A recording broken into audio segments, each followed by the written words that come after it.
Hello, everybody. Welcome to the September 24th, 2020 school board meeting. This meeting is now in session and is being conducted by electronic communications using Microsoft Teams due to the COVID-19 pandemic emergency. Unfortunately, I'm not feeling so well today. Fortunately, it is not COVID related, but because of that, I have asked our Vice Chair, Dr. Barbara Cannon, to run the meeting for me from the boardroom, and she is doing so. I'm sure she will help us have a wonderful and productive meeting. And with that, I want to thank you for your patience and my colleagues' support. And I will turn it over to Dr. Cannon. Dr. Cannon. We will now recite the Pledge of Allegiance.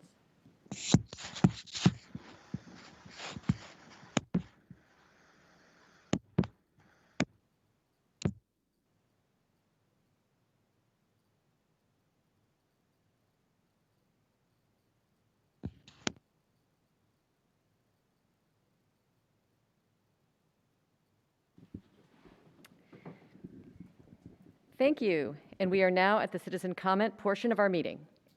Due to the COVID-19 emergency, we have adjusted our speaker process. At this time, we can only allow call-in speakers who have signed up in advance. Directions for signing up are posted on our website. We are using a purchased service to manage callers and have adjusted procedures to minimize costs, including limiting the time for speakers to no more than 1 hour at each regular board meeting. We ask speakers to sign up by 4 p.m. 2 days prior to the meeting. If there are no speakers signed up by that time, we will cancel the call-in service at a minimum cost. Otherwise, we will have to pay the full cost, even if we do not use the service. We will adjust these procedures as needed if we find more effective ways to allow public comment. We have 17 speakers who signed up tonight, so I will review our approved speaker guidelines before we begin.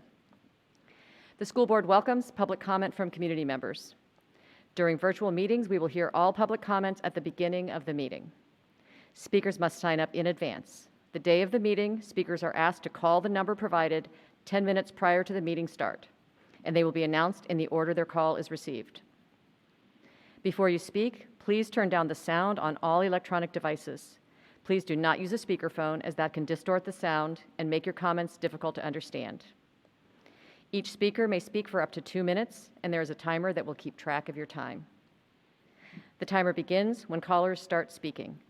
Please conclude your remarks when the buzzer sounds. The operator will disconnect your call after 2 minutes. Please note, the board does not respond to public comments during the meeting.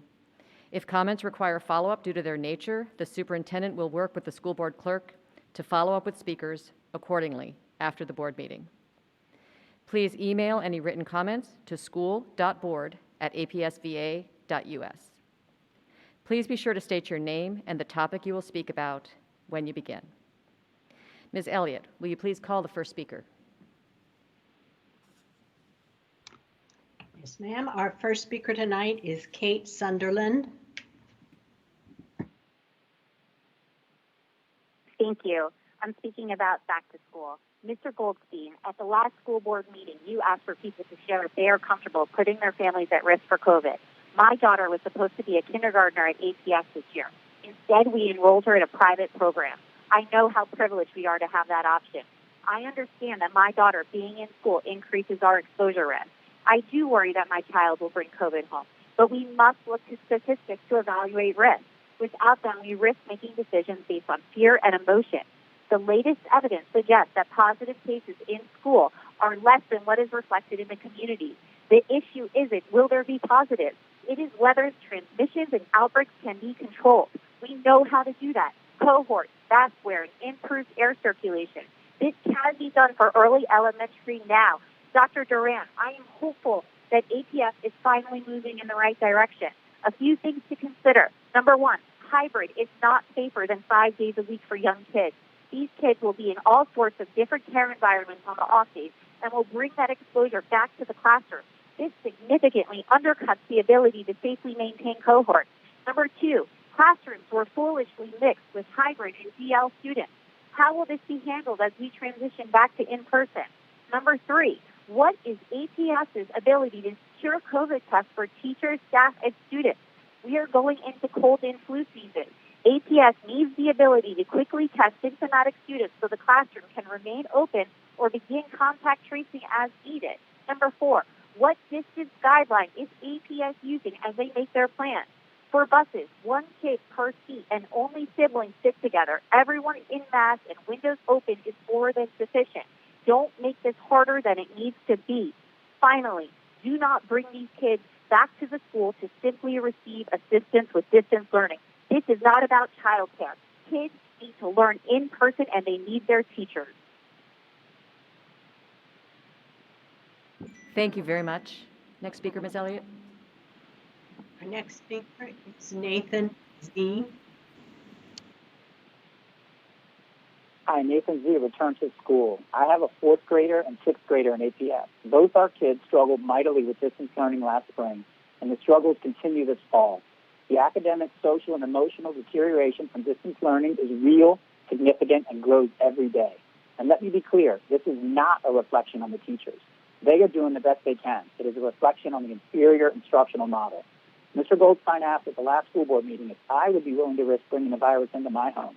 My answer to all of you is yes, because I believe with reasonable precautions, the risk is extremely small. With masks and social distancing, I am completely comfortable sending both our kids back to school tomorrow, and our kids are comfortable going. Risk can be effectively managed while adhering to guidance for masks and social distancing, and it's worth it. Our family has been out and about since May, including trips to grocery stores, haircuts, restaurant dining, dentist and doctor visits, summer trips up and down the East Coast, staying with family and staying in hotels, and our younger daughter played 19 games of summer youth softball. I've been in the office numerous times since March, including a 4-day in-person training with 15 people in the same room all day. Our kids are now playing COVID-modified softball, field hockey, and soccer. Our family takes COVID-19 very seriously. It's important to emphasize that all of these things were safely accomplished with reasonable precautions, including the appropriate use of masks and social distancing. With reasonable precautions, the risk associated with in-person learning is quite low for kids and teachers. Relevant COVID metrics for Arlington County make this abundantly clear. When considering the real and growing negative impacts from distance learning, APS needs to provide an option that puts all kids from families that requested in-person learning back in school. We state that in-person learning is the best way to deliver instruction when it's safe. With reasonable precautions that are within your purview to implement, it is safe now. Thank you. Thank you very much. Next speaker is Julie Hannes. Good evening. My name is Julie Hannick, and I'm talking about return to school as well. I'm the parent of 2 Oak Ridge Elementary students, 1 in 4th and 1 in 1st. I want to thank my children's teachers and the staff at Oak Ridge for their hard work, and I also want to thank Dr. Duran, the board, and APS staff for providing us this update on return to school. It is needed by APS families, particularly the many families that have been already called back to work in person, or the ones that have never stopped working in person, such as my husband, who is essential. Again, thank you for this plan. It is time. The new National COVID-19 School Response Data Dashboard found low levels of infection among students and teachers in systems that have returned to school in person. The current data suggests COVID spread at school is less than in the surrounding communities. In the words of Sarah Johnson, Associate Professor of Pediatrics at Johns Hopkins, we're not seeing schools as crucibles for onward transmission. The difference between this dashboard and others is that it has denominators. It's tracking both how many cases there are in in-person schools along with the total population of those schools. I urge APS to participate in this dashboard. I do have some questions about Dr. Durhan's presentation. I'm sure he'll get to many of the answers later this evening, but I'd like to list a few. I won't get to all of them, but we'll be emailing them to engage Dr. Duran and the school board. Why is APS using regional versus local metrics when BDOE has indicated local is proper? Why are some metrics more stringent than CDC and 2 guidelines? Why are only PCR tests being used for % positive? Once the staff and families are resurveyed, if there is a mismatch between each option, what happens next? Do you anticipate some of the mixed hybrid and distance learning classes will need to be adjusted? That is, will some teachers get new teachers? I have many more questions, but I will leave with these and email the rest. Thank you for your time. Thank you very much for sharing your comments. Our next speaker is Morgan Ziegenveen. Hi, My name is Morgan Ziegenheim, and I'm here to talk about return to school. I have a second grader and a fourth grader at Discovery, and a younger one who has been back in full-time preschool since the beginning of July. Before I begin, I want to thank the school board and superintendent for the presentation and plan about to be presented tonight. So I'm not fully ready to declare this acceptable, quote unquote. I still have some questions. I do sincerely appreciate the hard work it took and most of all the transparency of the process. I'm actually not here to address the board or the superintendent tonight. I'm here to speak to the parents of Arlington and hopefully clear up what I believe to be a very large misunderstanding. Much like the world around us, it seems like the parents or loved ones of APS students believe in an us versus them mentality. Those who are for a return to school and those who are not.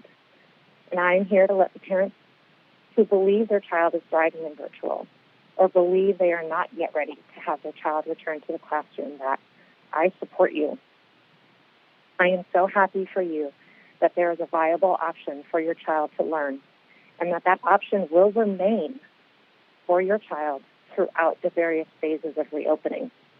I am not here to make your child return to in-person school if you, the person who knows them best, believe it is not in the best interest of them or your family.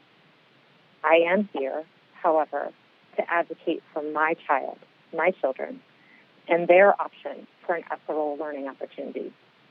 As I'm sure you will hear tonight from many other speakers, virtual does not equal equitable. It is not working for us, and it does not work for all children, regardless of grade level or ability. I sincerely hope that just as we support your right to remain at home, you will support us as we try to find a safe way back to school. Thank you very much for children. sharing your comments with us this evening. Thank you. Next, we have Timothy Melanson.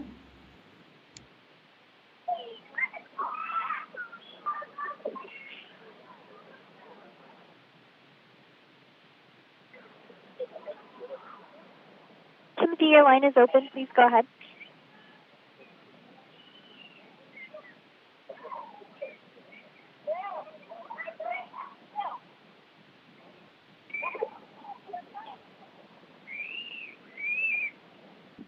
Ms. Elliott, perhaps we should go to the next speaker and let this one try again at the end? Is that something we can do? Thank you. Next, we have Anna Cheteth.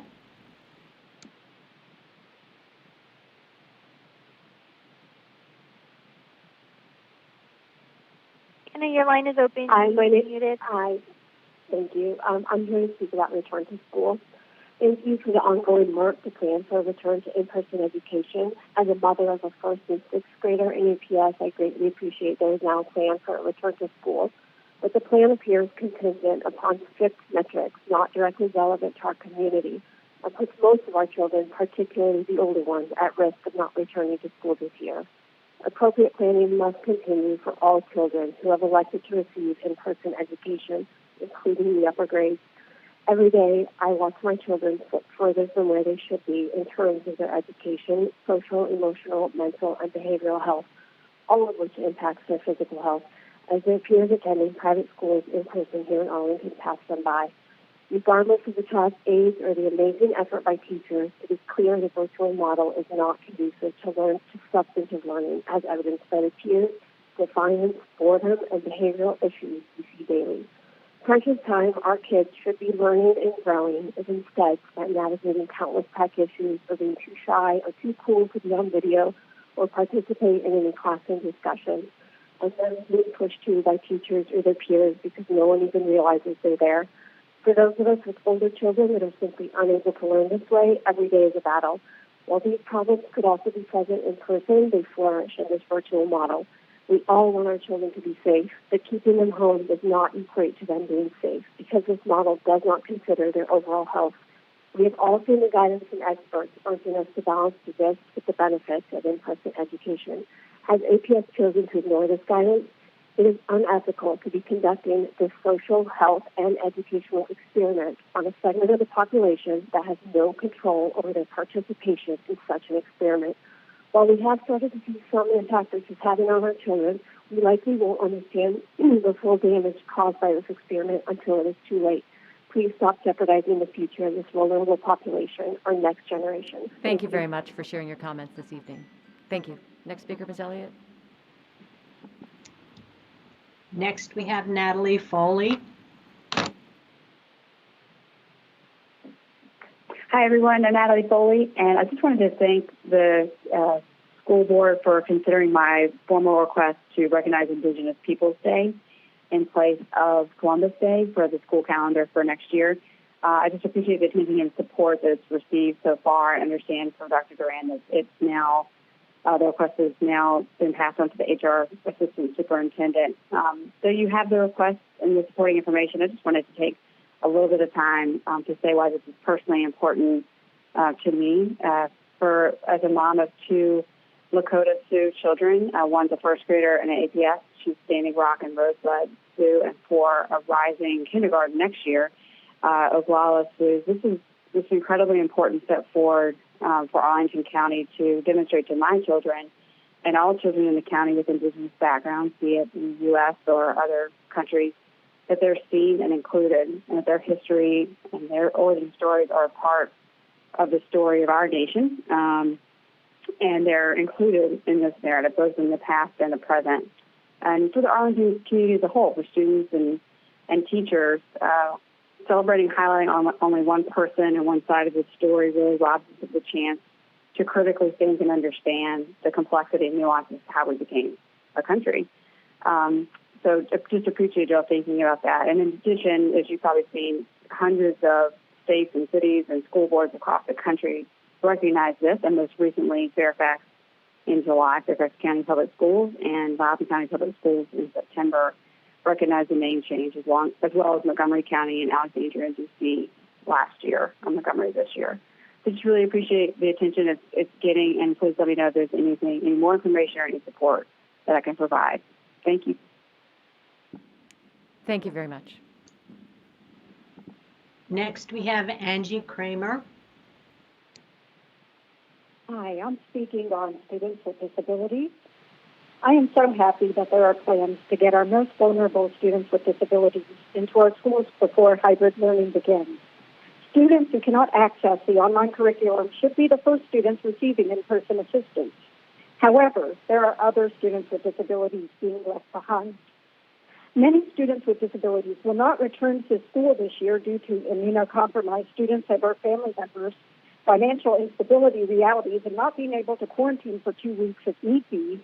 And for my family, the fact that my 7-year-old son has ADHD and a hybrid model of 2 days in, 3 days out, I feel will have true negative educational impact. He needs consistency in learning. Within this environment, for better or worse, will be met in the 100% virtual track this year.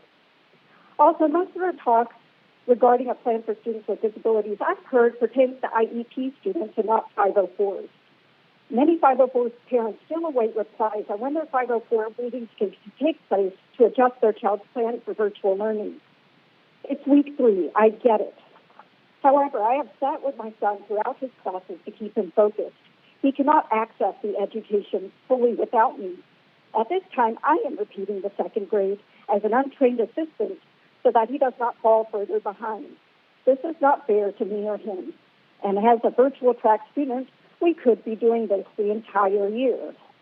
Dr. Duran, esteemed board, what is your plan to provide appropriate interventions and accommodations for those students with disabilities who are struggling now and will not return to school when the hybrid model opens? Thank you for your time.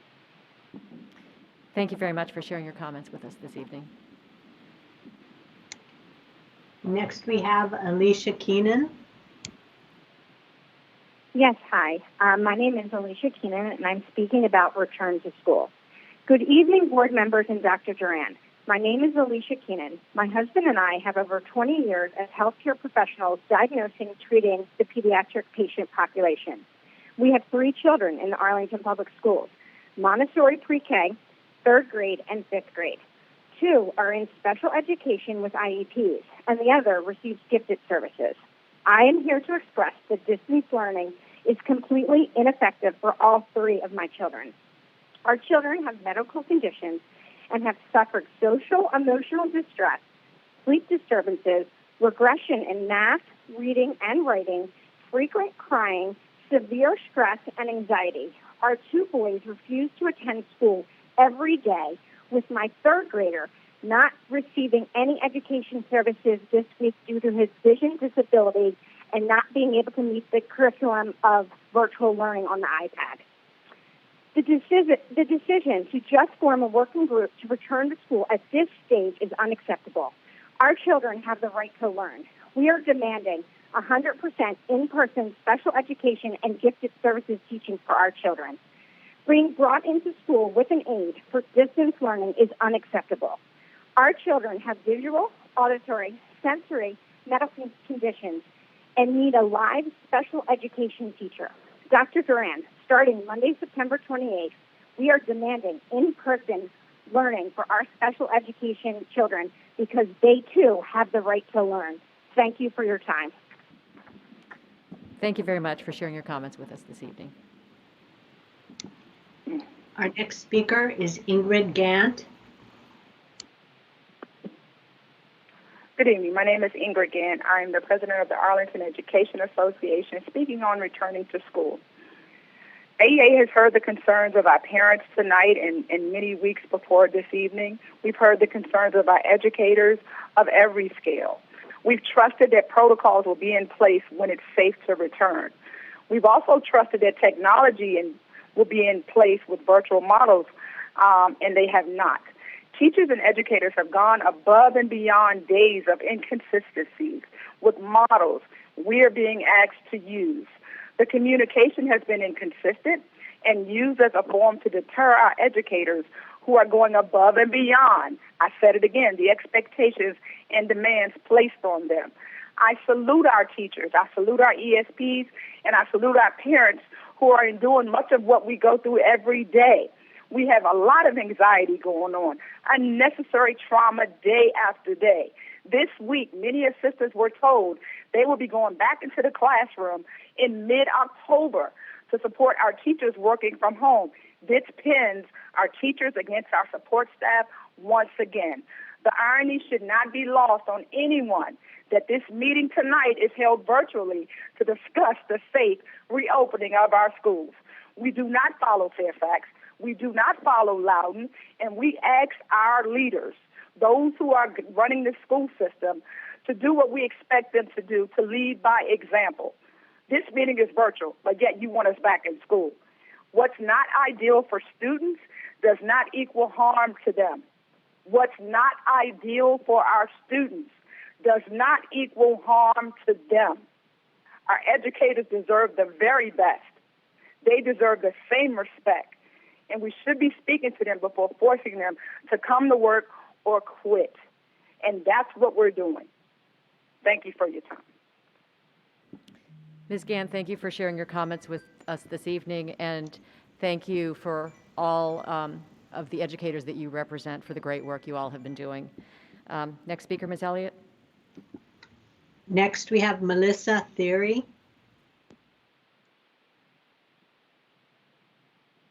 Hello, my name is Melissa Thierry, and I'm speaking tonight about return to school. My husband Joe and I have a daughter in kindergarten at Drew Elementary. The pandemic has impacted my family, as it has everyone, and I'm here tonight to talk about that. My husband and I are both working from home during the day while trying to support our daughter in her virtual instruction. My husband and I supported APS's decision to move to 100% virtual. We did it. We wanted this to work. We kept our attitude positive and prepped, gathering supplies, setting up a special learning area for her that's separate from her play area. We met with teachers, watched all the Parent Academy videos. They are great. Anything to set us up for success. Now, 13 days in, virtual instruction is not working for our students. We sit next to her and help guide her through all the videos, the apps, the synchronous and asynchronous tasks. We juggle our work around her schedule. It's not because we're not trying and not because the teachers are not trying. They are wonderful and they are doing everything they can. Juliet is not thriving in virtual learning. She needs her trained teachers with her in the classroom. She needs the structure, the routine, and especially her classmates that teach her so much at this age. She needs the in-person services that are outlined in her IEP. The private Catholic schools in Arlington are thriving in an in-person teaching model. It's not hybrid. Students are attending schools 5 days a week. I personally believe with safe standards that so many people have outlined through this today and in the past, that we can and must return to the classroom as soon as possible. I sincerely look forward to hearing more from Superintendent Duran's plan this evening on this important issue. Thank you. Thank you for sharing your comments with us this evening.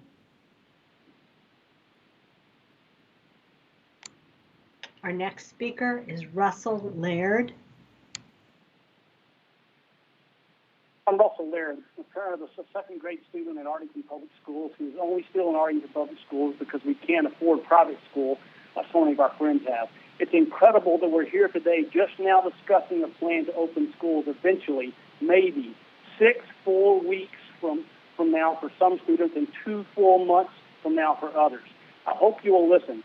So far, you've refused to listen, and 75% of families indicated they're comfortable with the hybrid option, as acknowledged on slide 17 of the presentation today by Bridget Law, but you ignored it for months. Last week, we had to be subjected to the sanctimonious, condescending question from Mr. Goldstein about whether we really want to risk our students returning to school. I want to turn that back around and you, Mr. Goldstein, and say, do you really want to risk keeping our kids locked at home still with this inferior education model that proves so inferior at this point? You've had how many months to get ready for this? We have no more patience for you. You don't seem to care whether our kids get a real education or not, and virtual education is not a real education. The fear is overblown. That's not just my opinion. The data rolling in from around the country and the world where schools have been in session for weeks and months. Brown University researchers just yesterday released data collected from more than 550 schools around the country, around 46 states, over a 2-week period starting August 31st. That showed that only 0.076% of students and 0.15% of teachers had confirmed cases of the virus. We went from a plan with no metrics to a lot of unrealistic metrics, which are ridiculously high and unnecessary, with huge caveats.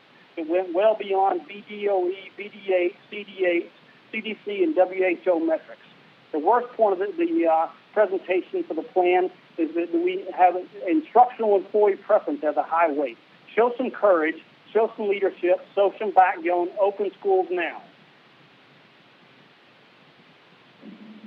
Thank you very much for your comments. Next, we have Maureen Clovers. Maureen Clovers, Back to School. Thank you for putting forward a detailed and transparent plan. However, I do not believe that this plan is based on reasonable assumptions. It appears to be based on an assumption that COVID is a significant risk to children and teachers, but that is not supported by the data. Many of you may have seen Virginia's official coronavirus dashboard. I looked at it this morning and found that only one individual under the age of 19 in the entire state of Virginia for the entire length of the crisis has died of COVID. So COVID is not a significant risk to our students. But continued school closures are. According to the CDC, 1 in 4 young adults have considered suicide as a result of school closures and lockdowns. 59% of U.S. students polled rated their district's online instruction as poor or very poor.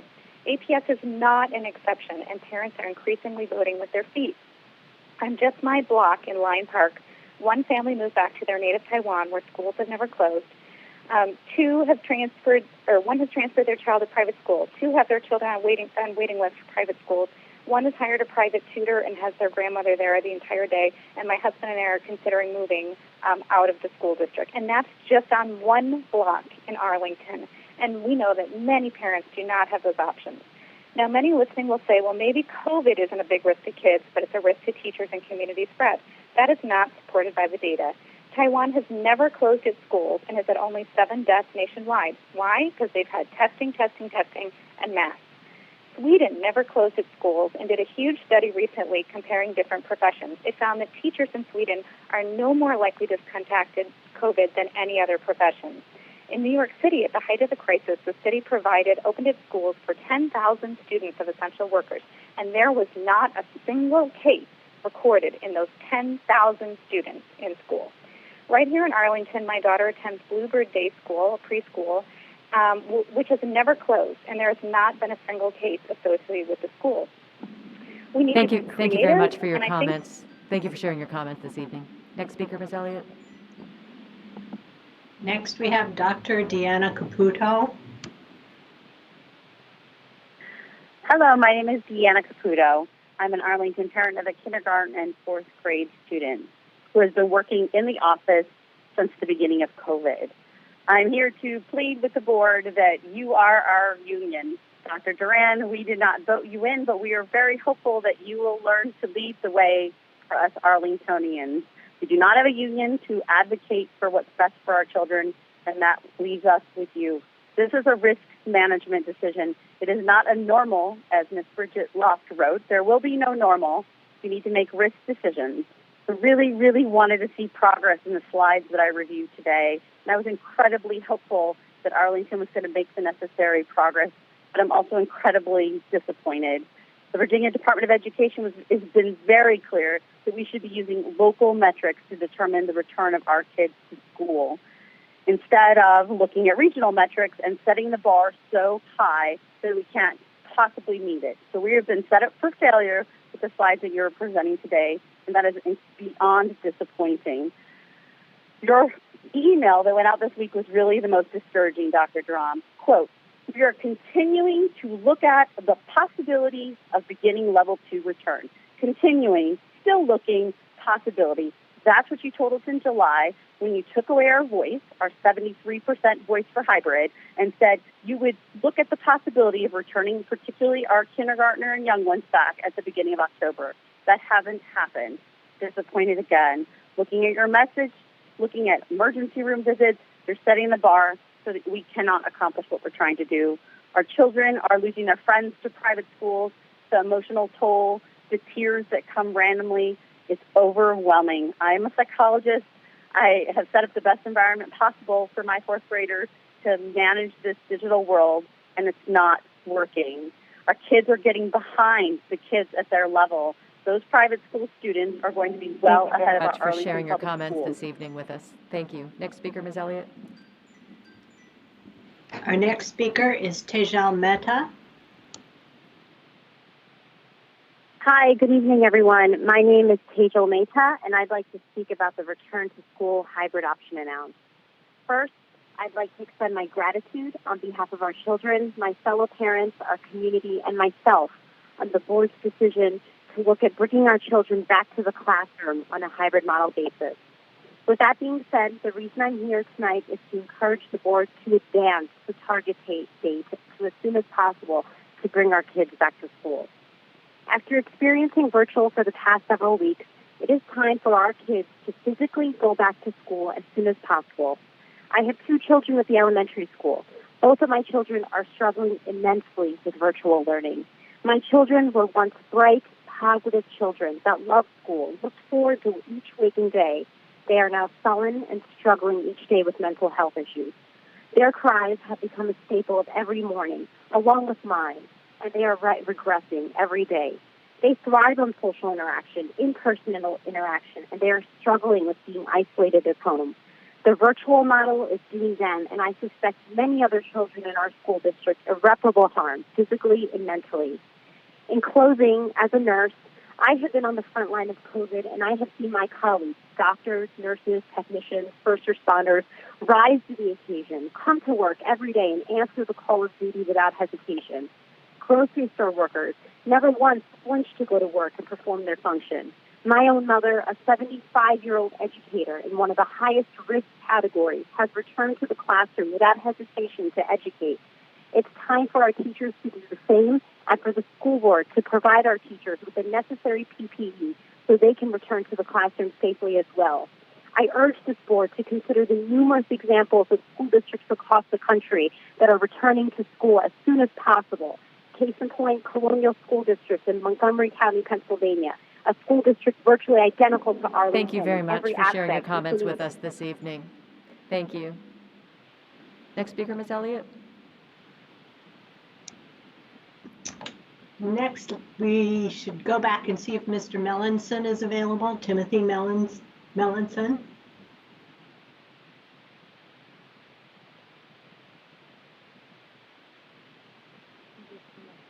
So our last speaker is Timothy Keenan.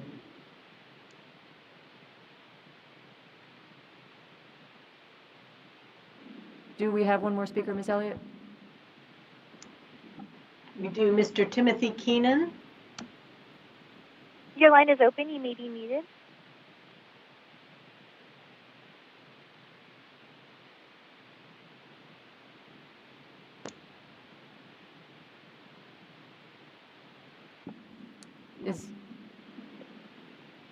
Have we completed the speakers, Ms. Elliott? I guess so. Mr. Keenan must not be on the line anymore. So we are done. We'll give, if he is found, maybe we can, you can let us know and we can fit him in along the way if that happens. But yes, we may have lost him. Okay, I do want to thank all the speakers for coming out tonight, and especially thank you for your graciousness as we work with this new electronic system. We are now at announcements. On October 1st, the board will hold a virtual closed meeting at 5:15 p.m. Also, the school board's policy subcommittee is scheduled to hold a virtual meeting on October 6th at 12 noon. I have an additional announcement to make at this time. I'm sad to announce that Dr. Arthur Gosling, former superintendent for Arlington Public Schools, died on Thursday, September 10th. Dr. Gosling dedicated his life to public education. He was a teacher, principal, assistant superintendent, and area superintendent before coming to Arlington Public Schools, where he served as superintendent from 1985 to 1997. During his time with APS, Dr. Gosling initiated the plan for all-day kindergarten, developed multiple programs for at-risk students, began the K-12 Spanish immersion program, and focused on improving the teacher support system. We understand that Dr. Gosling enjoyed mentoring new school principals, and he was also a leader in advocating for and promoting women in the schools. After retiring in 1997, Dr. Gosling remained involved in education and educational leadership, and served for several years as president of Encore Learning, a local continuing adult education program. In all his endeavors, Dr. Gosling was committed to education and to making a contribution. Arlington Public Schools benefited from that commitment, and we appreciate his many contributions that made APS a better school division. We send our condolences to Dr. Gosling's family. I'd like to now ask if my board colleagues have any announcements to share. I will start with our colleagues who are participating virtually. Mr. Goldstein, do you have any announcements this evening? I do, yes. Thank you very much. Let's see, my camera on? Yeah, okay, thank you. Yeah, I have announcements about 4 of my liaison schools, and they're brief. So at Barrett Elementary School tonight, the Barrett PTA distributed free produce, clothing, baby food, and ice cream to over 150 families.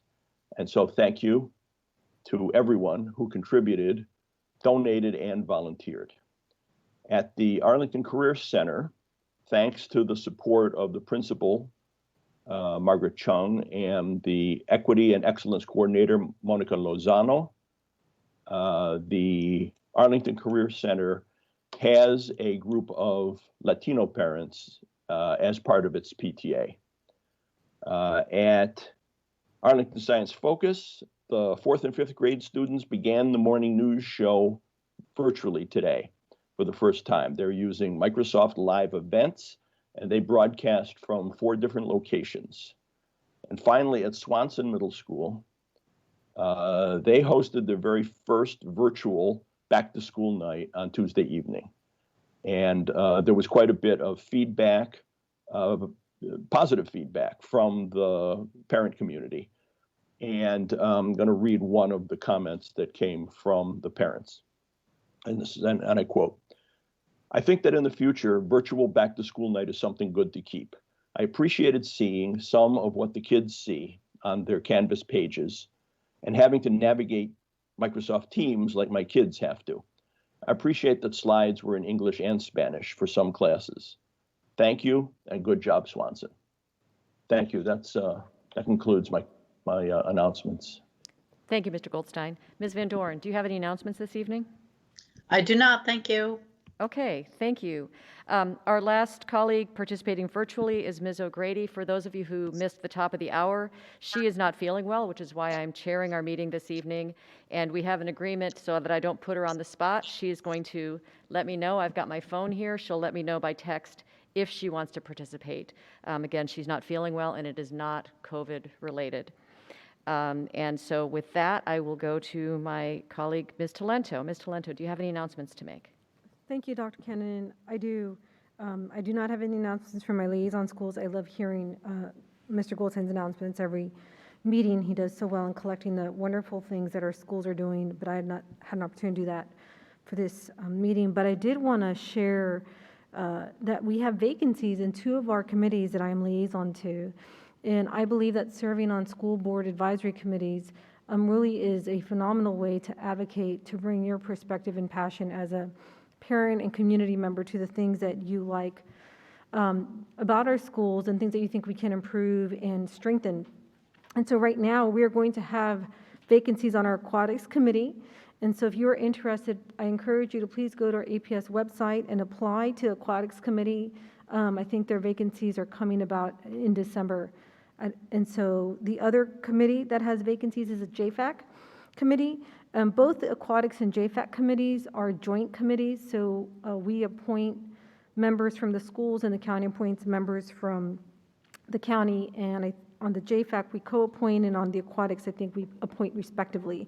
So for the aquatics committee there are going to be APS appointments, and for the JFAC committee it's joint appointments. So again, if you're interested in facilities and you're an avid swimmer or avid person who's avid about pools and so forth, please apply. And JFAC looks at all county needs on facilities, and we would really love your voice, so please consider applying. I believe there are other vacancies in some other committees. All meetings are being held virtually right now under COVID, and again, I just think it's a great way to advocate, so I just want to make those announcements. Thank you. Okay, thank you. And I'd like to share a little bit about our communications that we've received in the board office. Since our last meeting, the school board has received messages related to the distance learning plan, reopening of schools, and elementary boundaries. The board and superintendent review all emails and receive a weekly report summarizing emails received. We ask that questions on full-time distance learning and the reopening of schools be submitted to engage@apsva.us or via the Engage online form. Due to the volume of messages received, it may take staff some time to provide replies. We appreciate the community's patience as staff continues to implement instruction this school year. Updates and information will be shared with families by Dr. Duran via School Talk every Tuesday and at board meetings in a monitoring item. We appreciate the community's engagement, especially during these unprecedented times. The board is again hosting virtual open office hours. Ms. O'Grady plans to be available on Monday, September 28th from 7:30 to 9:30 p.m. Information on signing up to meet with her will be shared via School Talk and posted on the APS homepage on Friday afternoon. With that, I will turn it over to our superintendent. Dr. Duran, do you have any announcements to share? Yes, thank you, Chair, Vice Chair, but tonight Chair, Dr. Kennan, thank you. This evening, I'd like to focus my announcements on a few important celebrations and some recognitions. And of course, we'll be sharing the updates and information about returning to school later during my monitoring report. And as I start, I want to particularly recognize all of our staff at this time, as everyone is working so hard to support our students in this challenging time.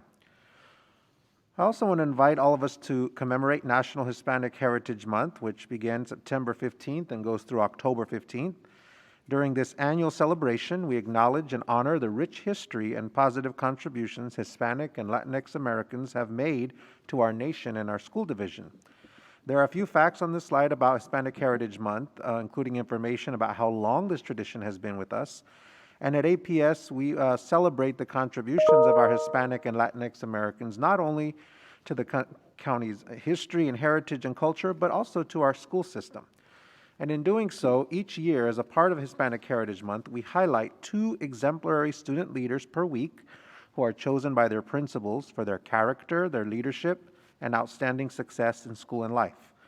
We are going to continue this tradition. We will do it virtually.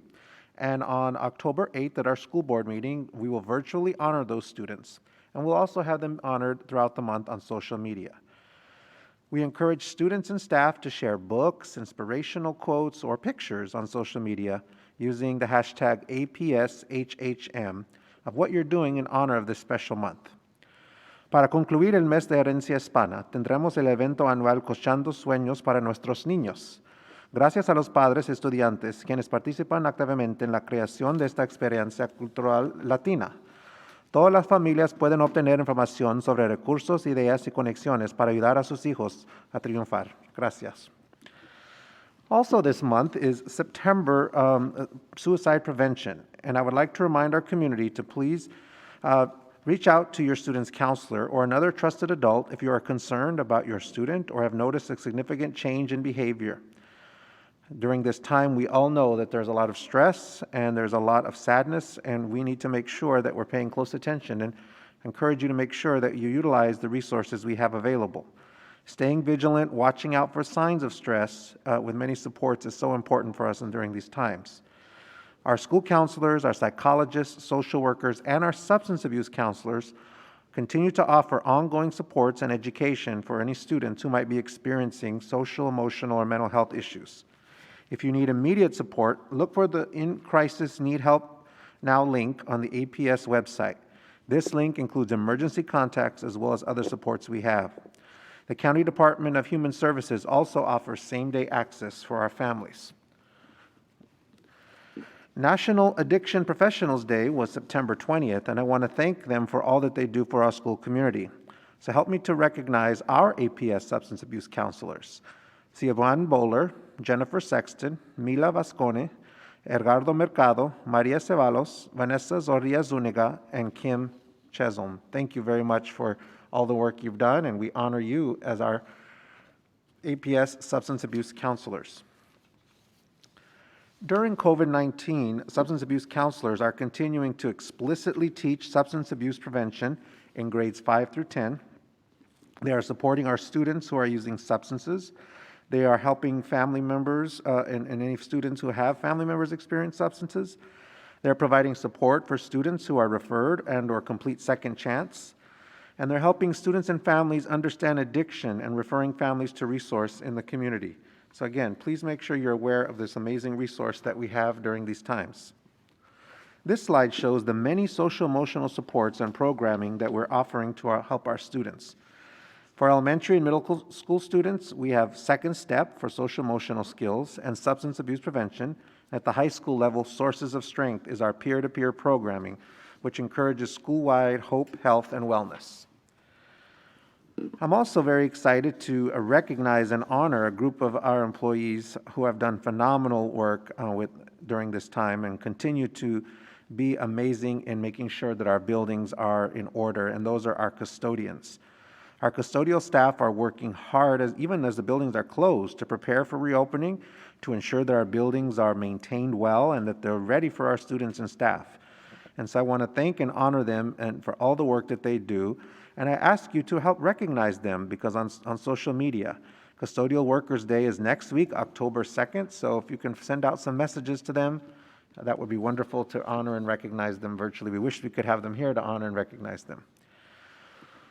Also, just an update, tonight we will be voting, the school board will be voting on the action plan for the year, and part of the action plan involves policies and the policy review process. So I just wanted to provide a little update on the policies that are currently happening right now, and remind the community that once the drafting and internal stakeholder policy review process is complete, all policy drafts are made available for 30 days on Engage, and that is in order for you to have the opportunity to, as a stakeholder, review and provide any input that you see to the policy.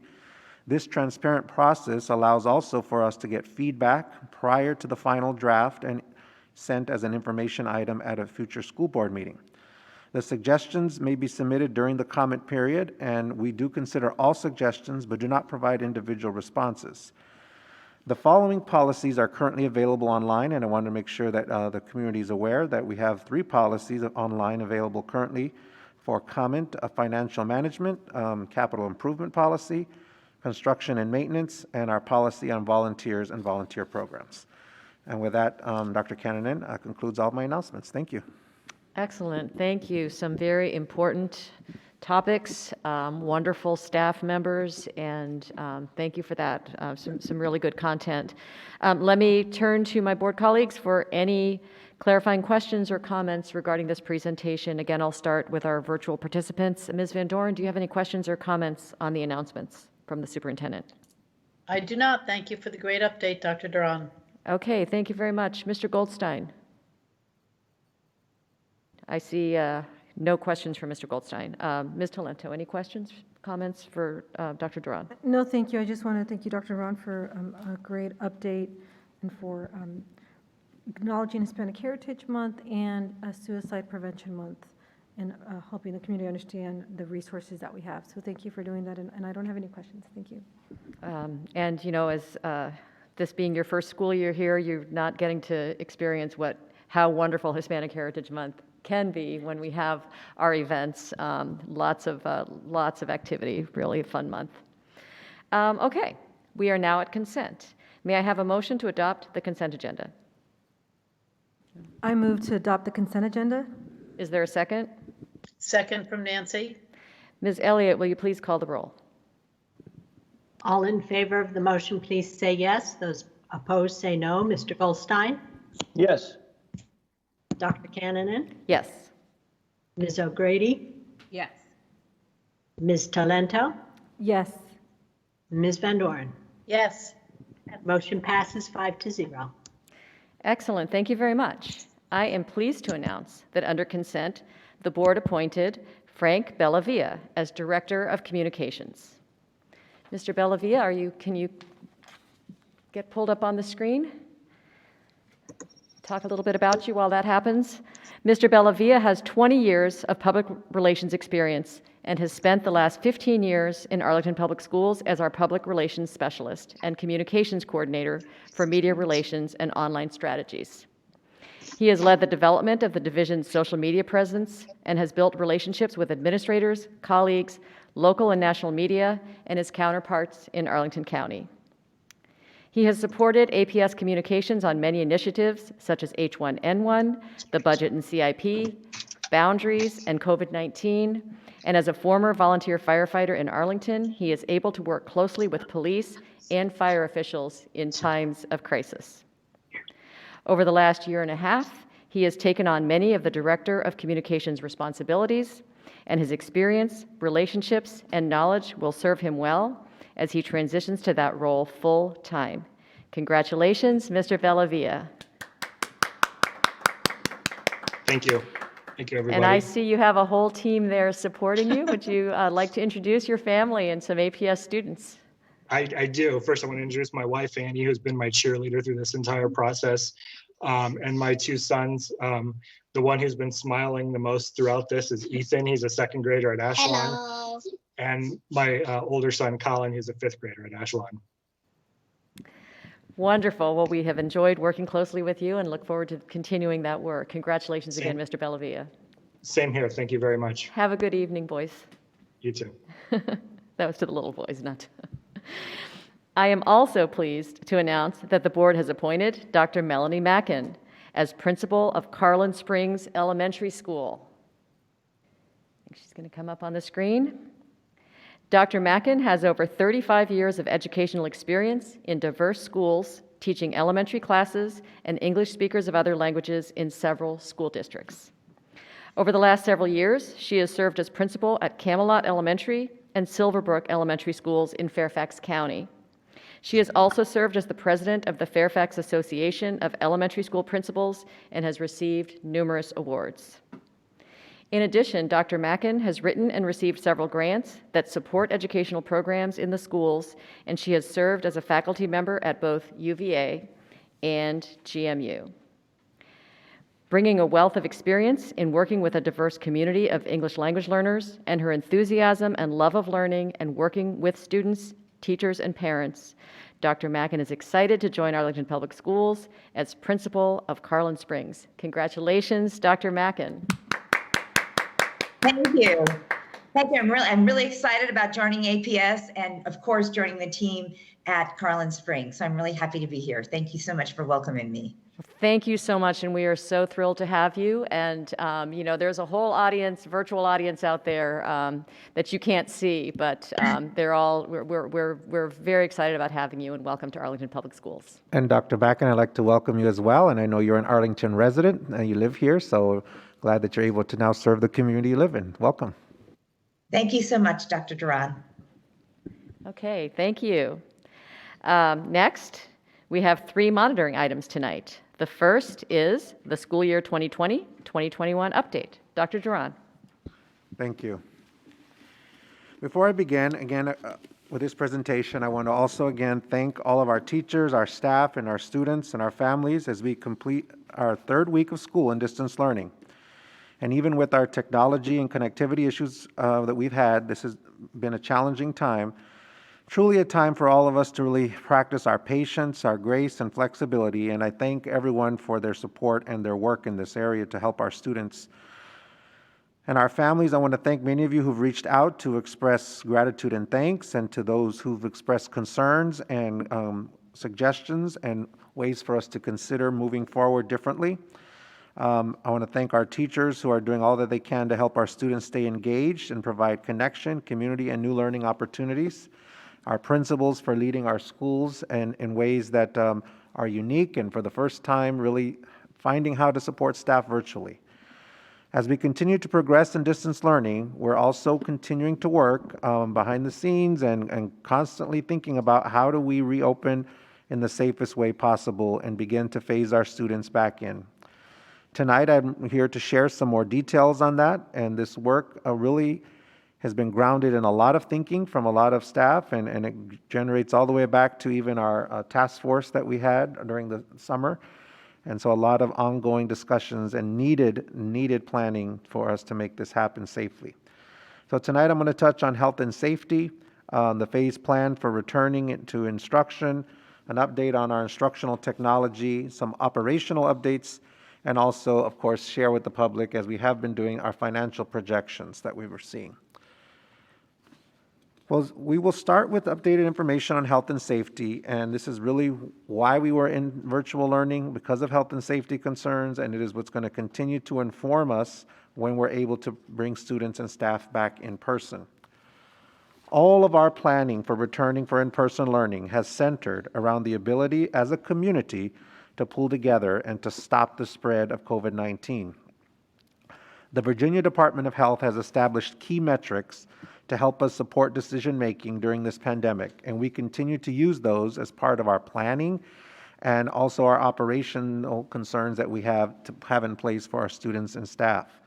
You will continue to see these metrics from the Virginia Department of Health, and they're up on the screen, and right now these are what I've been sharing over the last several weeks. In addition to these health metrics, we continue to focus on our ability to make sure we're meeting the requirements and the recommendations that have been outlined to keep our students and our staff safe during the pandemic. I've shared these with you in the past, and they're really focused on operational capacity and preference, personal protective equipment, and health measures as the key areas we need to look at from an operational perspective.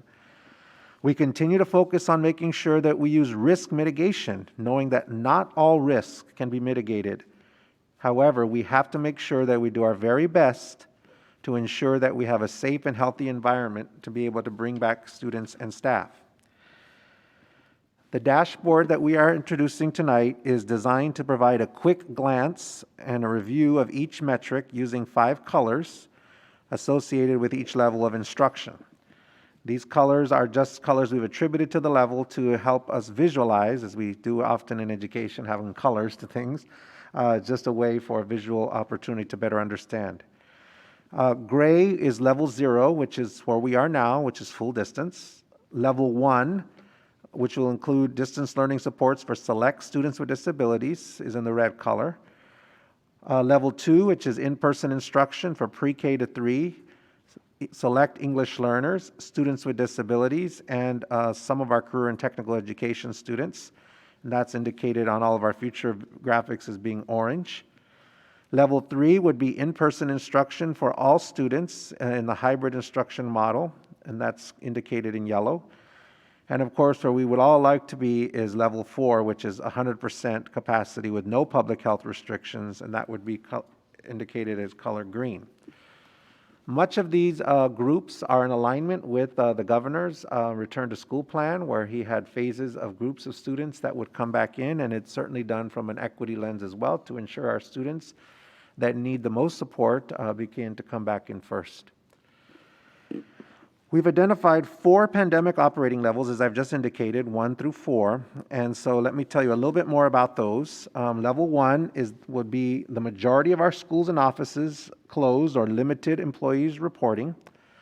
While the majority of our students will learn from a distance, we will have a select distance learning support offered in person for identified students with disabilities.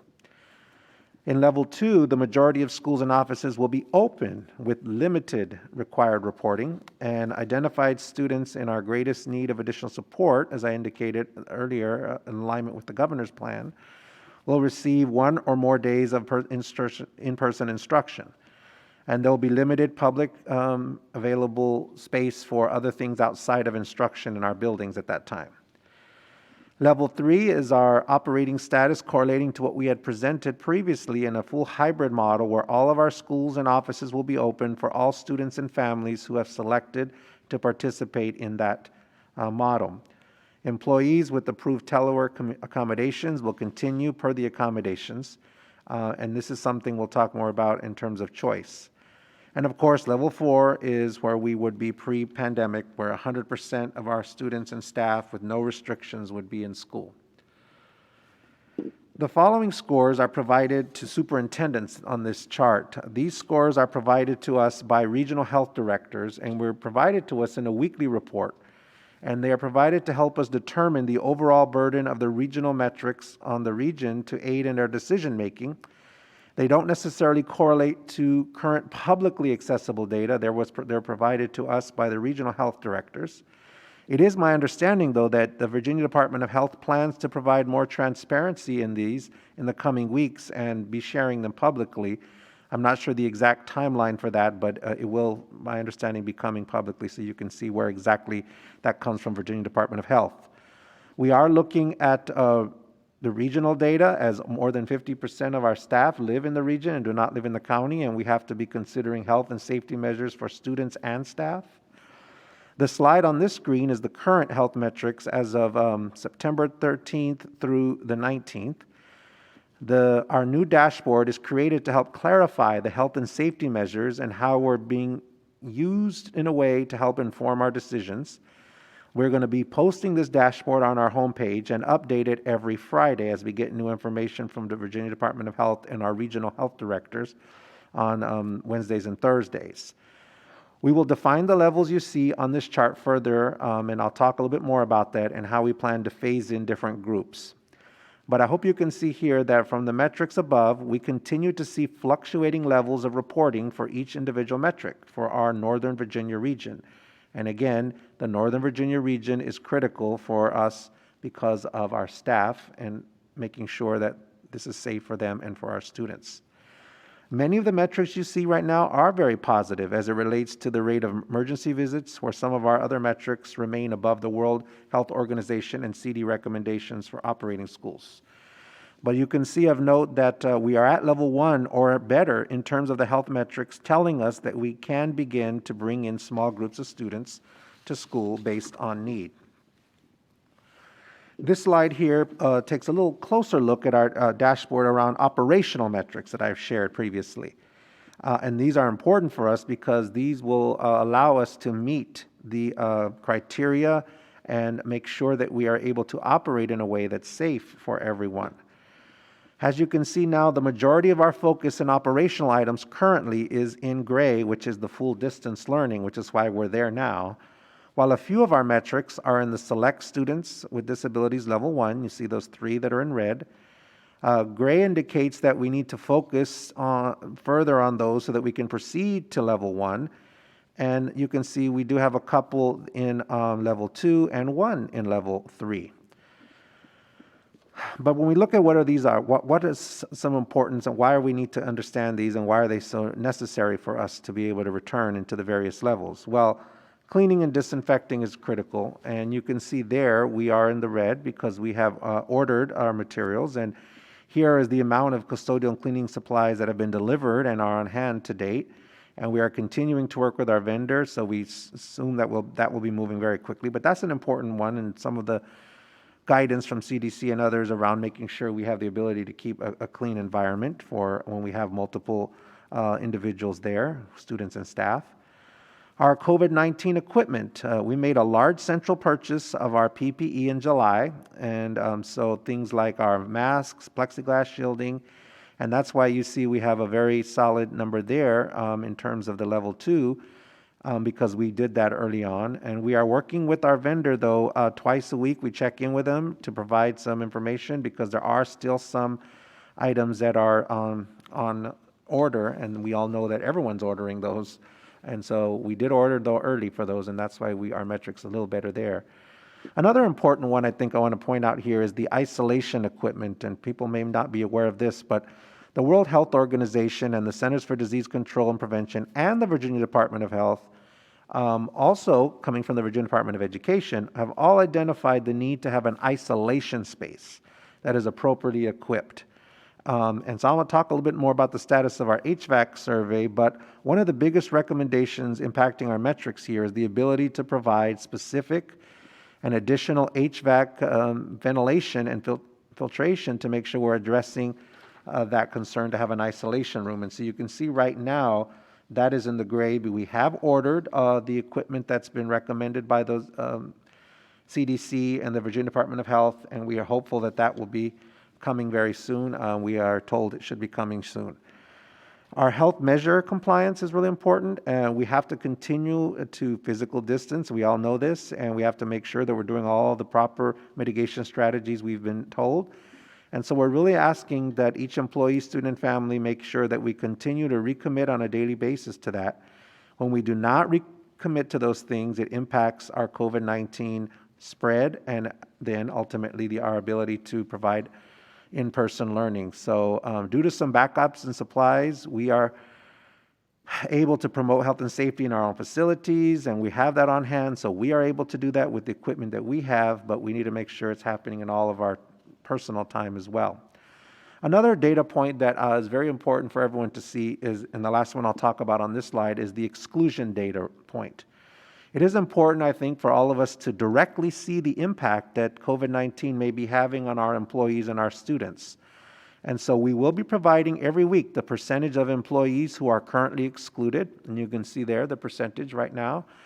And as we begin to phase in students, because obviously the student one is blank because we don't have any students in person, we will also present that data point for being excluded. And this might be being excluded because they've tested positive or they are quarantined because of exposure. We are reporting just a total percentage to protect staff and student privacy. So it'll just be a percentage and not necessarily number there. It is important also as we go through this to keep repeating and repeating and repeating that all the target dates and all of our plans are subject to continued improvement in health conditions and our ability to keep students and staff safe. And here you see how we plan to respond and what will happen if there are confirmed cases, and this is all in consultation with our Arlington County Public Health Department. So if there are one case in a classroom, if there are some confirmed cases in a school or here in central office, here is the procedures that we would have to put in place, and which is to pause and perhaps one classroom at a time, or depending at the level. Again, this would all be in consultation with the health department here. I know we're all eager to hear more about how we can come back into learning in person, and I heard, listening very carefully to many of the speakers this evening, as well as emails and conversations I've had with parents. That is our goal. We do want to begin that, and as I said in the onset, when we went to full virtual learning, when I announced in July, we always said our goal was the beginning of after the first quarter, to begin to look at the second quarter. That's what we've always said, and we're continuing to look at that. And that date is upon us shortly, a month from now, and so at the beginning of November. So the following slides outline our plan for beginning to do that. All of the plans, again, are contingent upon our health and safety metrics and as we work towards those targets that I just shared with you. We have identified the following groups of students who are most in need, and again, in consultation and review of the governor's order on return to school. And so again, to go a little deeper on some of those, as I said, level 1 is students with disabilities. So those level 1 students with disabilities are those who require direct support to access the curriculum and are not able to physically access the curriculum via distance learning without some real needed assistance. Level 2 would be our English learners and our students with all other students with disabilities who have IEP. And those English learners would be our levels 1 to 4, which are beginning speakers of English, and also need definite access to the curriculum in a way that's in person, much more manageable and easier for them to learn. Level 2 also includes our early learners, our pre-K to third grade students, given that they need more support in accessing their education because they're in the early beginning parts of their educational progress, and so it's really important that we think about them first. And the last group of students that we've identified here as part of this is in level 2 is our career and technical education students, because those students we know need access to industry tools and to specific equipment as they're learning to become proficient in their field of study. And some of the actual in-person hands-on work is required in order to meet competencies and credential requirements, and those have not been waived. So we need to make sure that we can get those students in so that they're learning it the way that they need to and getting the proper opportunity to engage with the equipment and their instructors. So this here is an illustration of our target dates for bringing students back, and the key word is target date, defined by return level, and all again contingent upon our metrics. And the reason you don't see a specific date is for the reasons I've shared. One example, the isolation room equipment. We need to have that on hand. But this is what we're working towards, and we'll continue to make sure these are our goals and our markers. And as we get more information every week, you'll see the metrics changed. We will continue to provide that weekly, and as we know more, we will, specific date, we'll communicate that as soon as we have that information. But this gives us a visual of our goal and where we're headed. Our ability to be able to go forward in each level of instruction is really highly dependent on the ability to meet those key metrics. And so a couple of them that I want to also highlight that are really important in the operational are the equipment that we've talked about already, the isolation equipment, the COVID-19 equipment. And a majority of our schools have received, almost 80% of them have received their equipment needed in terms of PPE and whatnot. But we know that we still have some more that are on the way, and we are, again, as I said earlier, speaking to our vendor. The health measure compliance, these are something that we need to make sure that we are looking at very closely and carefully, and these are making sure that all the compliance is in place around the mitigation strategies. Also very important is our employee and sub-availability. And so we are going to survey our employees again as we bring each level of return forward. As we survey our employees, these surveys will target only those employees who would return in that phase to support students in that group. And so we will need strong in-person return from our staff who have been trained and understand the needs of our students to make these phases work. Our substitutes is another important person that is needed in this. And right now we have 76% of our substitutes stating they wish to return.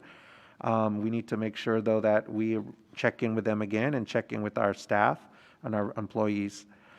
And as I said earlier, the cleaning and disinfecting is really important that we have a 10-week inventory on hand. And so that's something that are all considerations, and they're all things we're working through, but we will work through them so that we can move on to the various levels. To talk a little bit more about the levels, a working group comprised of representatives from our SEPTA group, our Special Education PTA, and our Arlington Special Education Advisory Committee, teachers, principals, APs, have been meeting now for some time to think about how we would bring back students safely in level 1. And they identified some eligibility for level 1, and so that would be students whose mobility issues make it challenging for them to manipulate their device, Students whose IEP teams have determined that they need direct adult support throughout the day in order to access the curriculum. And these are ORs, 3rd through 12th grade students who would be eligible for our aligned standards of learning that they would take instead of the traditional assessments. So schools are currently using those 3 criteria to identify eligible students this week. And operational decisions will be made once we understand which students are eligible to participate in level 1. And they'll be reaching out to those families. We also have to consider transportation, and we talked a lot about that in previous reports, but I just want to indicate here are some important items here from transportation that need to be considered in order for us to proceed. And that involves routing and making sure that we can get everyone picked up and on time, and that's a process that we're working through. And that will impact when they return to school once we know who those students are so that we can properly get the transportation in place for them. Working groups have also working on level 2, which is our pre-K3, our CTE, our EL, and our other students with disability. That planning is ongoing, and it's going to change based on our operational demands and our need to ensure that students with disabilities and our English learners are placed with general education peers. That's really important. Many of our students with disabilities are in co-taught classes, and we need to make sure that they have the appropriate peers in classes if they're in person. And so we will also be phasing them in based on grade level to ensure that their peers are able to participate in classes. So as we transition first with our pre-K to 3rd grade general ed students, we would also then begin our pre-K to 3rd all other students with disabilities. Again, these are separate than those in level 1 who need that additional support in person. And so the numbers of students that we have that you can see here are based on students who are eligible to participate in level 2. One thing that's important to note here, if you take all of these numbers and add them up across, it does not necessarily mean that's the total number, because you might be a pre-K 3rd student who's also students with disability, or you might be a pre-K 3rd student who's a student with disability and an English learner. So it's not necessarily adding all of these up together, but this is the number within each of those categories. And again, some students may be in several categories here. So as we think about this, then we think to next level, which is one we had discussed previously, and that was the hybrid model. And we've slated tentatively for early December, we'd bring back all those students whose family indicate a preference for in-person learning versus virtual. And students whose families indicate a preference to remain in the distance learning will also be able to remain in that learning model. So this is something we've talked quite a bit about in the past, and that's not new other than the notion that that would be early December that we're looking at that. We also, again, here for transportation, I want to make sure that we're clear that there are additional considerations. Transportation must be provided by federal law for students with special education needs, students with 504 accommodations. But transportation for any general ed students beyond that is only required if we are enforcing compulsory attendance that's needed in person for everyone. We only have 200 buses right now on our fleet, and the number of drivers that we have, we're not sure how many will be able to return to work. And the number of bus runs will increase our need to accommodate, having only 11 students per bus. So with all that said, we must prioritize, and we will have transportation for our special ed and 504 students, but we may not at the level 3 stage, when we get there, be able to provide full service for all other general ed students, and that's due to, again, the limited capacity we have of buses and drivers. But again, for all students with disabilities in 504, we will provide the transportation for sure. And level 2, we would be able to do that. I'm talking about when we get to level 3. Just a reminder that and I'm not going to go into it now because I'm giving a long presentation, but these are things that we will continue to have as part of our protocols that would be training and that we would put in place for all of our health and safety measures. And we've talked in great detail about these both in our task force and in previous monitoring reports I've given. As you may recall, I did promise to provide an opportunity for all staff and our families to update their preference for which model prior to us returning to that model. Staff, as I said earlier, will not all be surveyed at once. we are looking at the staff needed for each level and will survey only those staff who are needed in advance of return for that level. So for example, for level 1, we'll be surveying our assistants needed for level 1, and that will begin October 1st through the 8th, a 1-week window. For level 2, we will send that survey out to all the staff working in there. And as I said, level 2 is pre-K3, so all pre-K3 teachers, teachers of EL, teachers of students with disabilities, our CTE teachers. And that window will begin the week of October 5th, and that will be also for 1 week. And then these surveys will help us to be able to look at some of the metrics that we talked about in terms of our ability to move forward to those levels. For our families, the family process takes place again through the parent view, through our parent view. We will open the selection process for families, again, similar to staff, only for that level prior to the return, so that you can change your selection if you would like. Some families have indicated they may want to change it. I've had several families tell me that they are interested in changing to in-person that put virtual, and I had several who've shared they're going to change to virtual that had put in-person. And so we're going to give everyone that opportunity to do that as the level occurs. So for level 1, though, since it's a smaller group, we are actually going to contact all of those families directly to confirm their preference and update the information in Parent View for them. And we're beginning that outreach on Monday. So we're not sending out a whole new for that small limited number of students. But for level 2, we will be opening up the selection process again, starting on Monday, the 29th, and that will run for 2 weeks through October 13th, so that you will be, on Tuesday the 29th, on September 29th through October 13th, and that will allow us 2 weeks for families to go in and make a selection of a choice if they would like to. We will then open the selection process for our level 3 families at a later date as we get closer to when that time may be. And again, our time reference for that is December, so with plenty of time prior to that, we will open up for level 3. I also want to provide a few instructional resource updates that can help families and support them during distance learning. Our teachers and our principals have gone above and beyond to be creative, resilient, and find all kinds of ways to provide their own resources. But I want to share a couple that we have centrally. Parents should have received directions for how to access our Parent Canvas app on Monday, the 21st. The Canvas app for the parent account does allow you to monitor student progress. And we are encouraging in all parents to make sure you foster independence in your child as they adjust throughout the year, but we also know this is a very different year and you want to be able to see what's happening and support them in a virtual way. And in many cases, that's the only way we're able to support them, with your constant checking in on them and ensuring what's happening. So we have this available resource for you, but we ask that you please notify your child's teacher if you plan to observe a live class lesson. This will allow them to prepare to acknowledge your presence in the digital classroom.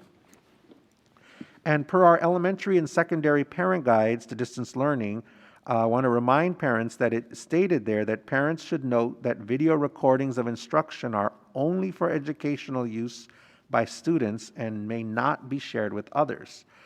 So to that end, please make sure that your child's teacher is recording the lessons that they choose for the new content that's being delivered, and that's accessible via a link through the Canvas at a later date for your review, if your child's absent or needs supports. But given that your child has access to these recordings on their own, we are asking that there's no reason for you to record classes yourself, and please make sure that's important for privacy and safety reasons, that we're only recording the part that is about new content for teachers. I know parents are an important ally in their child's education, and so this is a way for us to hopefully provide you some additional support that will help with that. But of course, reach out to your child's teacher or principal if you're not able to access these resources, or if you just have questions about other ways that you can support your student. We also have distance learning toolkits that we talked about. So here's a little update on that. We're sharing distance learning toolkits with manipulatives, with art supplies and tools for our students, K to 8th grade students. And these are available at the end of this month. We also talked about toolkits for K-12 for our students with disabilities in our life skills, our Shiver program. These things will have visual schedules, timers, adapted tools, fidgets, and other things to support their learning. And we're also making general school supply kits available next week. Thanks to the generosity of our community and all the donations, we were able to provide over 5,600 kits for students that need them. And there are some, if families don't qualify but would like to purchase them, we do have some available for cost. I want to provide a quick update on technology, and I'm pleased to report that while this has been a challenging part of our beginning, that we have worked out pretty much most of the connectivity issues. We now, though, are working through individual challenges that we're seeing from families with devices, and then also some team and other functions that we're seeing. Our number one priority this week, right now, all of our schools are focused on, is making sure every student can connect and that their devices are working properly. That's really important. So if you need any assistance with that, please reach out to your school, and so we can make sure that we can support you in that. Here you see some of the positive trends on all fronts as we track how many students are connecting and engaging and learning daily. We have 96.1% of our students participating in synchronous learning activities for an average of 4 hours a day. 92% of those students who are participating are using an APS device actively. We have sent out 3,000 Comcast codes, and we have 380 families who've activated that connection. And for some families who had difficulty with activating that or who needed extra support, we have given 1,300 MiFis to those families to help them connect. We still have an additional 300 MiFis available for families that may need them, and an additional 24 wireless hotspots around the county with direct and unlimited access have been set up, and we're working on getting more. And we're also pleased that we're putting APS wireless outside our schools, and we've started with Randolph Elementary. So a lot more information on that, but some positive work there. And certainly 96% is positive, but it still means that there are 4% who are not. And so those are the families we're reaching out to see what's happening, and is it a device issue, a connectivity issue, what is happening there. I want to now quickly review status on some of our operational decisions, some of our issues like childcare, food, and preparing our facilities. Just a real quick update on our meals and what we're seeing there. To date, we have served 28,341 students, and we've seen a large increase in that. We served over 5,200 students on Friday, and that's compared to the week prior, 2,000 a day. So that's quite an increase, and we want to encourage everyone to make sure that you are letting families know about the availability of this. The U.S. Department of Agriculture extended our opportunity through December 31st to be able to serve all of our children 18 and under free with no ID required. And as a parent or guardian, you can pick that up for any of your children. And we have that, of course, at 21 sites and our 10 drop-off locations. So we hope that everyone is continuing to take advantage of this, and we've seen great increases. We know there's been some hesitation or maybe misperception about who can and who should come to pick up the meals, but again, any family can come to the site, and we really want to ensure everyone feels welcome to do that. Additionally, some very important information that our PEBT card benefits are back. It's really exciting. So students who are learning virtually for at least 5 consecutive days are those that are eligible under this program, and you need to be eligible for free or reduced price meals to receive that benefit this fall. If you did receive a PEBT benefit this past spring or this summer, the new benefit is automatically just added to your card. It is not necessary to contact the school about this benefit. All eligible students will be submitted for benefits by the school division, and benefits will be issued between September 30th and October 15th. If you have any questions on this, we do have some website that you can look at, and you can also submit a question and receive a response on that. And as a reminder, the Virginia PEBT card will have food assistance benefits on it that can be used for food items anywhere that SNAP benefits are accepted. And the program is voluntary, so if you choose not to participate, just dispose of the card, cut through the magnetic strip, discard it in a secure way, but please don't transfer it to someone else. Child care for families, the county is continuing to look at some ways to work on that and availability for families, particularly for families who qualify at limited means, and that's some more information will be coming on that for low-income families, we will have more information on what that might be available, working with the county soon. A big question, of course, is our air quality and our cleaning and being able to maintain a healthy environment. And so I want to spend a little bit of time on this. I want everyone to make sure we did talk about this with our task force the last meeting, but more work has been done. We are following our guidelines from the CDC and the American Society of Heating, Refrigeration, and Air Conditioning Engineers for reopening our schools. We have strategies like enhanced cleaning, proper ventilation, and safe water systems. We will be providing enhanced cleaning and disinfectant of frequently touched surfaces in our schools and on our buses. And additional staff and or shift changes are going to be necessary for enhanced cleaning.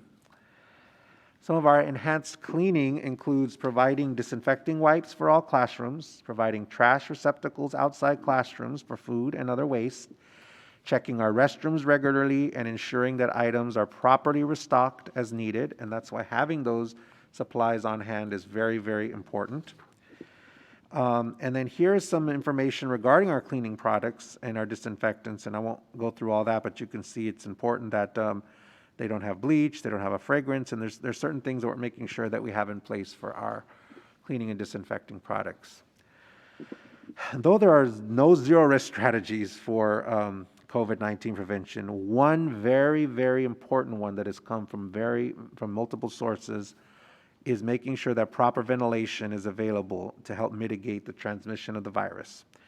And that's a really critical part of any in-person learning that we're going to have. Of course, the other strategy we've talked many times about are the masks, the social distancing, staggered schedules, which is the hybrid concept, good hygiene, making sure we have signage and barriers, but certainly proper ventilation is really key. So we did contract with CMTA engineers to evaluate our classroom ventilation systems. And our ventilation study can be found on our website, and there's a link here, but it's also under our 2021 school year resources. This study focused on our compliance with current codes and scheduled occupancy. And the results of the study showed that 93% of our classrooms meet our code and the safety needs for level 3, which is the hybrid model, and 78% meet it for normal occupancy or level 4 when everyone is back. So those obviously aren't 100%, which they need to be, or we're working towards. So we're following these steps to prepare all of our classrooms for level 3 and 4 operating. We're going to verify our equipment on site for those classrooms that were identified that do not meet the ventilation code, make equipment and control adjustments to provide proper ventilation, and obviously reducing occupancy levels for those classrooms where we've not been able to have the equipment adjustments made or the proper attention. The next two slides I want to share outline our building readiness plan to meet all 4 of the pandemic operating levels. And obviously operating our ventilation system is critical, so operating it 2 hours minimum before and after each school day, ensuring all of our filters are changed 4 times a year, upgrading our filters to MERV 13, and installing recirculating bipolar ionization units, which we talked about earlier, and making sure those are available in the isolation rooms. It's also critical that we flush all of our water systems prior to in-person learning, and we're working on that, ensuring that we have a 10-week supply of all of our custodial cleaning and disinfectant supplies, that we install paper towel dispensers and disable our hand dryers in our restrooms, and that we have water bottle filling stations working, and so that we can disable our water fountains in our schools. So those are some of the really important things that I think that I wanted to share with the community that we are looking at that are so critical, and for our staff and our students to know that needs to be in place for us to bring students back.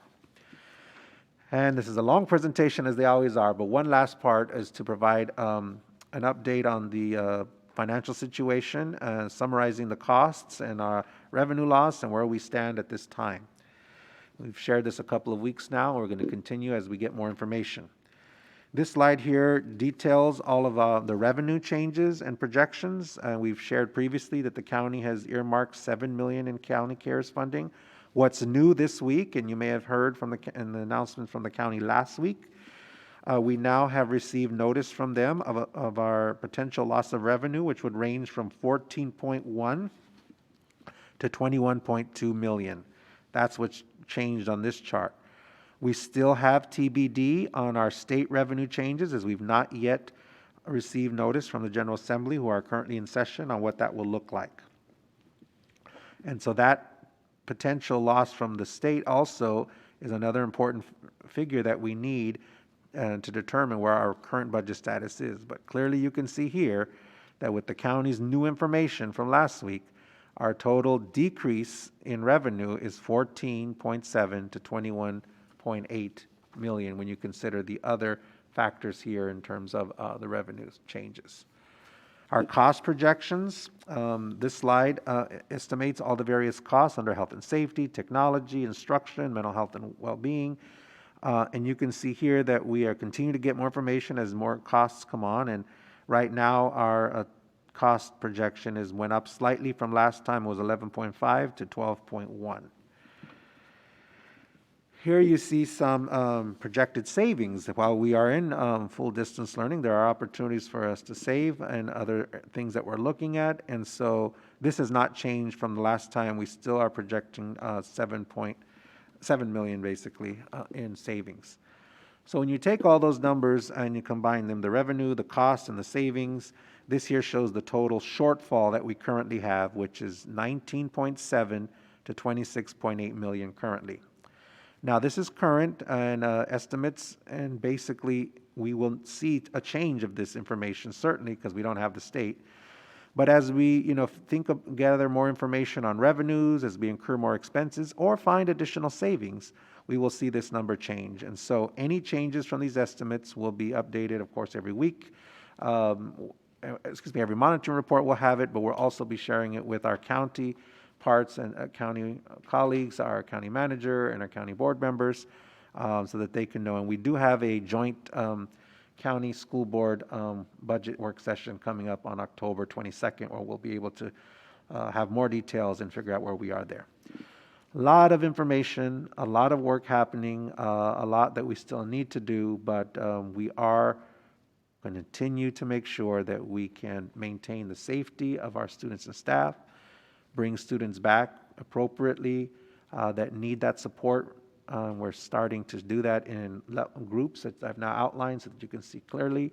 We will have those metrics on a weekly basis made available publicly, and this work continues. And I just can't thank all of the staff here centrally, the ELT members, all of our offices and departments who are working around the clock on these things. I want to thank Zach Pope, who really has been working closely with our health department, and really thank everyone for understanding that these are difficult new times.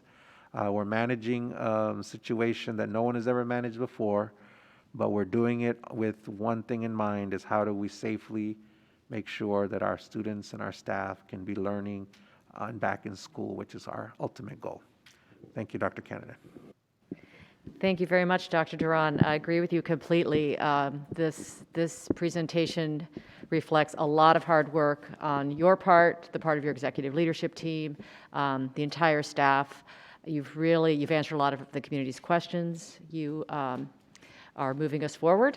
We're talking about next steps. It's exciting, it's daunting, it's all very important. And again, we're prioritizing student safety and staff safety as well. Let me start, let's see, board colleagues, if you have questions or comments, and I will start with Ms. Talento. Do you have questions or comments for Dr. Duran? I do. Thank you. Dr. Duran, thank you for the presentation and the information. I hosted open office hours the first Monday after virtual school opened, and many parents came to ask about our metrics and the detail, and I told them that we had a plan. We actually submitted one to the Virginia Department of Education, and that you were planning to provide detail, which you did today, and I'm so grateful for that. It's very helpful to have for the community. Sometimes you're so buried in the work that you're doing, you don't realize that people may not be aware of how much work you're doing. So I know how much work you've been going into this, how hard our staff has been working all summer as you came on. superintendent on June 1st. Just a reminder to our community, I think Arlington is in a unique place. Dr. Duran started on June 1st and really hit the road running, if I got the idiom correctly, and they're not my forte. But in that same month, we had a CIP that we had to adopt that was being redone, and we then had to determine what the governor was going to do, and I think his notice came out June 9th or 10th. And so, I just need to remind our community how hard we've been working.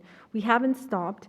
This process has been going and trying to figure out what the best way is to ensure that we have our staff and our students learning in a safe environment, whether it's virtually or in person. So with that, I do have some questions, and it's about our assistants who are coming in level 1. And I am the liaison to the Shriver program, the Eunice Kennedy Shriver program, and I have received concerns today about some of our assistants coming in, and I think we just need to really be very clear on how we're supporting our Shriver students. I know that we have many students who have students with disabilities who have a variety of needs, but in the Shriver program, I've been informed about this, so I apologize if I am more ignorant than I think I am on this, but I've been informed that at times with the needs of some of our Shriver students, it does take more than one adult to support them physically.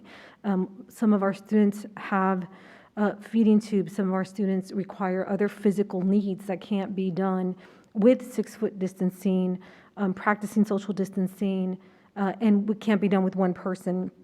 And so I just want to make sure that we provide clarification, and I think there's fear and concern. A lot of our assistants are older staff, and before you answer that, I just need to share with the people who are listening, our staff and our parents. This is a very something very personal to me, and I think it's important for you all to know that we're not sitting here making these decisions lightly. My sister, who received my kidney last May, is a teacher assistant in Florida, and they went to school full time, and she had to go in, and she is working in every day, and I worry about her every single day. She is on anti-rejection medications, and she's in there with kids, and she doesn't have a choice. She needs her health care, and she loves her job, but I worry about her every day, because what happens if she gets sick?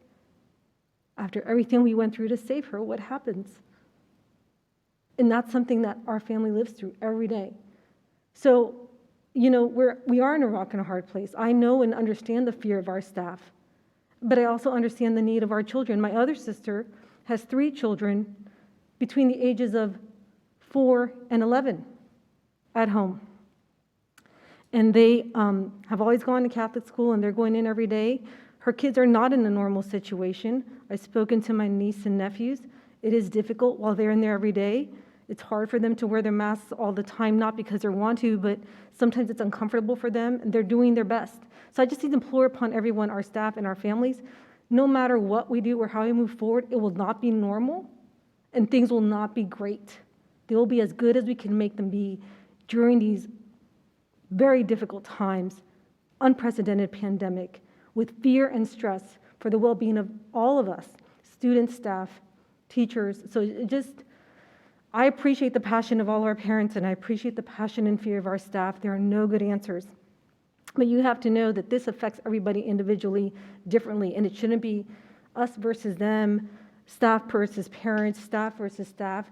It should be a community versus the pandemic. And we should work together to try to figure out how to make this the best that we can for every staff and every student. Acknowledging that everyone has fears, whether they want to be virtually because of those fears or in person. And knowing that the board and the superintendent and every APS person that I know and have talked to is trying to figure out how to make that happen every day for every student, for every one of their colleagues. So I just really wanted to share that because, we're not just sitting here making decisions without having personal experiences, personal fears, and personal stresses of our own. So Dr. Down, with that, could you please help provide us some clarification on how we're going to support our staff who are supporting our Eunice Kennedy Shriver students who may be in a very unique situation? Yes, thank you, Mr. Lento. I would like to ask Assistant Superintendent Bridget Loft, who's been working closely on this, to provide a little bit more information on that plan, and her team have done a phenomenal job of leading this work group. And so I'd like for her to provide a little bit more information to answer your question. Thank you, Ms. Loft. Sure. So I want to echo Ms. Talento's statements that we're really working to do the best that we can to ensure that our students and staff are safe as we transition them to in-person learning. And certainly, as Ms. Talento has pointed out, our students in our Shriver program have unique physical and learning needs.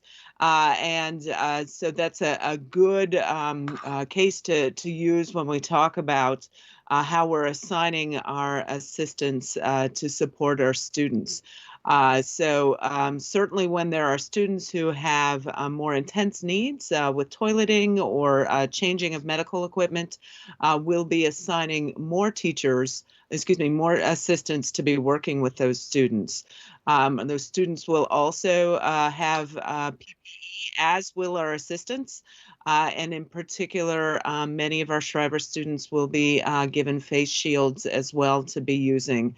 So while it may require our assistants to work with one another to help students with toileting needs, for example, we certainly are going to be training them and providing them with the personal protective equipment that they'll be wearing and using so that we can work to ensure their safety.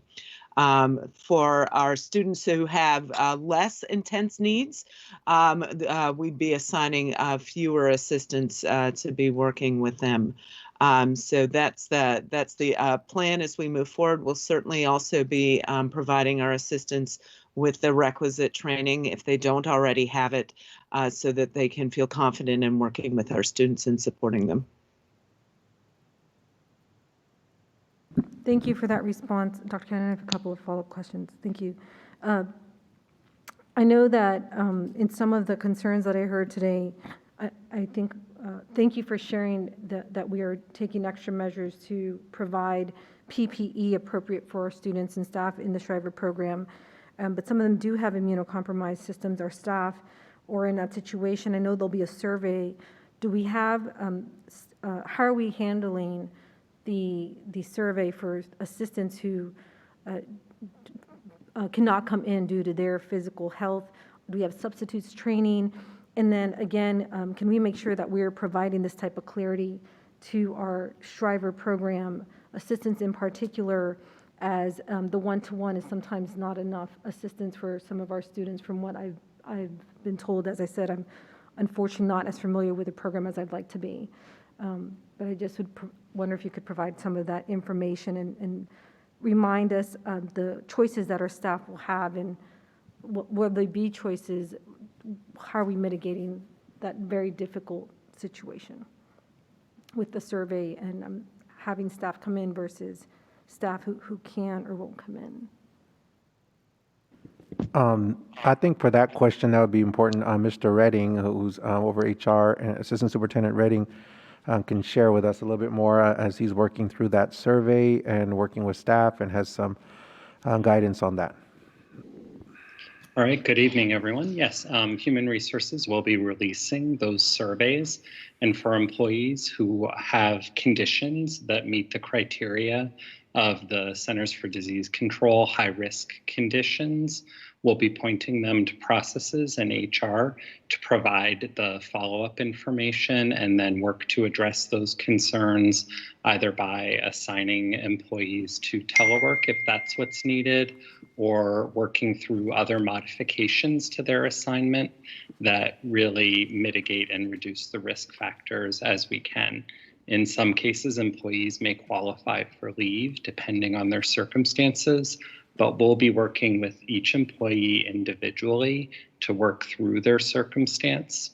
The survey itself, depending on the responses that the employee provides, will then direct them how to reach out and begin the process if they indicate that they either have a high risk factor or have other reasons that they cannot return to in-person learning. Thank you, Mr. Redding, and thank you, Dr. Duran. And the final question on this topic is, do we have do we have a plan in place if we have more teachers who can't come in due to these high-risk situations versus students who need that? Are we working through that? I know I think you said we have 72% substitutes available to come in. Would that cover assistance as well? Well, one thing is important, as you saw in the metrics, that the availability of employees is an important metric, and you'll see there on the chart that there are percentages that we would need to make sure to safely operate and reopen schools, and so that is one part. And as we move from level to level, we need to see where we are with that. Certainly, we do want to make sure we have substitutes available to support if teachers need to take off, physically in person take off. So that's a key component, but we do need to monitor those metrics and see, and that's why the survey from staff will be really important. Thank you, Dr. Duran. I know these are difficult questions and that our logistics are difficult and unprecedented, and I appreciate you and your staff working through all of this and trying to provide clarity for our staff who are doing everything they can to support our students. Thank you. Thank you, Dr. Cannon. Thank you, Ms. Talento. I would like to turn to Mr. Goldstein. Do you have questions or comments, Mr. Goldstein? I do. Thank you.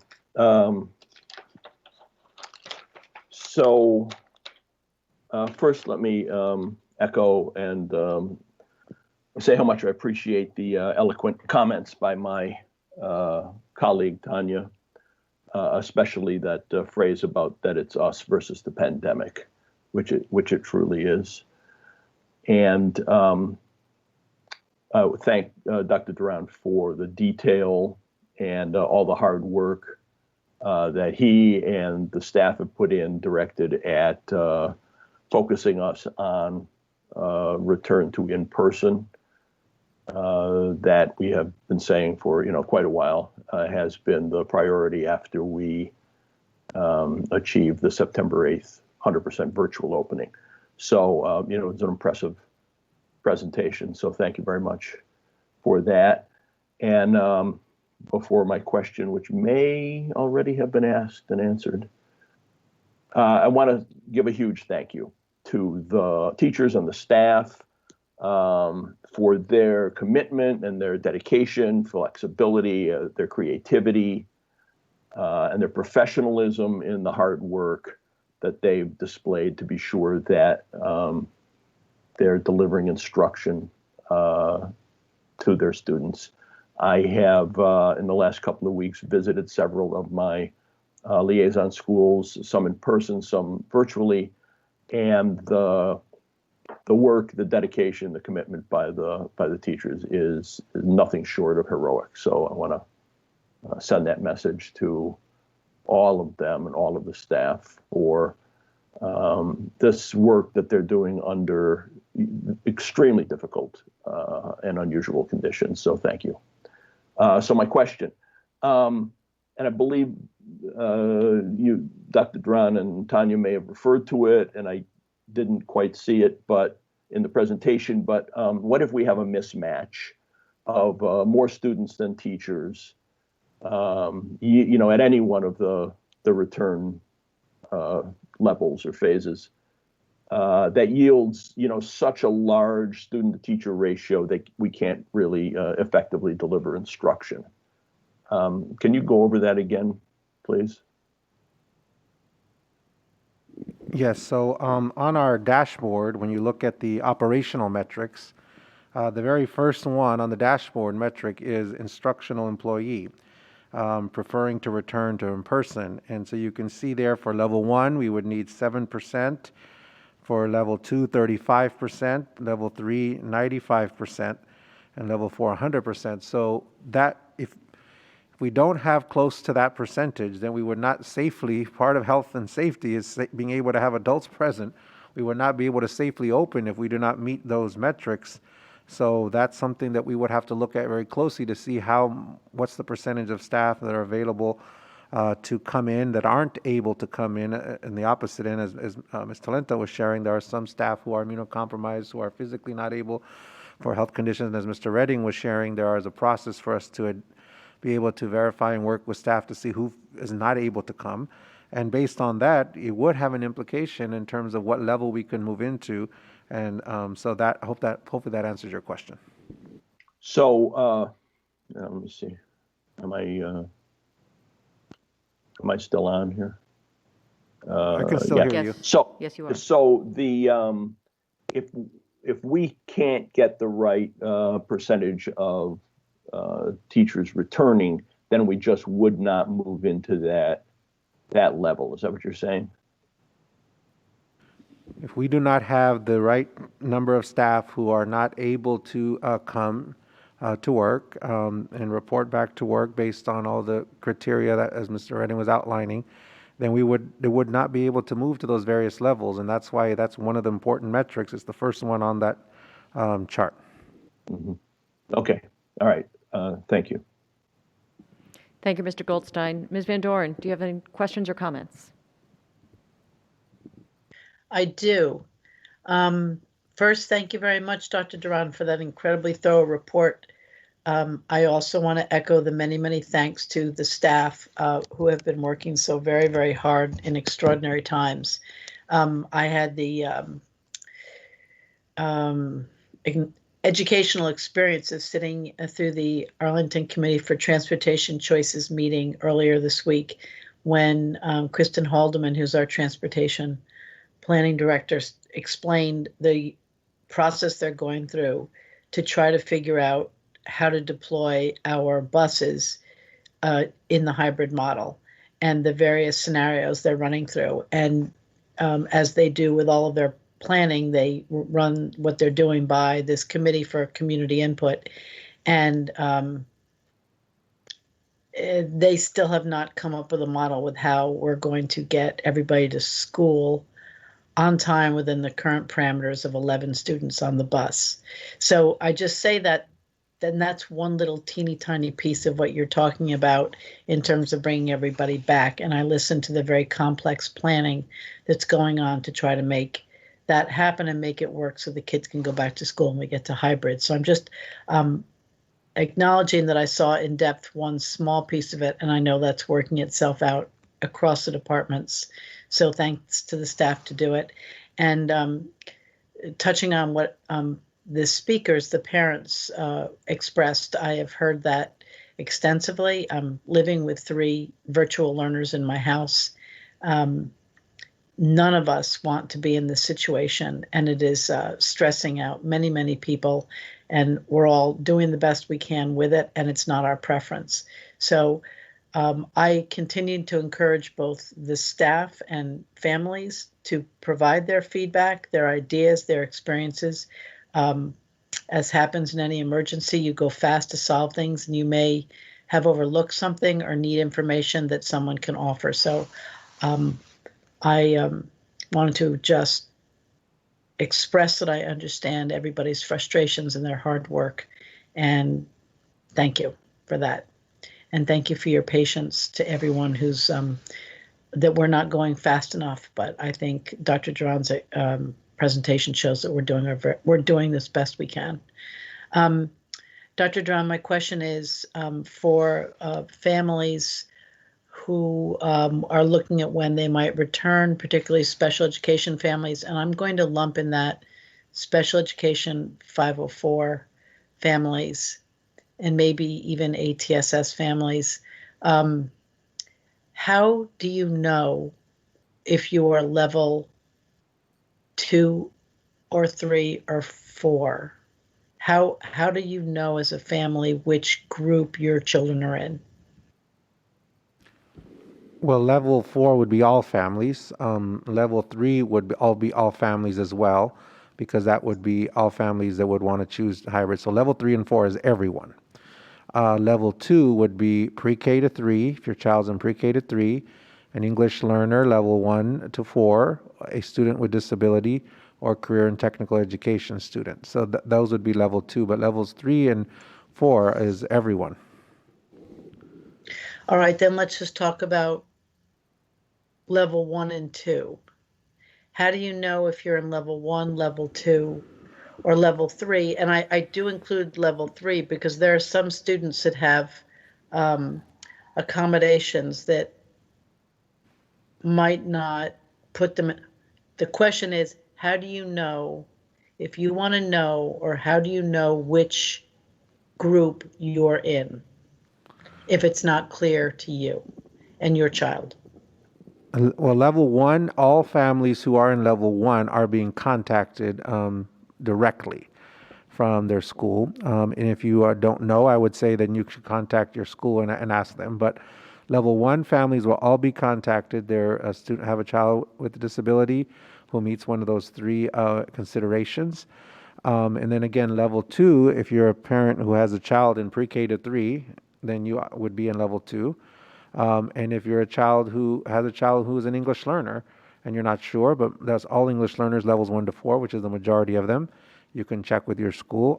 And all students with disabilities is level 2. And if your child is taking any career and technical education courses, that's level 2. Once you get to level 3, though, that's all students. So there's everyone is in level 3. Level 3 And is level 3 is for students that would be in the hybrid model, right? So parents could choose, but that's everyone. So level 3 and 4 really aren't separate. Those every single person would be in that one. It's really level 1 and 2. And what about a 504? Depends on what level you're in. So again, it would be level 2 would be pre-K to 3 with 504. Some students that may have that if they're English learner. Some level 1s may have it as well, depending if those considerations are part of their 504. Okay, so the bottom line is that what you should do if you have a question about that is to contact whoever is managing your case, be it the teacher or the case manager or the counselor who's managing it, if you need clarity on that. If you need additional clarity, you can do that, yes. Okay, because I do think that there are circumstances that may be unclear regarding this, which leads me to my second question about, and it's a sub-question, Dr. Cannon, because I have another question. The issue is students who are offered the opportunity to come back, but because they're immunocompromised and don't believe that they should come back, will we still be providing support for those students alternatively if they choose to not take the in-person offer? Absolutely. All students whose family choose to remain in distance learning will definitely receive the supports that they need, and we'll continue to do that. And Ms. Loft, if you'd like to add any additional comments, but Ms. Loft has provided previously clarity on what is available in the virtual learning model for students, and so that's what they would continue to receive. But Ms. Loft, if you'd like to add anything else to that, thank you. Sure. So students whose families choose for them to remain in the distance learning model after their classmates transition to the hybrid model will continue to have the same access to their teachers and to the quality of instruction that they have now. At the elementary and middle school level, they likely will work with the teacher who's delivering instruction via distance learning. And at the high school level, teachers will deliver instruction to mixed groups of distance learning students and students who are participating in the hybrid model. But regardless of the level or the model that the students are participating in, their unique learning and social emotional needs will be met by their teachers and their counselors and their case carriers. Okay, so if that is the case, they would just contact their school, their counselor, or their teacher and work it through. Sure, absolutely. Okay. All right, and that's connected to my last question, and that is, I'm really glad that you talked about the EBT card and the need to sign up for free and reduced lunch. Everybody in this community who even remotely thinks they're eligible, you should apply. That EBT card is it's money that you can use at the grocery store, and you should use it if you're eligible. So I encourage everybody to fill that out if they can. The other this is my connected question. If anybody needs help in any way at this point, be it that they're not going to have enough money to pay their rent, or they absolutely cannot find childcare, or they don't have food, or they can't find health care. If they're one of our families, who are they supposed to call? Who can they call in our schools to help connect them to any kind of assistance they might need? Well, our social workers and our counselors at the school, I would certainly start there. They have done some amazing work connecting families. I've heard so many stories already and about work that they're doing to help families in those same situations you just described. So say you're a school counselor at your school, and they may connect you to the social worker as well. Okay, so that a family could call their school and ask to be connected to the social worker, and that's their entry to find, connect them to resources. Yes. And that they can just call their main phone number for their school and ask for that Yes. connection. Yes. Okay, that's what I needed to know. Thank you so much. Thank you to the entire staff for this amazing presentation, this hard work. Thank you. Thank you, Ms. Van Doren. I would now like to turn it over to our chair, Ms. O'Grady, for questions and comments. Thank you, Dr. Cannon, and I appreciate it. And I want to thank my colleagues for asking so many good questions about the presentation. I have a few additional questions, and I would first like to start off with a comment. The comment is that I had the opportunity to attend my own child's back to school night at Wakefield last night, and I was so impressed with the teachers and the presentations and the ability for us as families to actually utilize the online tool to experience and receive information about returning to school and getting a taste of what some of our students are experiencing. It went very well. We had one situation where some parents weren't able to really connect well, but we worked together to figure out a way around that. I'm sure that that sort of camaraderie and support is happening for students as well when needed. I want to thank all of our teachers and our staff for, I know, doing their very best to make this educational experience as engaging and supportive and effective for our students as we possibly can during this environment. I also want to acknowledge that and share that we as leaders want to be able to go back in person. We understand that is the best delivery model for our students. We are looking at ways to do that safely for both our staff and our students. And I had the opportunity to meet with some parents who were very concerned and very interested in returning back to school in person. And one of the things I heard was that they were looking for a dashboard to help them understand, help the community understand where we are in this process for moving back to school in person. And I'm very happy that Dr. Duran and our staff, including Zach Pope and others, have pulled together, I think, very important information to help us better understand our path to returning our students to the classroom. And also want to acknowledge that, as we've heard already, that some of those colors may change based on timing and experience and the situation that we have in terms of our health and availability of supplies, et cetera. So I hope that families feel that this is an important tool. I understand that all of our families don't agree with some of the metrics, but those are the metrics that we feel are important at this point to be paying attention to for the safe and healthy health needs of our students and our staff. I wanted to also say that one of the very important things I do not want us to miss in this presentation is our budget situation. Having up to a $27 million shortfall in the budget that we are currently in is going to be yet another challenge for us. And it could have an impact on this current year. And as we have been doing, I wanted to share that Dr. Duran and I will send that portion of the presentation to our county board colleagues to ensure that they are kept abreast of our financial needs as we continue to move through this pandemic.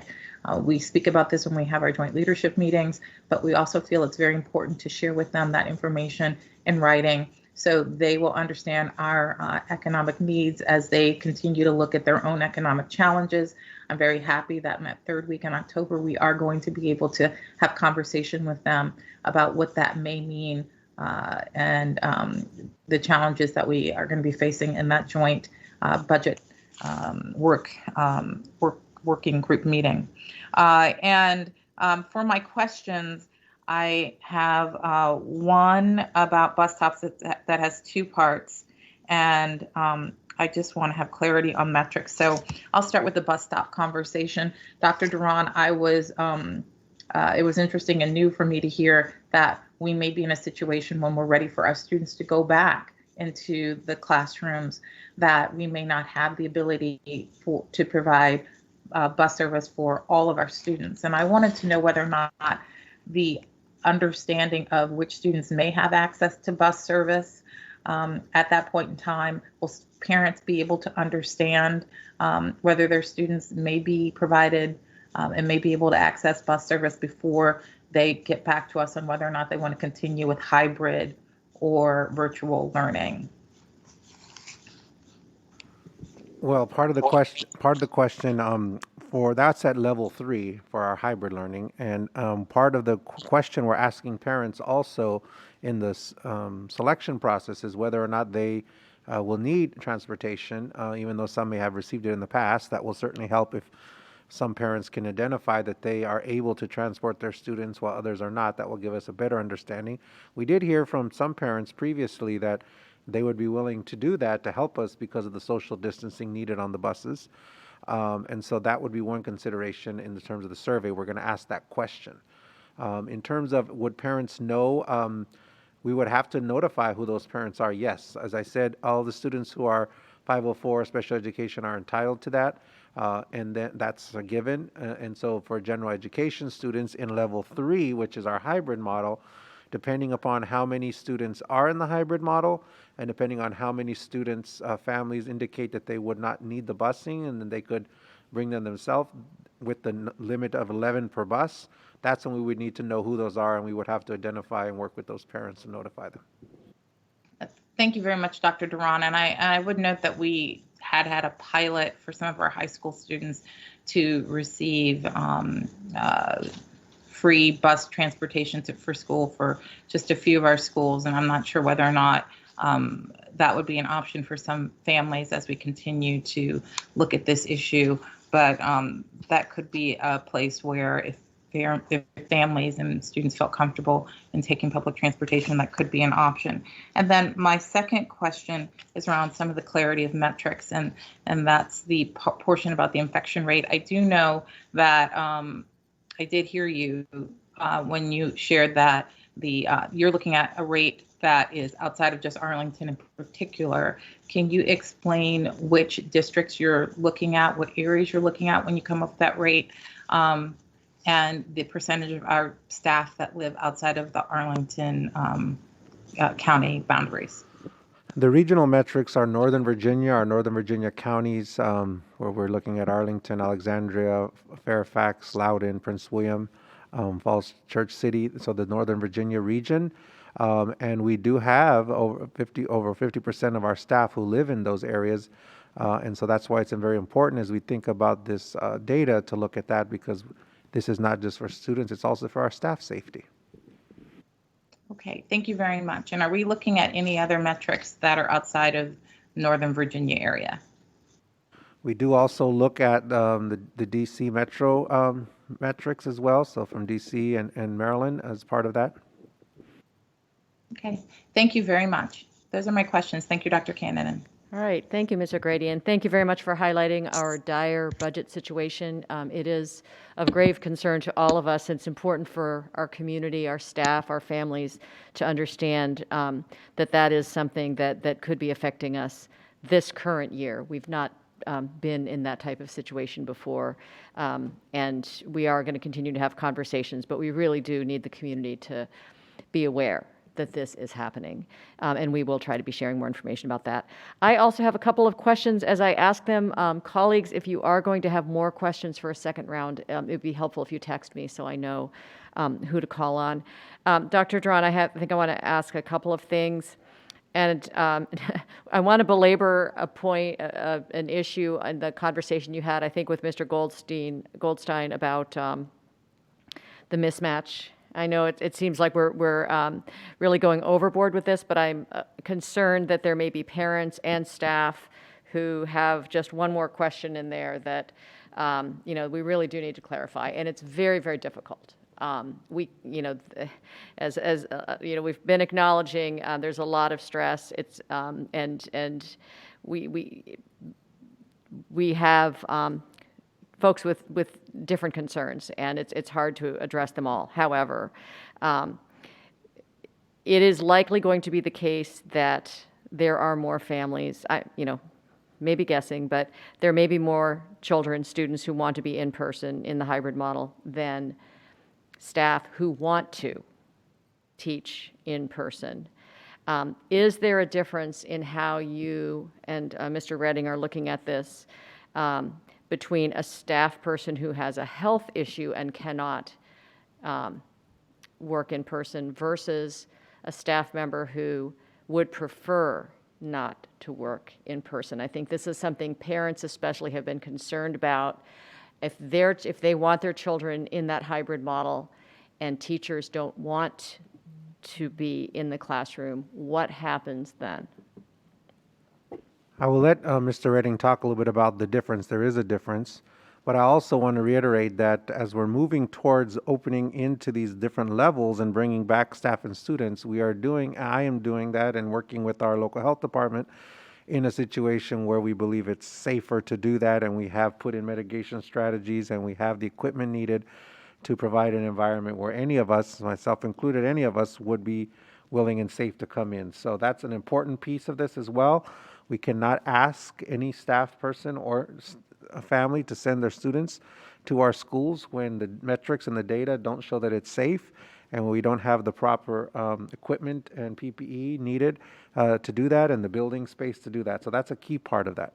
But in addition to that, yes, I'll let Mr. Redding talk about there is difference looking at once the staff fill out their survey in terms of those that aren't able to physically come in because of certain conditions and those who prefer not to. Mr. Redding? All right. Thank you. Yes, I think the education that Dr. Duran was pointing out around the safety measures, and earlier this week, several of us were doing a video to continue educating our staff and visitors to the schools around safety measures to ensure everyone is aware and compliant with all of the measures, from mask wearing to distancing to cleaning protocols to the screening measures, all of those pieces that we are putting in place to ensure people are safe and that risk is mitigated. When it comes to staff preferences, obviously we're attending very closely to our staff who have those high-risk conditions, and we'll be working with them to get the medical information. It'll be kept confidentially within human resources, and it won't be shared outside of, there's going to be 2 staff in human resources primarily working on this.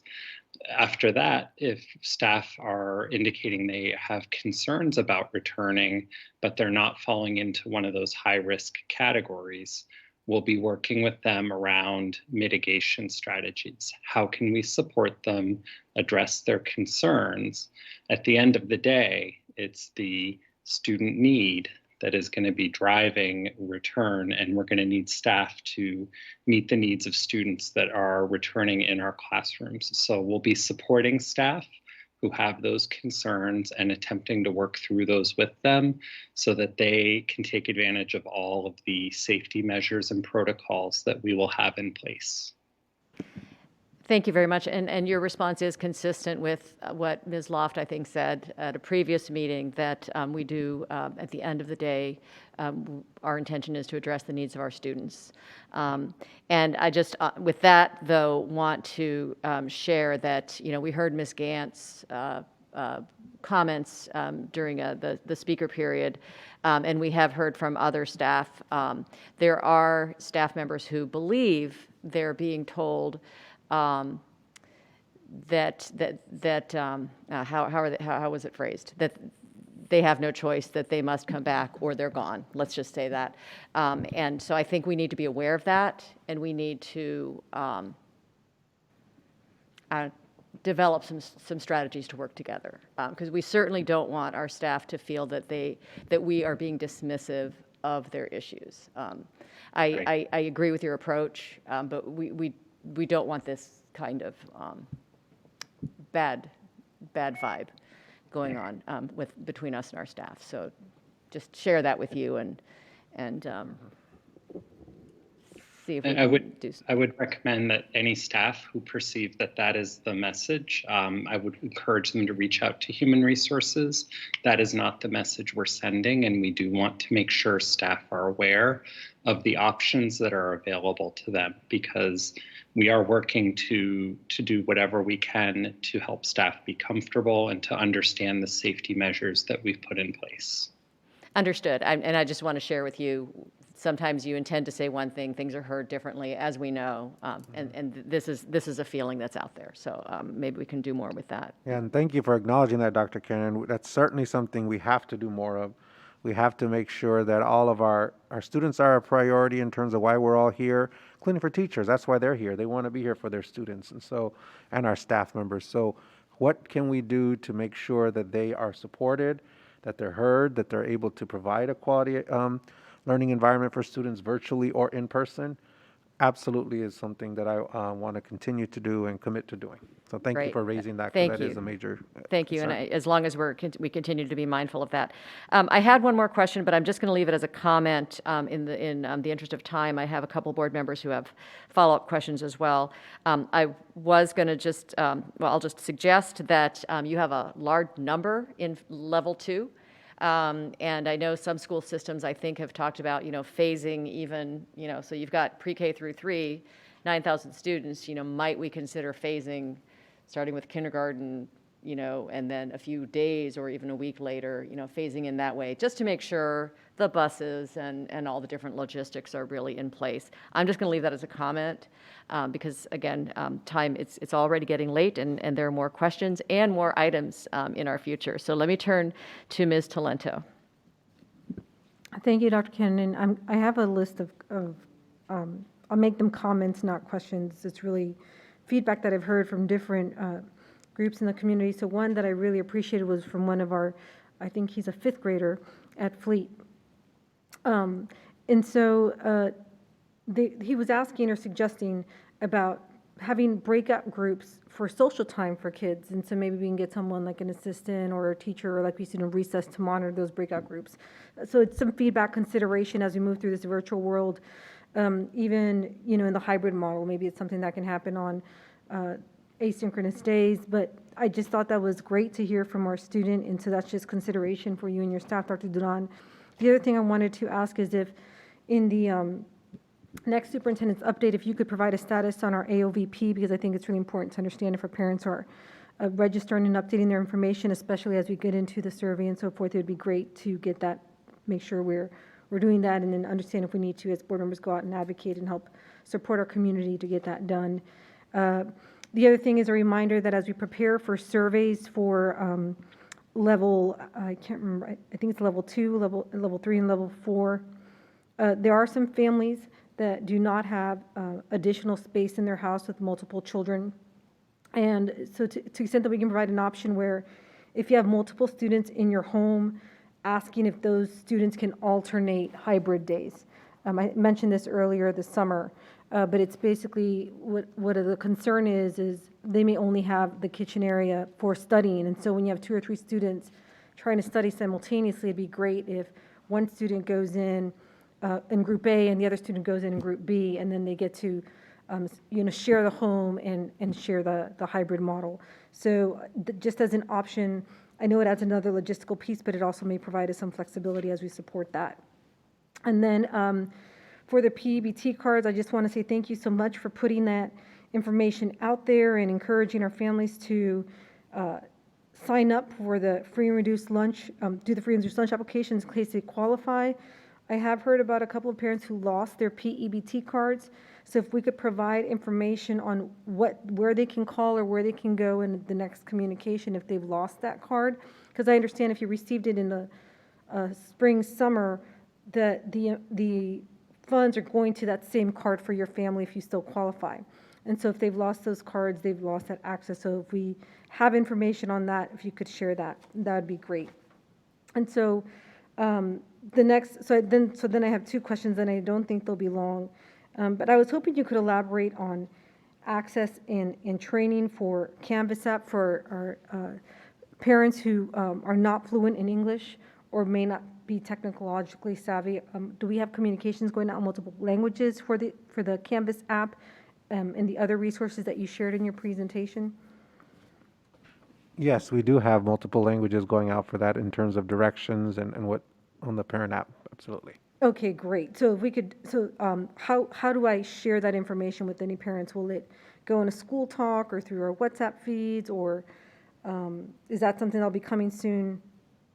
Well, we did share the information to about the Canvas app you're asking specifically. Yes. That was on Monday, the 21st. We did send that Okay, out. great. Okay, thank And you. information on the PEBT cards you're asking about is also going out tomorrow, and that will be in other languages as well. We can put some information you just mentioned about if you lost it and that kind of thing.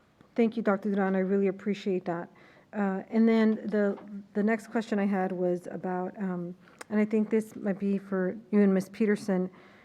I appreciate the budget update. It's really important to have that information regularly as it's an ever-changing situation. But I am curious as to when we actually have to reconcile our deficit for this year and make our accounts whole. So getting these deficit numbers, at some point, I expect we have to figure out how to get our account to zero. And I don't know, because we've never been in this situation since I've been on the board, when that happens. Does it happen at closeout, which is December 2021? Does it happen at every quarter report out? If we could get some information just so that I understand the decision-making process and in the studying of our accounting, that would be great. Ms. Peterson?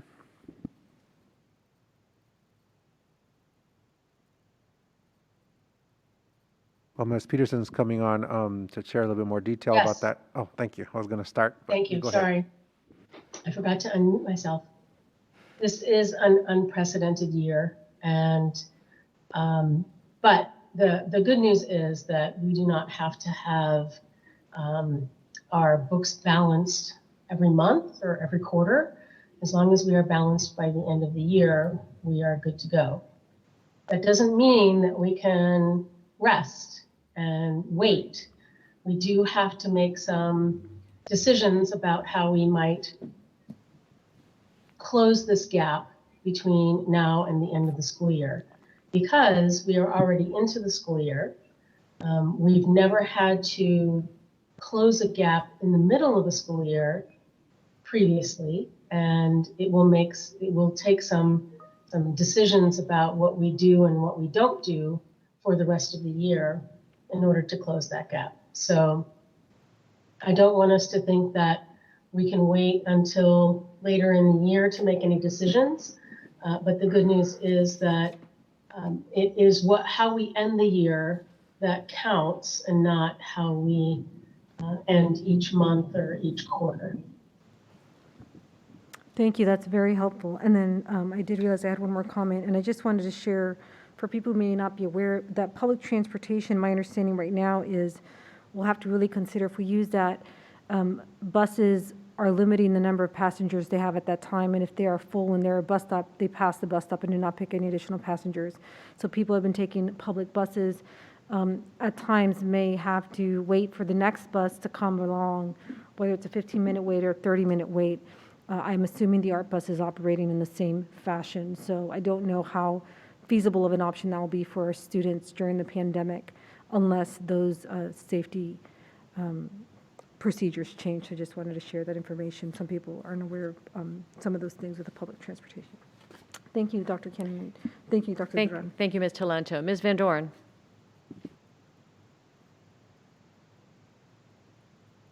Thank you. I'm just flipping back and forth between the screens. I wanted to make one comment as a follow-up to a previous meeting. I'd had a conversation with Dan Redding about employee concerns. And if employees go to the COVID, employee concerns about COVID, there's several bullets about who to contact with their concerns about going back to work, specific email addresses to use, and the specific names of the employees to reach out to, and a commitment related to confidentiality. So I just wanted to point that out in case I know that work was done recently, and I wanted to thank Mr. Redding for doing that, and just so that the staff members know that that is there under the staff section under COVID questions. So I just wanted to point that out because it's new and they may not have checked that before, and there is a way for them to reach out and specific people to talk to. My question is to Dr. Duran and probably to Ms. Loft. Sitting here, I've gotten a lot of questions from families who think they might be level 1. And I reiterate that I think there's confusion about who's what level. But in particular with level 1, since they're the ones who are queued up to go back in soon, there's a lot of questions and concerns about the safety of the kids and mask wearing and not mask wearing and all the complications that go with kids who have high needs for support. So again, I think this is probably something that's going to get handled student to student. So I just want to reiterate for the people watching who have concerns and want to engage in this conversation, they should be talking to whom, Ms. Loft, so that they can get their their questions directly answered and really hear, someone talk through what the plans are for their child. Sure. So to speak directly to students who may be eligible for level 1, those families should expect to be receiving calls from their schools beginning next week to inform them that their child has been identified as meeting one of those 3 considerations. At that point, the family will be given some directions as to how and when they need to make the decision as to whether their child will come back to in-person learning or continue with distance learning. It's also a great opportunity to engage in conversation with that school staff about some of the, about all of the plans to keep our students safe. The staff will be able to talk with them about the plans to have an approximate ratio of 2 students to 1 assistant, how classrooms will be set up, the PPE that's involved, some of the structures and routines that will be in place for students as they return. So that's sort of the first contact. They can certainly talk with their principals if they continue to have questions or concerns about student safety and some of the more school-wide routines that are going into place as well. But their first contact is their case carrier, the person who they normally deal with most regularly, see how far they can get and express their concerns, convey them to us, maybe something we need to know and consider, but then have that conversation and work through the issues. Absolutely. And I do want to reiterate that families should expect to be contacted next week if their child will be selected to participate in or is eligible to participate in level 1. Regardless, any family can reach out to their case carriers and to their principals as well. Okay. Thank you so much. Thank you, Ms. Van Doren. And wrapping up this item, I'd like to turn to our chair, Ms. O'Grady. Thank you very much, Vice Chair Cannon. And I just had a question about our Virginia Preschool Initiative, our VPI classrooms.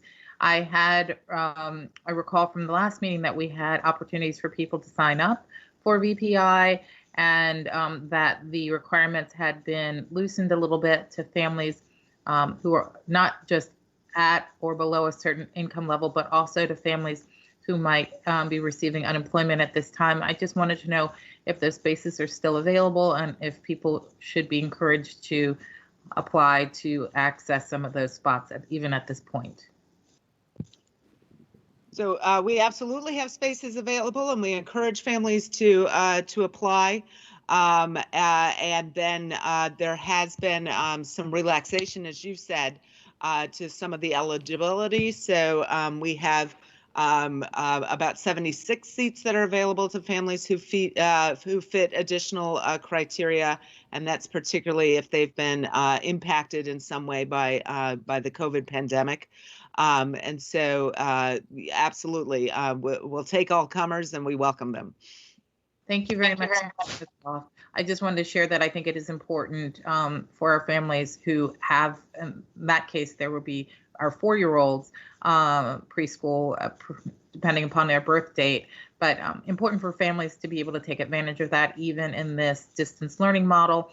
Each of those students would receive a digital device to participate in the lessons that are happening digitally, synchronously on the days that we do synchronous, and asynchronously on Mondays. So want to encourage families to not miss out on that if they have the ability to be able to take advantage of that in their home with their child. And it's a great program. Our pre-K programs are so important, and it is important for all of our students to get off to a great start, and we are offering that. So please, if you qualify, please take advantage of applying. Thank you.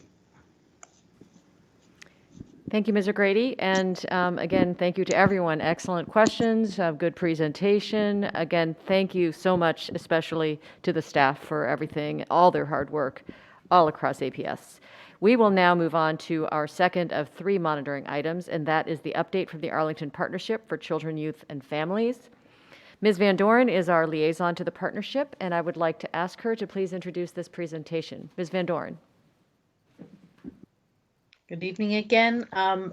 The partnership is going to give an update tonight, and I would like to welcome Dr. Michael Griffin, Alicia Guajardo, Kim DeBlau, Ava Boston, Yasmina Mansour, Nathan Dent, Belen Yeshiguta, Kim Duran, and Siobhan Grayson. 4 of them are students. And I believe Dr. Griffin is not going to be able to be with us tonight, but we're going to tee this up with a video that they presented and created in advance, and then the group will answer questions. And I believe that those who are most appropriate to answer each question, I think Kim Duran is going to help facilitate that. But before I turn it over to them, I need to thank our APS staff who are active for half of the partnership, and Laura Newton and her staff, Pam McClellan, Wendy Correa, and then Cynthia Johnson, Jeanette Allen, who have been stalwarts in their connection.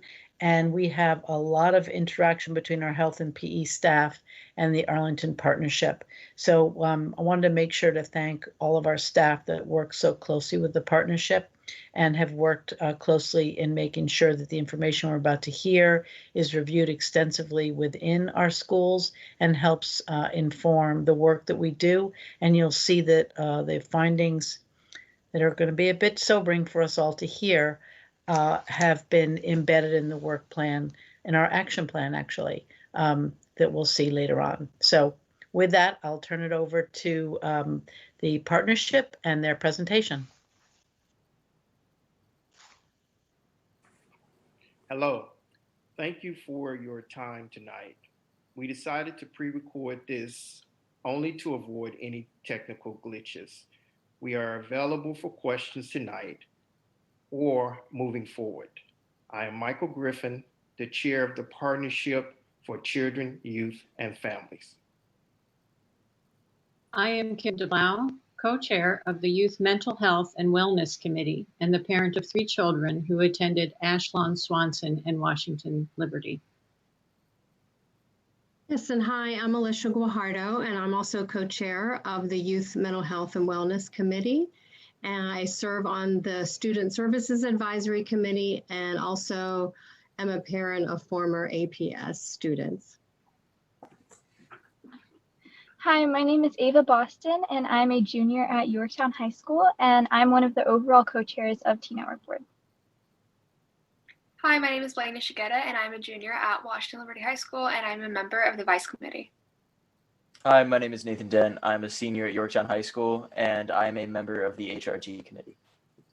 Hi, my name is Yasmina Mansour. I am a junior at Yorktown, and I am one of the overall co-chairs of the T-Network Board.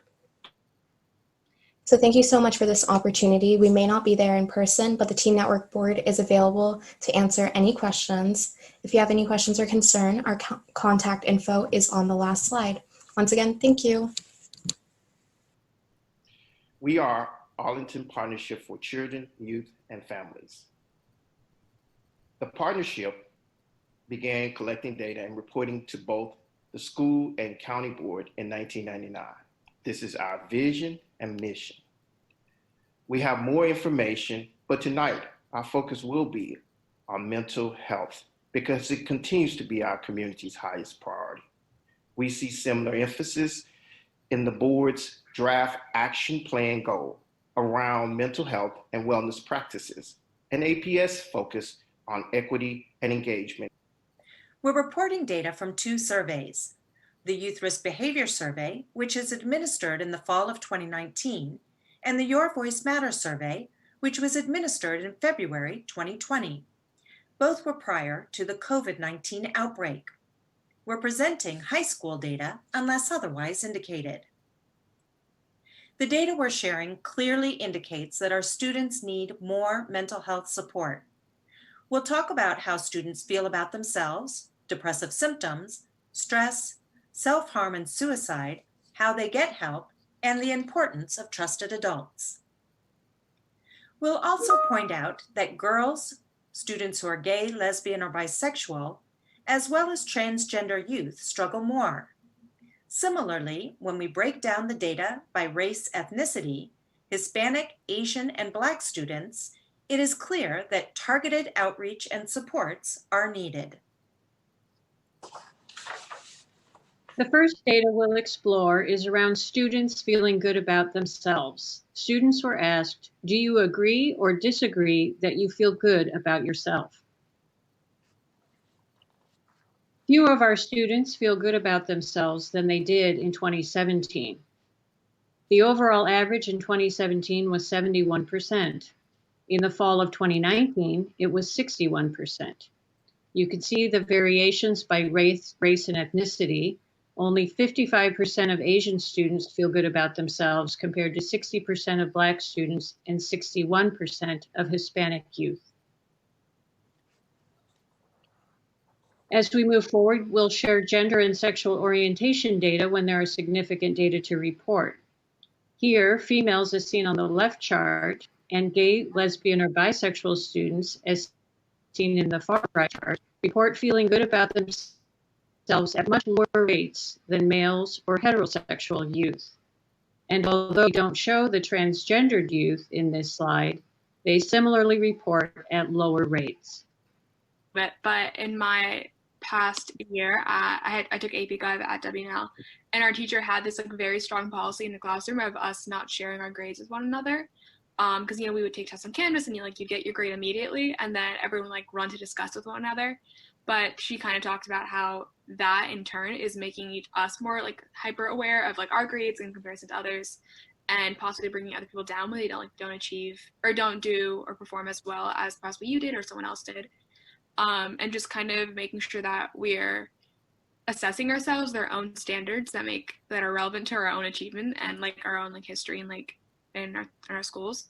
So that was one thing that I took away from that class, aside from all the course content, was that it's important to focus on where you are and where you're trying to go, and on a very individual way. But yeah, I think that teachers can make a bit more of an effort within the classroom to make sure that we're not trying to kind of go toe to toe with one another and foster a more empathetic environment in the classroom. So now we'll share data on depressive symptoms. The students were asked during the past 12 months, did you ever feel so sad or hopeless almost every day for 2 weeks or more in a row that you stopped doing some usual activities? Approximately 30% of all students reported depressive symptoms in the fall of 2019. This chart, broken down by race and ethnicity, shows that Hispanic, Asian, and Black youth report these symptoms at a higher rate than white youth. This left chart shows that female youth, regardless of race or ethnicity, are more likely to report depressive symptoms. Hispanic females report depressive symptoms at a higher rate than white females. The chart on the right shows that Arlington LGB youth report depressive symptoms at a much higher rate than students who are heterosexual. Students who report being transgender similarly report depressive symptoms higher than their cisgender peers. Yeah, and if you look at the data, it's kind of shocking because more than 1/4 of each race of students reports feeling depressive symptoms. So that means roughly like 1 in 4 of our friends or peers experience that. So I'm not saying like correlation equates causation, but there must be something that's causing this widespread depressive feeling.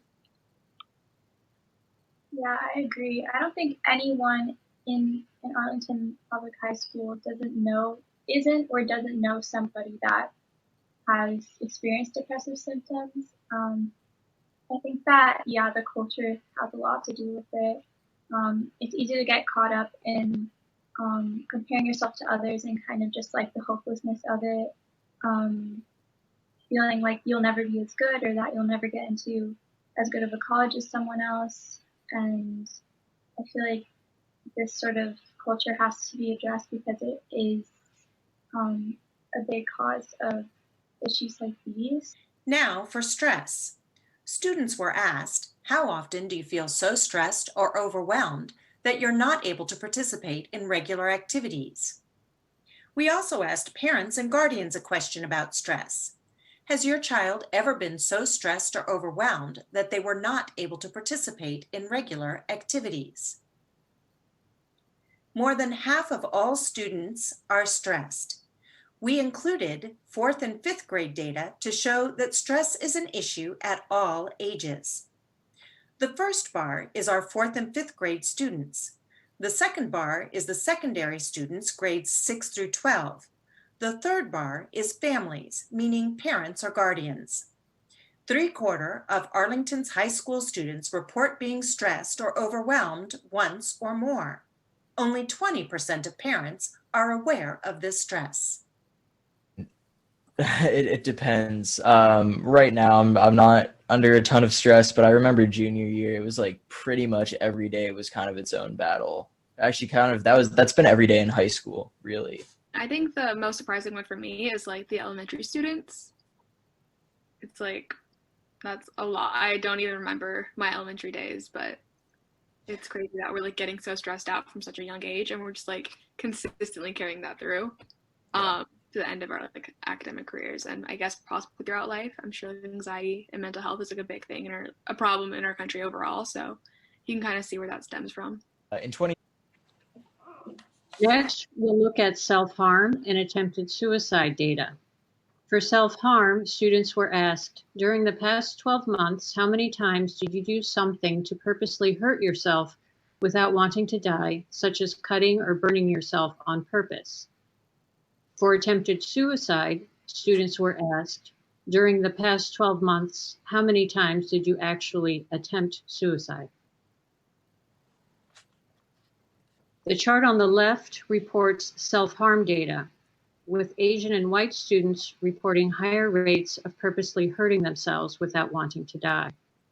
On the right, we want to show you that in an average classroom of 23 students, 1 has attempted suicide.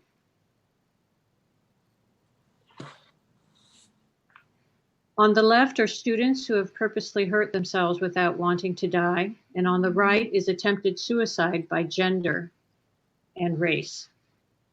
We clearly see that females engage in self-harm and attempted suicide at higher rates.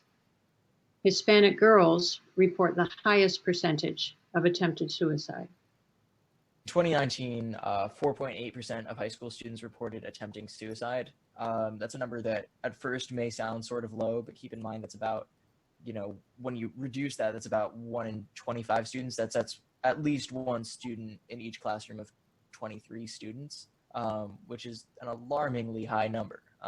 Just as a student, I think about that, and I just think, if that were to be applied practically, like I look at my classes that I'm in this year and I wonder, like, there is someone in here who's struggling very seriously. And, even though I think that I'm well attuned to noticing when people are having issues like that, like, I'm not going to know all the time. That's frankly kind of a lot. self-harming up to 20%, which is 1 in 5 people, which is, if you think about it, that's, if you think of your close friend group, your inner circle, that's statistically likely that one of your very close friends are harming themselves, which is scary and not something that people talk about, and which is even scarier.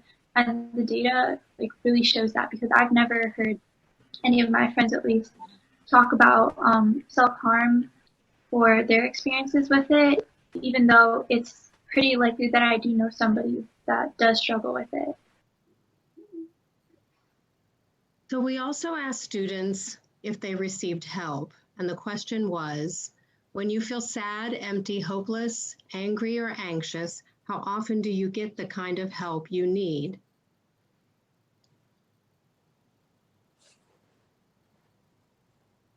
So only about 1/4 of youth who report depressive symptoms said they got the help they need.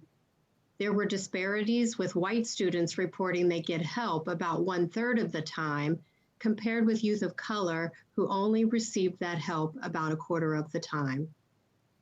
I think a shockingly low number of students, or percentage of students that report depressive symptoms, actually get help with these feelings. And I think that this is a problem that should be addressed. I know it's something that definitely most likely contributes to this is the stigma around mental health and the feeling that, oh, I don't need help, kind of rejecting the negative feelings and convincing yourself that you're fine. But I feel like with more education about mental health and more resources available to youth, and especially resources that they didn't know about that are available in Arlington that youth should be aware of, you can hopefully elevate the number of students who are actually getting help. Trusted adult.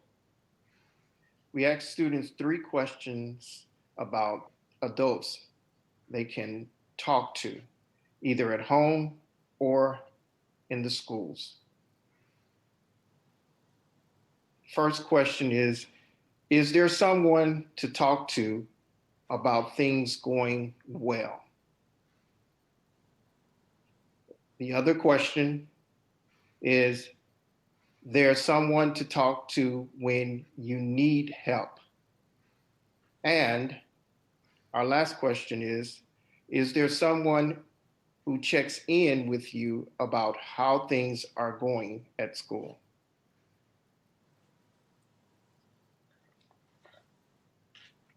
In the left chart, we see a light green bar is the adult in school versus the dark green bar to represent an adult at home or in the community.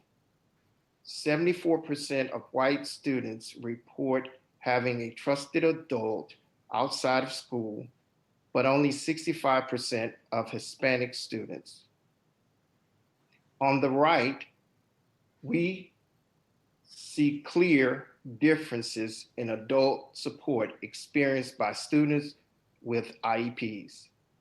Students with an IEP report having a trusted adult in the school more than those without an IEP. For across the board, the data is pretty good for trusted adults, but I don't think people realize the importance of a trusted adult, having one at school and having one at home. I think at school, it's really important that you have a trusted adult, because there's going to be times when you're in the middle of the day where you're going to need to vent or something, or you just need that extra support, and having someone near you immediately is super. I think that I'm really grateful for, kind of the teachers I've had at Yorktown who I've come to build strong relationships with, and who I've really come to trust a lot. My freshman year English teacher, who's also been my journalism teacher throughout high school, has been one of those people. My sophomore year AP World teacher too. it's rare that it happens, but it's really meaningful when it does. I think it's definitely made my school feel more like a community that I was really a part of. And it's just nice to have that additional layer of support should you need it. All the datas. In addition, I know that every school has one equity and excellence coordinator, although they might go by different names in different schools. I think that having more resources such as those, or even just like Yasmina said, having more representation within staff would be very helpful. I think that along with myself, and I'm sure all of my fellow peers, do look up to their teachers as trusted people, trusted adults that they can look up to and possibly like aspire to be or model in their future lives. So I think that having someone that looks like you, that has shared experiences like you, would be very helpful in just kind of understanding yourself and feeling more comfortable in who you are. With this data in mind, to support our youth and families, we make the following recommendations. Address stigma multiculturally through targeted outreach and discussions with students and parents. Leverage the trusted adult concept that we heard is supportive for all students. Ensure that school staff are participating in training like Youth Mental Health First Aid or Cognito, so that all are prepared to support youth mental health. Recruit more diverse faculty and administrators so our kids can connect with adults they can relate to. Add counselors, including substance abuse counselors, social workers, and psychologists. Highlight available resources and ensure they are easy to find in a variety of ways, so students and families can help themselves and each other. The Youth Mental Health and Wellness Committee is working on a collection of resources to share. Monitor how kids are doing, particularly in the remote learning environment. And remember always the importance of listening to our youth. A very apparent disparity between children of or students of color and the white students. Speaking as a student of color, it is hard going to a predominantly white school, and the lack of representation not only in the student body but in our staff and teachers, I think might contribute to that. Because also, if we're going to see as students of color, we have like one or two teachers in the whole entire school who are also a minority. The most representation we see is in the help staff, like the custodians, the lunch ladies, and I think inadvertently that has like an effect, not whether that be in like self-image where you see how you see yourself portrayed, that can all have an effect.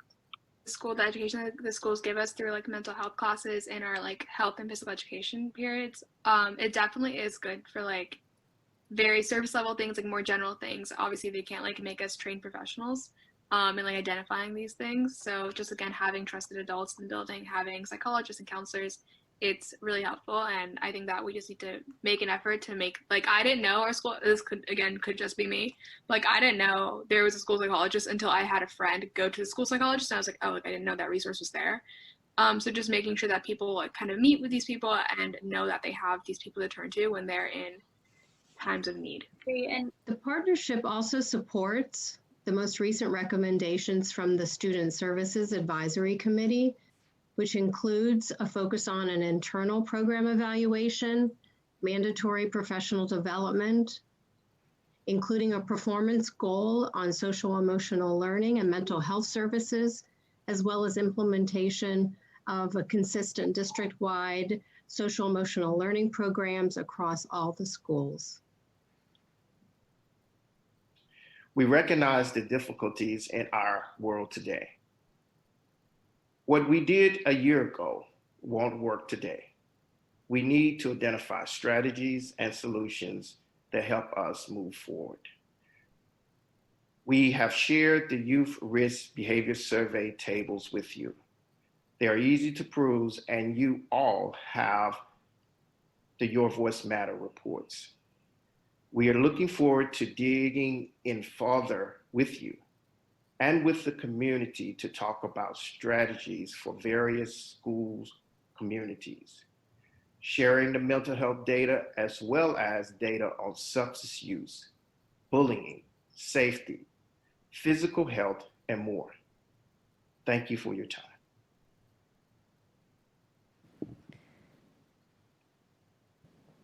Terrific. Thank you all so very much. I hope you all know how much we in Arlington Public Schools value our partnership with you. And thank all of you who were part of the presentation. We do have a number of APS staff who do participate regularly with you, and want to thank all those folks as well. So with that, I think that we will start to see which school board members have comments or questions. And I'm going to start with Mr. Goldstein. Mr. Goldstein, questions or comments? I do. Yes, thank you.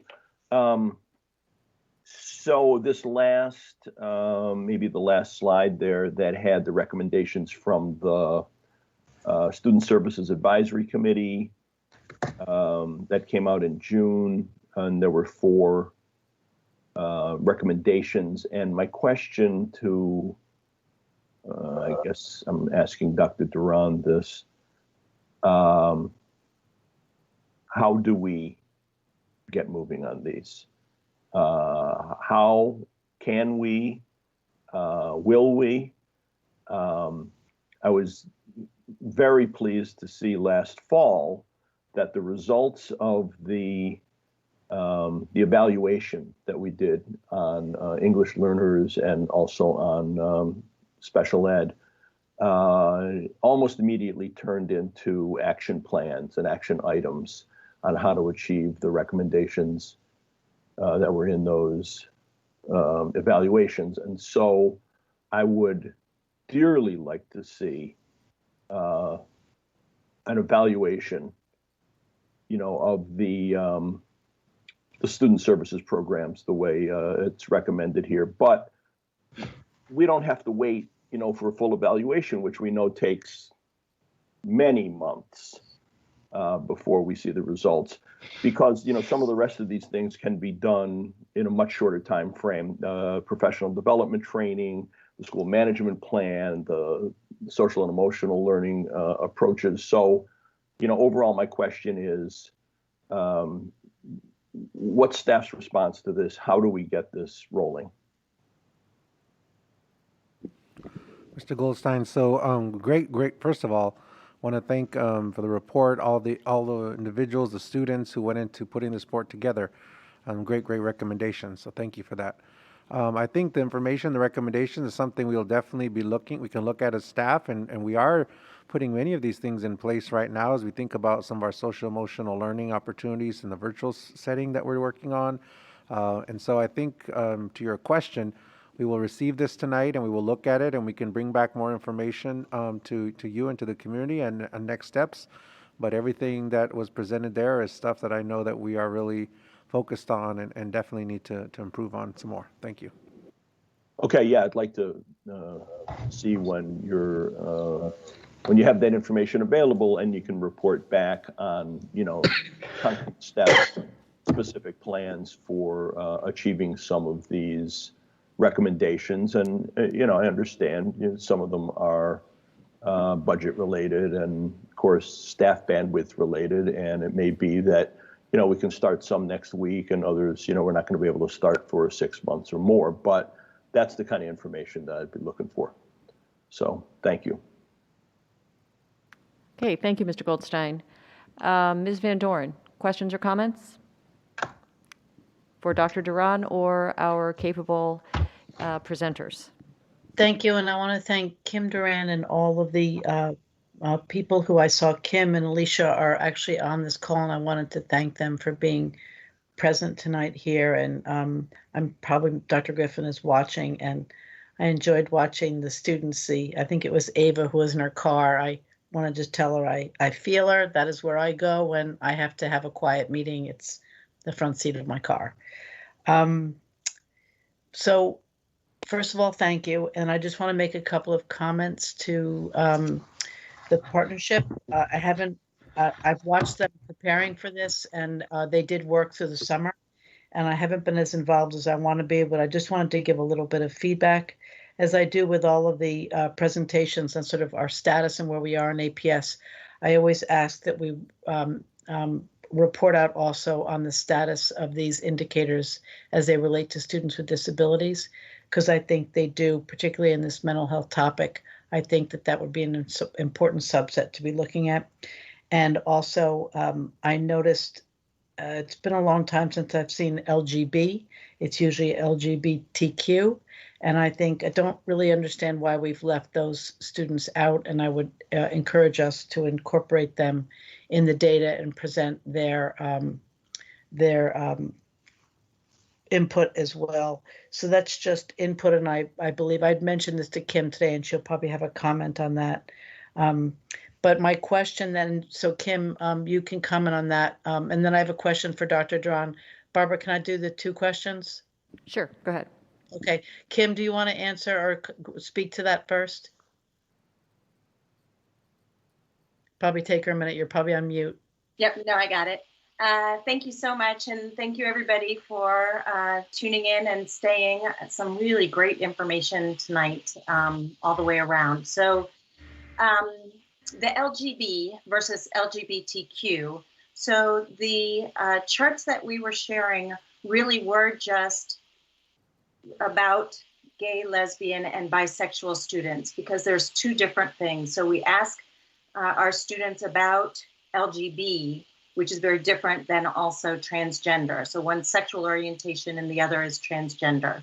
So although we do have some transgender data that we can share, we did some special reports to be able to get to the analysis. It's not, the numbers are so low that you can't really report it in a big setting like this. So if there's a small group that wants us to work with them and dig into this, we're happy to. We do have the numbers of students for gay, bisexual, or lesbian, and so we were able to put that into the charts. So it's a little tricky. There are some special reports that we can run that are just for Arlington. On our website, we have much more detailed reports, but that's sort of the short answer for why it's LGB and not LGBTQ for this, but we do have data on both. The other question that you were asking about is disaggregating the data in a way so that we are making sure that we're recognizing some of our special needs students. And the Your Voice Matters data, we definitely have that, because that is data that is populated using some information from the APS data.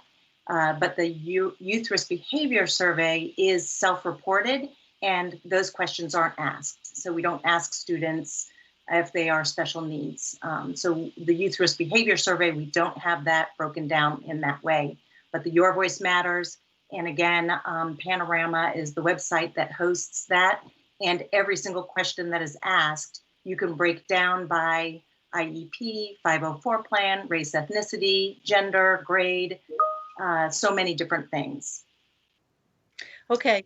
Well, I would encourage us to collect that. And if you have to ask people to self-report, to do that. And I would also, there are 7 federal categories. I would suggest we include always capturing the information by students with disabilities, students, economically disadvantaged students, and English learners. Because I think particularly in times that we're in now, there are particular needs to those groups, and we may be seeing changes in the incidence in those groups by those categories. So I'm asking that we consider including a regular breakout by those additional categories. And if it requires self-reporting, then I know that some of the data you get directly from our student database anonymously. I don't want anybody to think anybody knows any of this information, but it's in the aggregate. But if we could get that for the others, let people self-report if they have to, that would be great.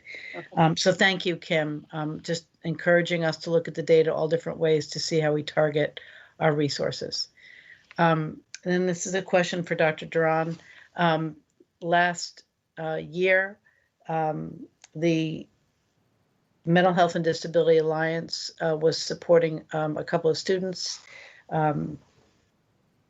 Perry Gibbs and a fellow student at Yorktown, who were working on putting together a student sort of self-help guide. They felt very strongly that students, as we heard tonight, don't know that there are resources out there and don't know who to go to. They don't even know it's even a possibility. And they felt very strongly that students talking to students would be most effective. They did a presentation to the Student Advisory Board, and they were in the midst of working on, they created a course that our staff had said could be done on Canvas, but there were some hurdles to that. And I think I forwarded that again to everybody today. And I really would like to see us listen to these students about what they think other students need and follow up on that. And I am hoping that that is going to happen. It was their fervent hope that students reach out to students and provide the information as they believe students feel they need it. So I'm directing that to you because I do hope, I know we hit the pandemic, but given what we've just seen, I would hope that we might follow up with those students. Thank you, Ms. Zendorn. And earlier you did send me that information, and so I did ask Assistant Superintendent Bridget Loft to look into that since that was before my time here, and so she has an update on that. Thank you. Sure. So I want to agree with you that the information in the Canvas course that was developed by these students is really important, and we do want to give our kids access to hear from their peers through the Canvas course. We've got a little technicality as far as auto-enrolling students into a Canvas course.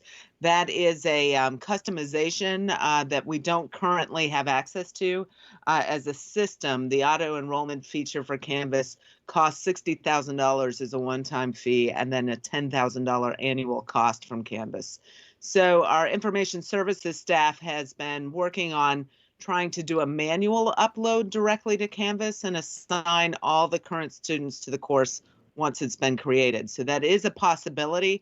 I do want to emphasize that's a really time-consuming effort, and so that's why it hasn't happened yet. But certainly that the content in this Canvas course that was developed by Perry and his classmates and his colleagues is really valuable information, and so that's something we're working towards giving our students access to. It's just a factor of time and money.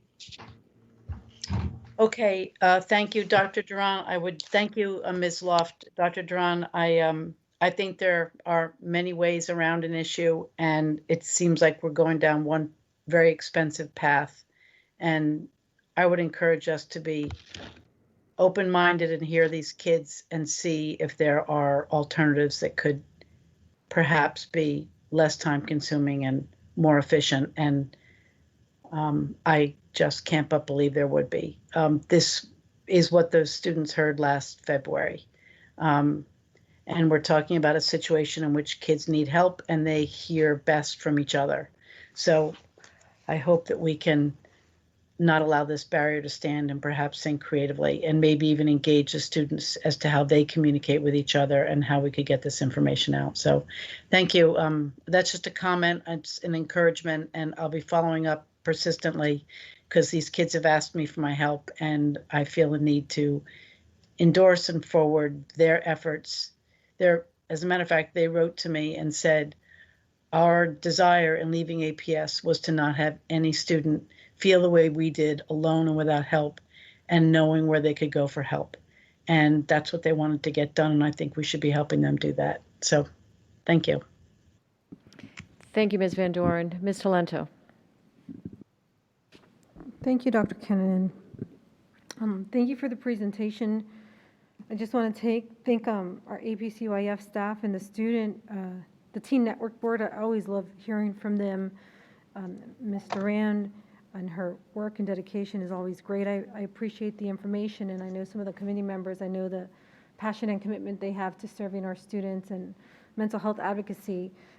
So I did want to just really support this Canvas course. I remember going to speak to a Yorktown Spanish class, and we had a discussion in Spanish about mental health and the resources and the stress that our students were under in Spanish by a Yorktown, I think it was a junior class.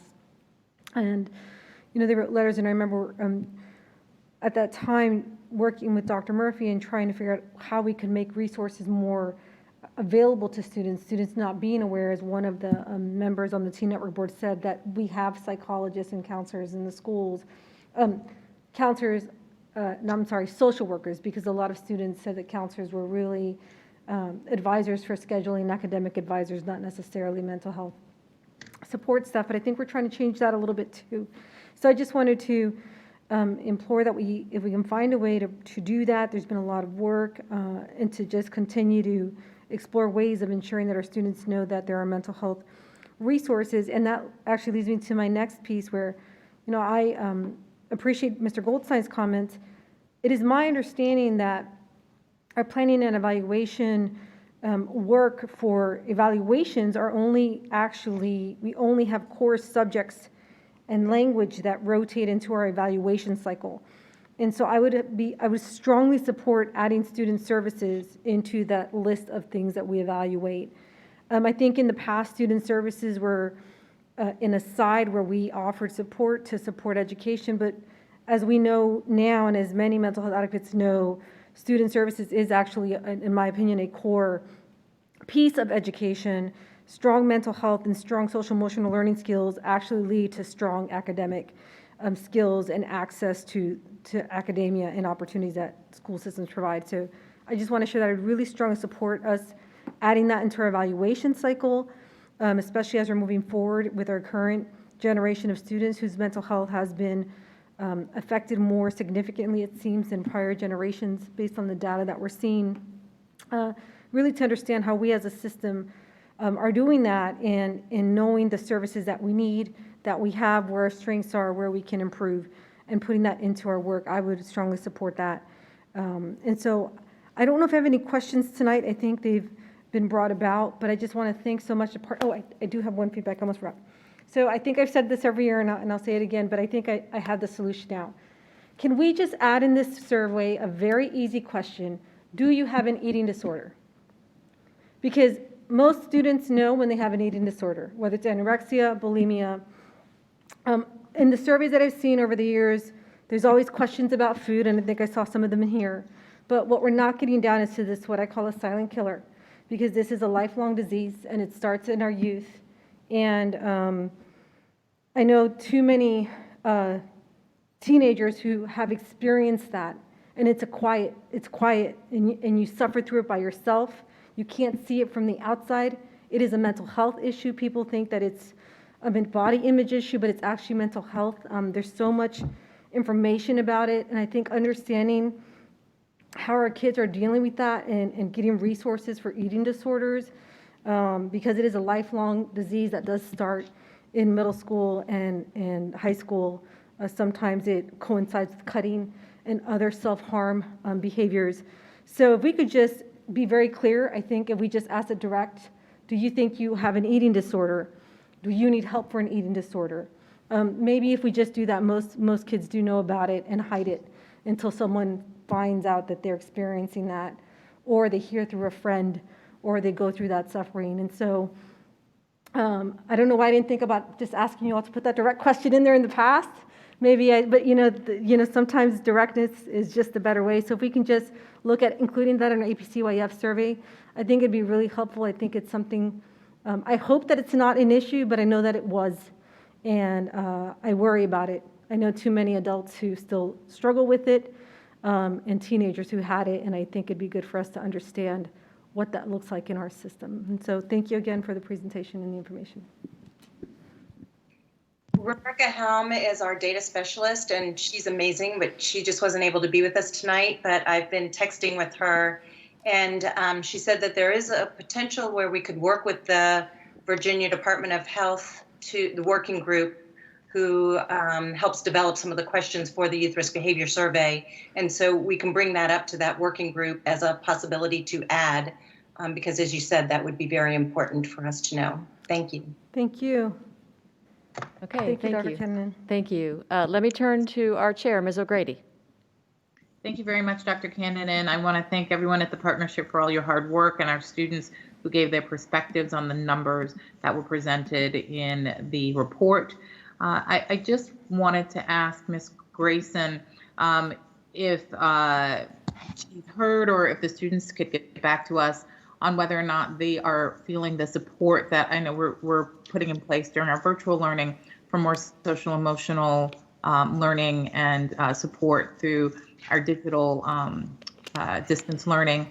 And also it was brought up by the students that they would like decision makers to hear more from them and what are the best ways that they feel we should be getting their input. I know that Dr. Duran had a student town hall when he first arrived, interested in their feedback on that, and not sure if Dr. Duran wants to quickly touch on the social emotional work that's been put in place in preparation for distance learning.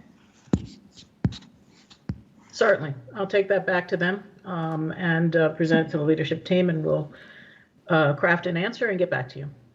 Thanks, Ms. Grayson. Absolutely. Ms. O'Grady, do you have another question or comment? Shall I move on?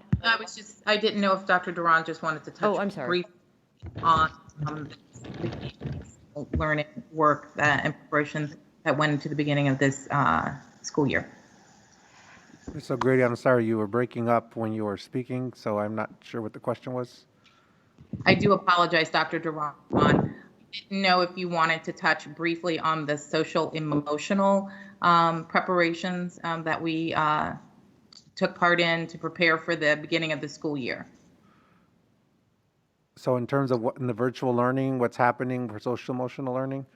So, yes, so we provided, you're asking to a reminder of what we provided in the updates. So yes, we have put in some curriculum in place, and we've provided some opportunities for students to have at various appropriate for their grade level, elementary in their morning times, and middle and high school some time that's crafted and actually set aside during the schedule for students to engage in that type of learning. And obviously, as I said earlier, we have our staff, our social workers, and our counselors who are able to provide that support for our students. And so been really great that our Department of Teaching and Learning has really thought through a way to be intentional about how we approach it and create it as part of the schedule. Thank you very much, Dr. Duran. I appreciate it. I have no more questions. Thank you, Ms. O'Grady. And I understand Mr. Goldstein has another question. Mr. Goldstein? I do. Yeah, thank you. Sorry, I should have asked this when I had my earlier opportunity. I guess this question is for Kim and the partnership staff. And that is, I know the data from previous surveys were disaggregated by school, and that information then was brought to the school, to the PTAs at different schools to talk about their own data, their own experiences, the experiences of their students, and the responses their students gave on the surveys. So I'm assuming that's still the case, that we have disaggregated data. And so I guess my question is, what's the next step with this data?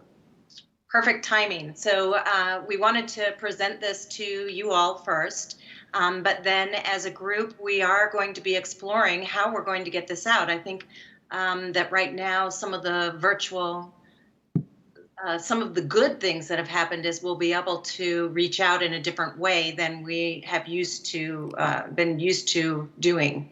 So we're going to be making some shorter clips that have a little bit more directive information, so that when we go to Yorktown, we might do something that is very specific to Yorktown data. If we're going out into the community, we might do something that's more based in that area. So we're going to really be able to tailor some of the different reports, so that if I have an opportunity to meet with SEPTA or with their various PTAs, if they have an interest, then we can pick and pull different data points out and disaggregate it in a way so that they'll really be able to use it, because what works in one school may not work in another school. So it'll be very interesting to hear about the different strategies. And then really that is how we develop our advocacy plan. So we like to do all of the research and collect all of the data, but the data doesn't do any good sitting on my desk. And so we want to make sure that we get out there. So we look forward to meeting with a variety of different groups. So if anybody who's listening would like more information, please reach out to the partnership, because we'd love to come out virtually or at a safe distance to talk about this and come up with some strategies and solutions that might work in your community. Okay, thank you. I appreciate that, Kim. Thanks very much. I guess just in closing, I want to say thank you to you and the APS staff who work with you, on the partnership, and particularly the students, for a good presentation, and particularly the data, pulling this stuff together. I also want to thank, my colleague Tanya for her endorsement of this an evaluation, and urge the rest of my colleagues and Dr. Duran and the administration that this is truly scary data that we're seeing, and more scary than the data are the trends that we're seeing in greater reported rates of depression and stress and self-harm and the need for student supports. And we've got to think much more seriously about devoting our resources to heading off these trends. And so just wanted to close with a big thank you to you and everybody who's been involved with this. And just to reiterate, I am dismayed about the way these trends are going, and that we really need to get on the stick and do something about it. So thank you again. Thank you, Mr. Goldstein. And I think that wraps up the board questions. Other than I'll just close it out. I do agree with you, Mr. Goldstein. We have had a wonderful relationship, as I mentioned at the beginning of this, with the partnership. It is extremely important data. They've been tremendous advocates for many years. It was their advocacy, in fact, that caused us to add a lot of the things that we currently have, as it took us, I think, 3 or 4 years, but we rolled out that sort of best practice standard for psychologists and social workers, mental health first aid, some of which may be pretty new, and hasn't been fully baked in yet to be seen in the data. And so this is where we are. We've put a lot of resources in place. We're seeing this data. It does not look good. And I think it does sound like that really is the next step, is to figure out, how is this matching up? We heard a student say they didn't know there were psychologists in their schools. Have we added them since then? And, are they more present? We need to start finding out some of those things, because we have certainly put resources toward these issues. This is a board that 100%, 200% cares about this issue. And, we are big fans, again, of the partnership and this important work. We really do want to do everything we can, but it does sound like that may be the next step, really, is to figure out what we've done and how it's working, and how we can be more effective with what we have. So thank you all so much, Ms. Durand, everyone on your team who's either actually in this meeting, and we maybe have some of your team who are watching from home. Huge thank you to the Teen Network Board. We always enjoy hearing from them. Their advocacy is tremendous. They're great mentors and ambassadors in their own schools as well. And again, we look forward to our continued relationship and partnership with you. Thank you. And Dr. Cannon. Yes, Dr. Durand. Oh.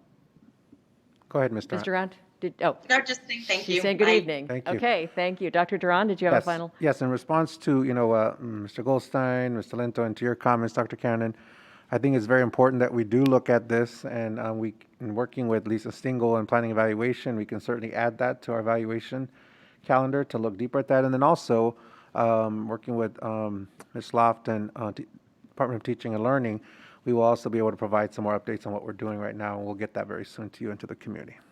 Terrific. Thank you very much. With that, we will go on to our third monitoring item. It is an update on the elementary boundary process. Dr. Durand. Thank you. And if we could bring up the slides, please, for that. Thank you. So first of all, this evening, we're going to be hearing from most of the presentation from Lisa Stengel, and I want to thank her and her team who've worked on the planning process and are helping us to prepare for the upcoming boundary adjustments. So tonight, we're going to provide a brief update on the process and some changes we're making due to the pandemic, and I want to provide that to the community this evening. We had on September 17th, a community of the whole for the school board, the COW, where after that, myself working with Lisa and her team and others, we met to figure out how to best move forward. We presented some possible draft maps at the COW on the 17th, and after feedback from the school board, we needed some time to adjust and to make refinements, make sure the data was correct, and use the feedback we received from everyone.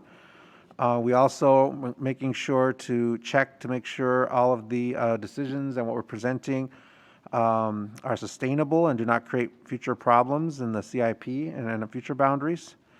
And we really are trying to move forward in ways that we can deliver equitable options informed by a plan that puts instruction front and center. And that's going to require us to be cautious and to take some coordinated steps over time, but it's our ultimate goal. Since coming to APS, one thing I have seen and noticed and have want to work harder on is that we sometimes make decisions focused on individual issues, individual schools, while not always considering the implications for other schools or departments. And so as we begin to, I believe, need to shift to making decisions more holistically, beyond specific individual places, departments, or topics, if you will, this helps us to move from a system of schools to a school system. And so we are working on that.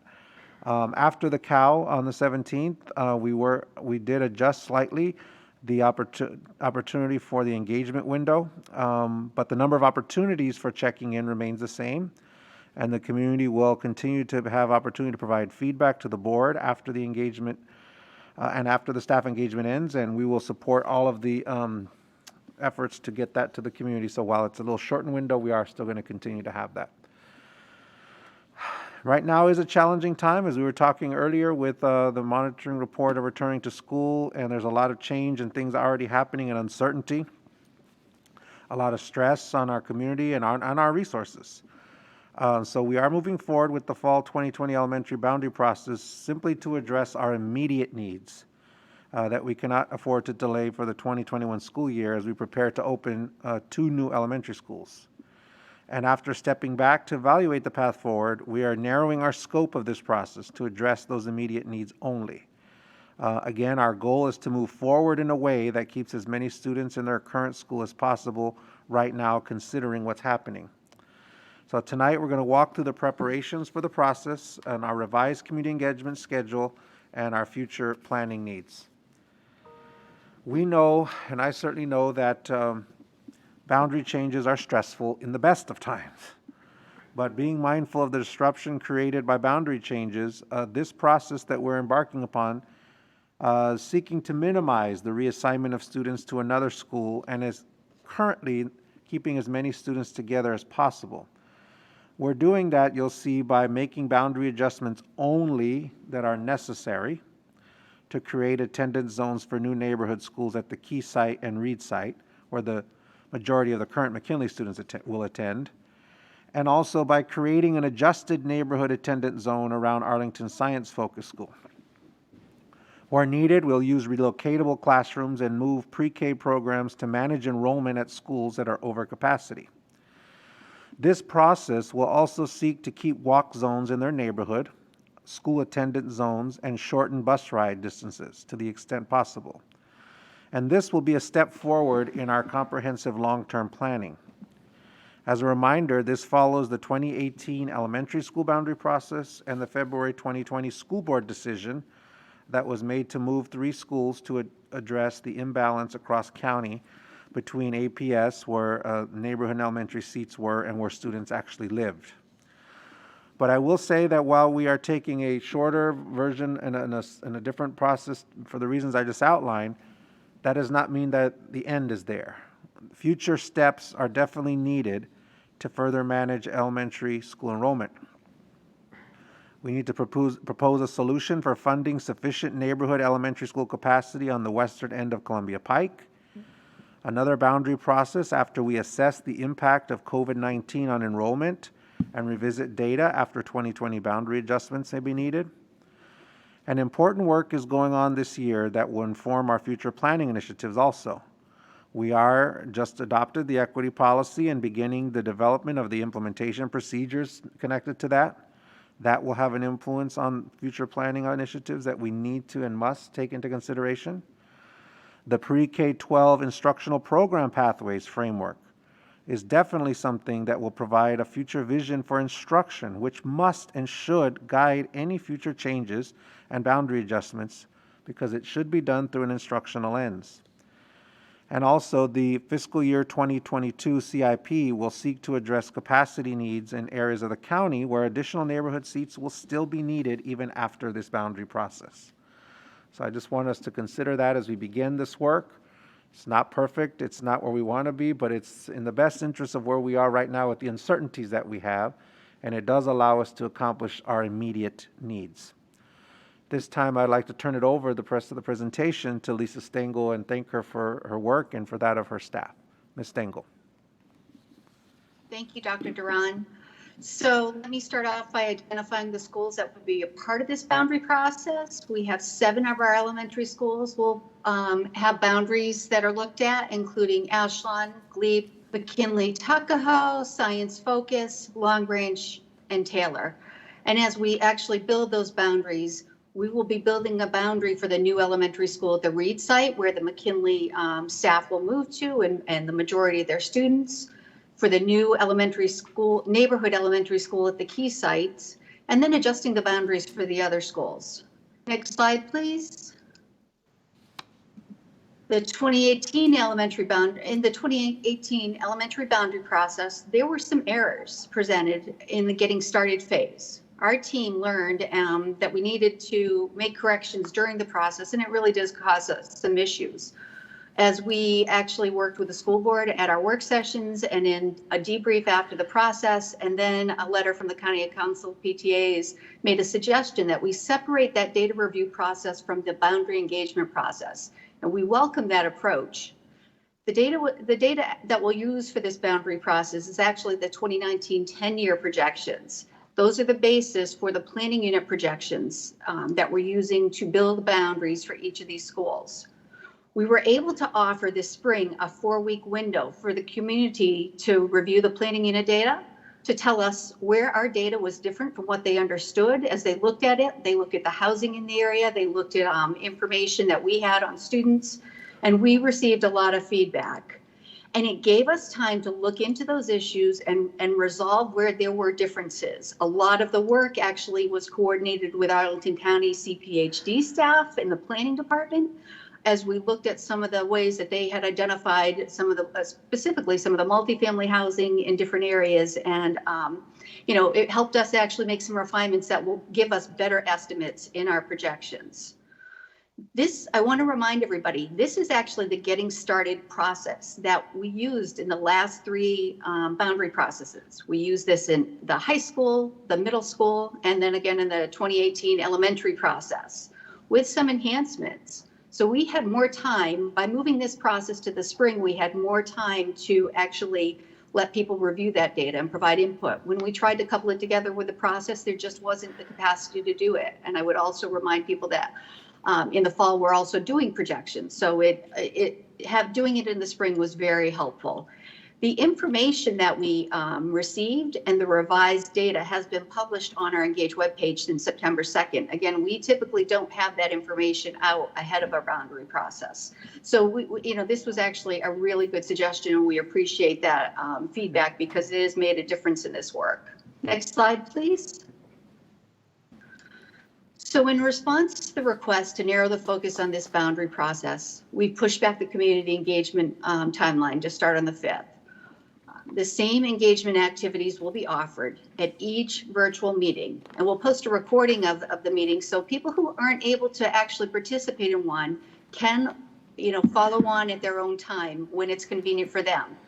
Families who want to learn more or share more or give their input will have multiple opportunities to choose, and it'll be in a variety of formats. Again, we'll have multiple meetings, all the same content. So people don't need to attend every meeting in order to get their information heard. We'll have an online community questionnaire. We are having towards the end open office hours, and we've actually got some phone lines ready to go where we'll take the information from individuals who speak other languages, and then we'll get those interpreted for us so we can include that information as well and reach back out if needed to get clarification on the information that was shared. We'll provide updates on the Engage webpage and include FAQs that we answer in these sessions so everybody can hear the responses that we have given to folks as they are on those virtual sessions. We'll have school talk messages, and handouts in 5 languages are going to be available at the APS meal sites.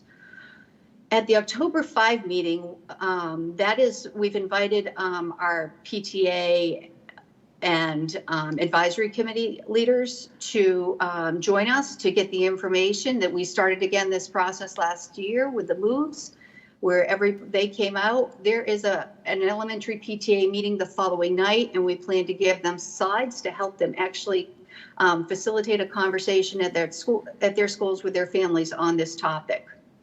We'll compile the input that we get through the engagement process and have that ready for the school board to use and to inform its work at the October 29 work session.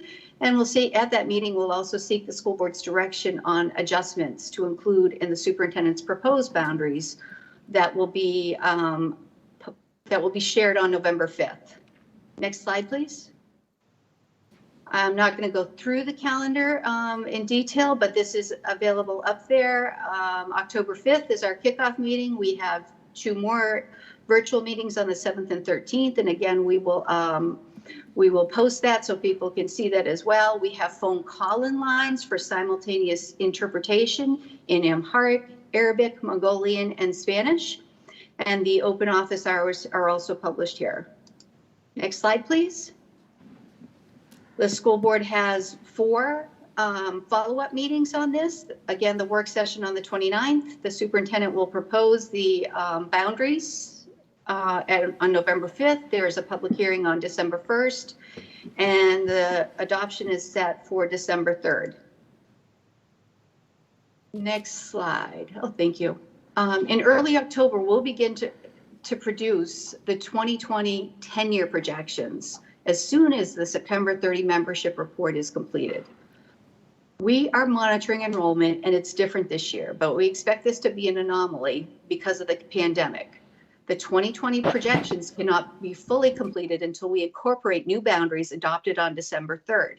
The information is critical to ensuring that the school board's adopted budget distributes the resources that align with the enrollment under new boundaries. I want to note that projections, we've had some questions also about the data that we'll use from this year. The projections are based on trends, and 1 year is not likely to change our current direction for continued enrollment growth. We are also continuing to prepare for another capital improvement process for adoption in June 2021. Dr. Duran referenced this at the start. Work is underway now so that we'll have a lot of the preparation work completed before we come back for school board direction in January. Instructional leaders are working to build out the pre-K-12 instructional program pathways, or the IPP, so that instruction can shape our decisions when we come back to look at the CIP this spring. Mr. Gregory, our Chief Diversity, Equity, Inclusion Officer, is part of that work, and he is also working on those policies or the procedures for the recently adopted equity policy. And what we're seeing actually in this boundary preparatory work, it's confirming that we still need to add elementary neighborhood seats on the western end of Columbia Pike as soon as possible, and that we have an excess of elementary seats north of Lee Highway. So this work, all of it is going on concurrently, and it will set us up as we're planning to do, as we consider all of these things, to make further boundary adjustments once we return to a more normal environment. And I just want to remind everybody that they can get all this information on our Engage webpage, and the information on that site is here, and everything is posted there, and it's really a one-stop resource for people who want to find out what we're doing, when we're doing, and how to get more information. And that's it. Excellent. Thank you very much. And I think I will turn to Ms. Talento. Sorry, I started with Mr. Goldstein last time. I was trying to remember who to start with. Ms. Van Doren, I'm sorry. It's getting a little late. I wanted to start with Ms. Van Doren. Do you have any questions or comments? This presentation, I know the staff has been working hard on it. I just have to express that it's almost unbelievable that we have to do this in the middle of a pandemic. And I really almost don't have words for it because it's usually such a difficult time for the community. And as a board, we were all preparing for this. I've been through 5 boundary changes. Dr. Cannon and I have done those together. It's always hard. And on top of the pandemic, it's even harder. So while we started out, last thing I heard, we were working throughout the county. And I think it is a very wise move to focus that to only the areas that we absolutely need to do to minimize the disruption for people at this time. And I hope that as we do this, we also commit ourselves to, following, as Dr. Duran said, a more holistic approach that incorporates all the different components, including instruction and involving Mr. Gregory in our efforts. But for right now, I think this is a very prudent step forward. And I just really want to thank you for your work on this, Lisa, and your entire staff, and Dr. Duran for listening to the community. We've gotten a lot of feedback from the community about this. So thank you very much. I really don't, I am hearing this for the first time. I did not read this in advance. I haven't seen anything since our committee of the whole meeting in which we discussed this. So I'm actually quite impressed with the focus and the clarity and the description of how you got to this point and what your recommendations are. So thank you. I really don't have any clarifying questions right now. Thank you. Thank you, Ms. Van Doren. Let me turn to Ms. Talento. Any questions or comments, Ms. Talento? I think I have some comments. Thank you. First, I just want to echo some of what Ms. Van Doren shared. It is not ideal, I think, to have to do this in a pandemic. And I know that we've had community members ask us to pause this, but we do have a building opening in September. And our goal was to alleviate some of the overcrowding in the schools that were mentioned in the presentation. Boundaries are never easy. Trying to ensure that you're providing seats for all of your students. Boundaries is a tool. It's when I got on the school board, I don't think I anticipated that I would be part of a boundary process, but I've been part of a boundary process every year since I've served on the school board. And I will be ending my term with a boundary process. So I want to thank our staff and Dr. Duran for thinking about this thoughtfully and intentfully, and working with the board and understanding that while we do have to move forward, I do believe that. I think it would not be any better to pause it or wait a whole year, that we are trying to minimize impact. And I just want to share something as a board member that has come up every single time that I've had to participate in the boundary process. And it gets passionate and heated for board members as it does for the community. And I'm just going to be very clear so that the community understands my perspective and how we'll be moving forward as these conversations start to take place. I believe that all people are created equal. I do not think that one person is better than another person, whether they are a person of color, a person with a disability, a male, a person who's a female, a person who doesn't identify with any particular gender. And I believe everyone has the ability to learn. And I believe everybody should have the ability to go to a school that provides them a quality education regardless of where they live, period. Diversity always comes up, and I believe diversity is a beautiful thing. But I do not believe and will not support a boundary process that forces diversity by putting it on the backs and responsibility of our people of color and low-income families. I just cannot do that. I can't do that. It's historically how it's been done. Because of our housing policy, it seems to fall that way. Because of our historic, my apologies, because of our historic housing policies, it seems to fall that way regularly on APS students, that when we have to focus on diversity, it's always a responsibility of our low-income students and our students of color having to move, or having to not be given a community school, or having to carry the burden of going out of their way to another school for the sake of diversity. And I'm just not going to support that, because we provide a neighborhood school for every single student that lives in APS. And we do it in our best ability to make sure that they can go to a school that is where they want to go, where it's convenient to them. I support full choice to promote diversity. And if a family, and I know families of color and families of low income who want to go to a school of choice that is not in their neighborhood, but I will not force it on any community or family.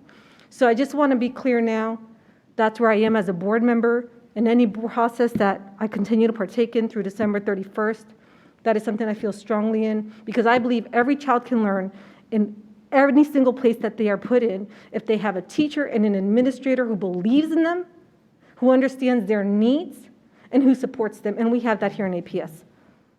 And I think that we're moving to making sure that we have it everywhere. So I want to thank our staff right now for all the work they're putting into this. These are never easy for the board or the community. And I'm sorry that we have to do this during a pandemic. But again, I'll say this again, please know that our board, whether we agree or don't agree on things, the one thing that I know about each of us is we really do passionately care about the well-being of students. And we really want success for everyone. So thank you for allowing me the opportunity to comment. I don't have any questions. Thank you, Ms. Talento. Ms. O'Grady, do you have questions or comments? Thank you very much, Dr. Cannon. And I do have a comment. I want to thank the staff. I know that they've been working very hard on trying to figure out how we move forward in these unusual times. And I do appreciate the opportunity to be very tactical and to try to make this boundary process one that people are able to engage in, and in a way that does not add as much stress across the whole community as a regular boundary process does.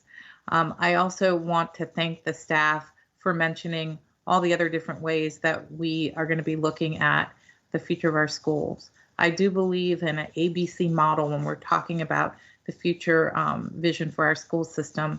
I do believe that having diversity and demographics in our schools is a valuable thing for our students to be able to become learners that are to become global learners.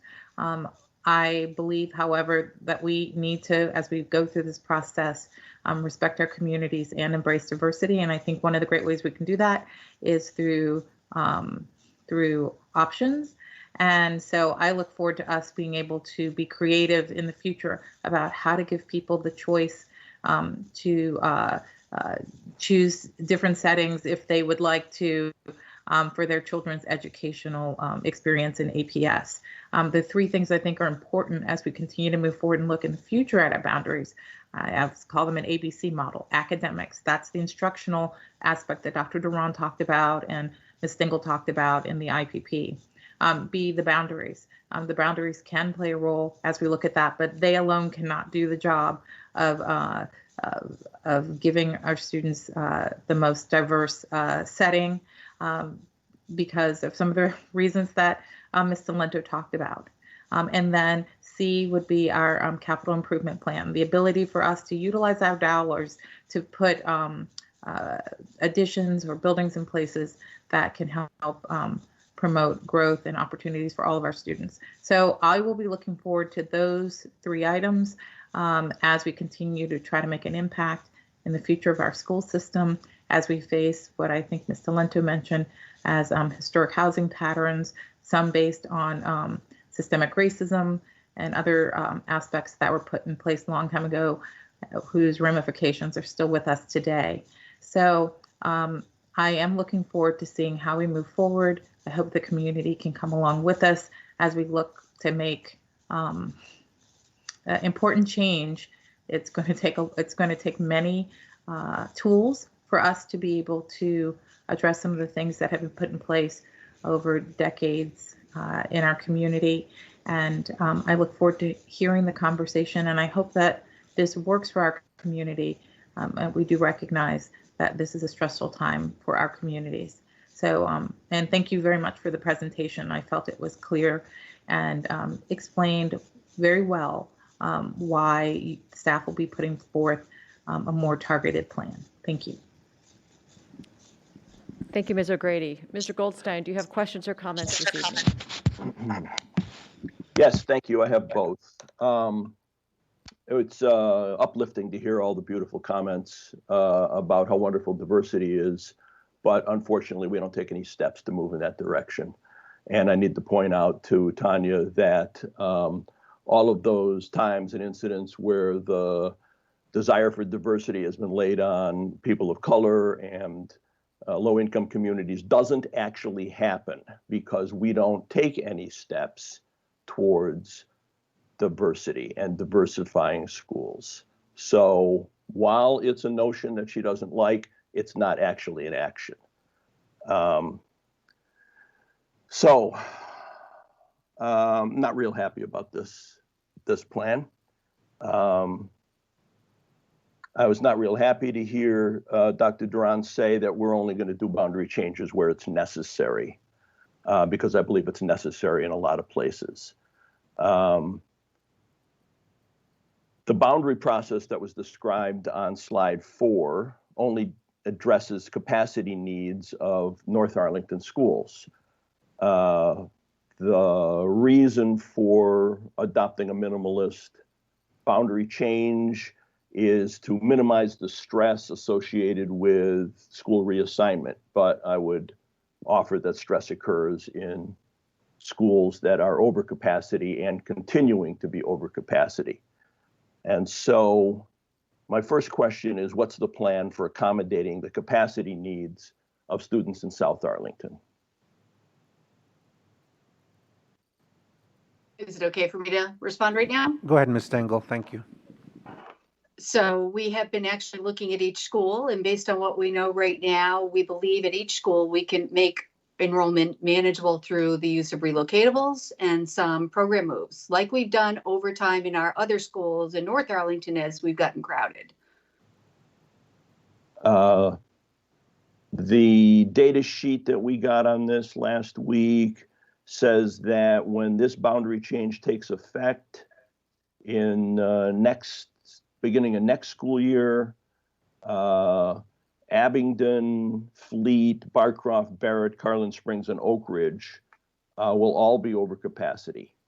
And the response is that more trailers will manage that because, as you well know, we have problems with common spaces in overcrowded schools. So again, let me say that I see this as highly inequitable, that we're going to reduce the scope and focus only on North Arlington schools. We're not focusing on those far North Arlington schools that are under capacity, and we're not focusing on the South Arlington schools that are projected to be quite a bit over capacity. I was just going to say, as we looked at the data for the boundaries, we have 2 option schools, one right on the western end of Columbia Pike, one just south of it, and we have capacity available north of Lee Highway, where we could probably do something. Maybe it's not the best long-term solution, but in a year, we might be able to have seats available where we need them. I think as we looked at the solutions right now, all of the solutions would have included relocatables and long bus rides for some of these families.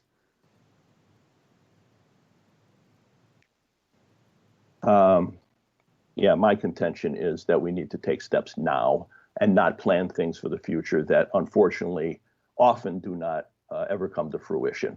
And this current pandemic is a classic example of that. So moving on to my second question, there was a plan to address schools who were statistical outliers for socioeconomic indicators, but that plan's been abandoned. So what is the commitment of the administration to the consideration in our boundary policy for demographics as defined by socioeconomics? What commitment are we making to be able to address socioeconomic demographics? What we're making a commitment to do is to look at all aspects of the neighborhood and the school community to ensure that, one, we have neighborhood schools that are successful schools where families can choose to go, that's walkable. That's, to me, number one. Number two, we need to look at then where we have schools that are potential to use options for families to choose to go to different locations if they choose. But I want to reiterate that when we think about equity and we think about socioeconomic, when we think about those from the different perspective, we have to be ensuring that every single school in Arlington should be a type of school that no matter what your background is, your socioeconomic status, that we need to have that as a quality school. So leading through instruction, through the IPP process is the way to go, in my opinion. It's what we need to be focusing on when we're thinking about all of our planning. And so for me, that is the first and foremost priority. When we look at demographic balances and changes, again, that's rooted in quite a long history, as was already shared by two board members, in historic housing patterns. People live in communities because of that. And we need to be mindful and respectful of the fact that, yes, that's occurred, and some families and some communities don't want to be boundaried out of their neighborhood and moved to a different spot that's not in their neighborhood. So for me, that's the first thing, is how do we create a neighborhood school that's walkable for families? How do we look at diversity factors? Yes, but do that in a way that we can provide it through options and programs that are available to them. What I heard in that response was that the proximity in the neighborhood component of the neighborhood schools is satisfactory to be able to have them remain that way. Now, the other thing I heard was that we can improve diversity through options. Does that mean that we're going to be seeing greater number of option schools? Not necessarily through option schools, but to have options for programs that might be in other schools where families can go to different programs, not necessarily option schools. And when are we going to be able to see something like that? Well, because it's long overdue. That's part of what we're going to be engaged in the IPP process and identifying, looking at that. That's the work that's beginning to happen, and that must happen. And I can't speak to what hasn't or hasn't happened before I came, but I know that's a commitment that we have to look at instruction through that lens, and that's what the whole framework should be for. Barbara, I have two more questions. If you want to come back to me. I think you are the last board member with questions, so why don't you go ahead, Mr. Goldstein? And any other board members, if you do have follow-ups, please text me. Okay. So as part of some of the data we got before last week's COW on this subject was a capacity utilization table. And in it, it says that all 5 option schools next year are projected to be over capacity. Let me see. And, you know, quite a bit over capacity. All 5 elementary option schools. But it's also got a note that enrollment can be managed through lottery size. But enrollment is over capacity because of our lottery practices. So my question is, will lotteries actually be adjusted to bring enrollment closer to capacity at those 5 elementary option schools?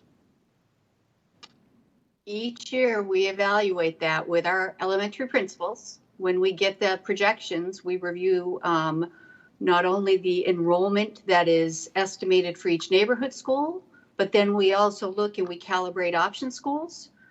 We don't necessarily look at the capacity utilization. One of the things that we try to ensure is that no elementary school has more than 3 lunches, which has been a practice to make, that is sort of the manageable threshold, that also talks about those common spaces. We've, a lot of what we've been looking at has been informed by the work that FAC is doing with us on that.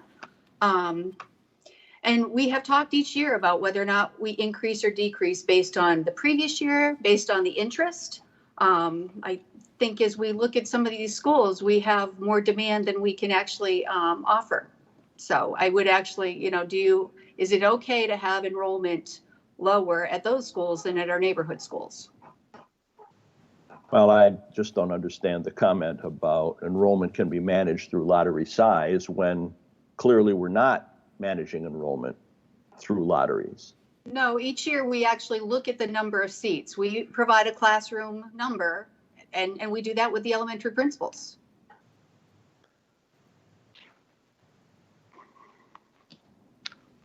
All right, my last question is, because of the program moves earlier this year, we now have one of the immersion schools, elementary immersion schools, that's moved out of its feeder zone. So when will the feeder zones be realigned for the 2 elementary immersion schools? So the feeders are based on current boundaries. So I would encourage people, immersion families should probably watch the boundaries. We need to go and reset the feeders. If we hadn't been focused on sort of the engaged questions in the pandemic this summer, we would have done it already. We are going to have to regroup after we get the boundary process sort of further through the queue. And we think we've come up with some solutions that we've worked through with both Karina Cornell, who's at the Welcome Center, because whatever we do has to be easily communicated to families. It has to make sense. It has to be equitable. It has to follow our options and transfer policy. We've also worked very closely with Kristen Haldeman because transportation is a key issue and how we organize that. So we've been working with them to come up with some options. We want to talk with the elementary principals before we sort of do something. And I'm the liaison from ELT to the Key School, and my daughter's now a Key teacher. And as we see that school's opening, I have sort of tried to stay out of their way on this right at the moment until things get up and running and they're fully in place. So a lot of this has been, we need to give the schools time to get going before we sort of jump into this. So we will do it before, so that it's all set for information night. That's all my questions. Thank you. Let me just say before I ring off here, I'm interested in seeing a wider boundary process this year. I'm not interested in hearing about, well, we can do this in the future and our CIP, which is going to be seriously constrained this coming spring, possibly holds the answers to some of this. We have been ducking this problem for years, and it's time to stop ducking it. And I am very interested in seeing capacity problems in South Arlington addressed, and the same thing with socioeconomics, that we need to bring schools who are the farthest outliers in both directions towards the countywide average. And that's what I'll be looking for in this boundary process. Thank you. Thank you, Mr. Goldstein. I have a couple questions I would like to ask, and then I have at least one board member who has a follow-up, so we'll have a second round. And so everyone please text me if you have a question. So as I understand this, and I do think keeping it simple makes a lot of sense for all the reasons that were shared. It sounds like there's, we're not certain that the projections that we have in hand are going to be accurate given the pandemic. We have had families opt for other approaches to school this year, so maybe the projections are going to change. I am concerned, though, as Mr. Goldstein pointed out, we do have a number of schools that were projected to grow and then are not in this boundary process. And I'm hearing what you're saying, that Dr. Duran, that sort of there's the IPP, we're going to let that play out. We know we need seats. I've heard Ms. Stengel say we know we need seats in the West Pike area. To me, I start feeling a little bit like you've got some ideas, already. And I think one of the things that we have to worry about is, not to have ideas, not to hang on to them and sort of as if we don't have them.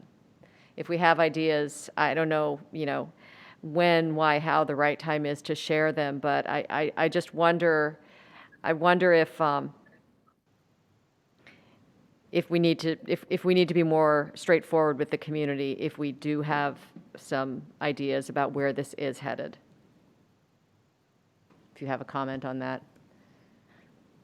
Well, certainly, I mean, a part of referring to the IPP process and the framework and the ideas there, that's coming up, and there's going to be a lot of discussion on that for the community. So that will be happening. We do have work sessions set aside for that, so that will be coming very soon. Also, as part of the planning, Ms. Stengel, if you want to add any more in terms of the thoughts and the things that related to the upcoming CIP and that type of ideas that we've talked about there. But I do agree with you that we need to discuss those, and we will. And the notion of really making sure that we take a more measured approach right now because of the situation we're in with the pandemic and the stress of changing, but also not just that families have chosen to take another form of education. There's also many families who have, because of the economic conditions and their loss of jobs, have actually moved and are not here. So it's a variety of factors that does not provide us with all the information I think we should be using when we're going to be making a very serious and impactful decision to move boundaries. So doing what we need to do now is why we're pausing to do that, rather than having data and sources that may not be complete for a variety of reasons. But Ms. Stengel, would you like to add anything about our future thinking in the CIP and how that might be shared with the community? Thank you. So on the elementary level, as I go back to the CIP direction and the direction you gave to us on thinking, not just about building things, but how we actually reuse things and, consider other ways of getting capacity. We have excess capacity north of Lee Highway. We probably have some flexibility up there to do something different, maybe move something. We have two option schools.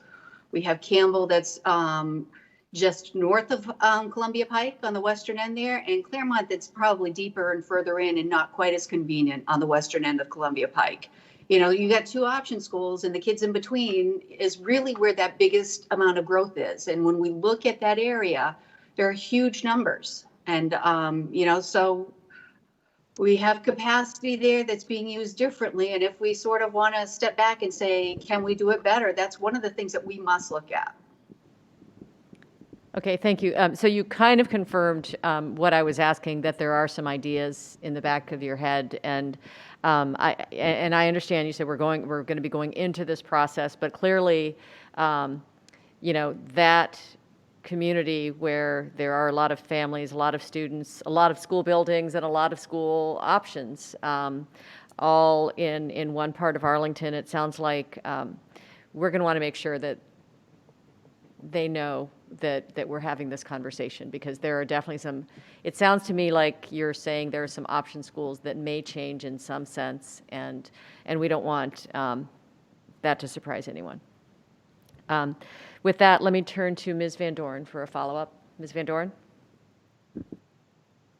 Thank you. I don't have any questions, but I have some comments.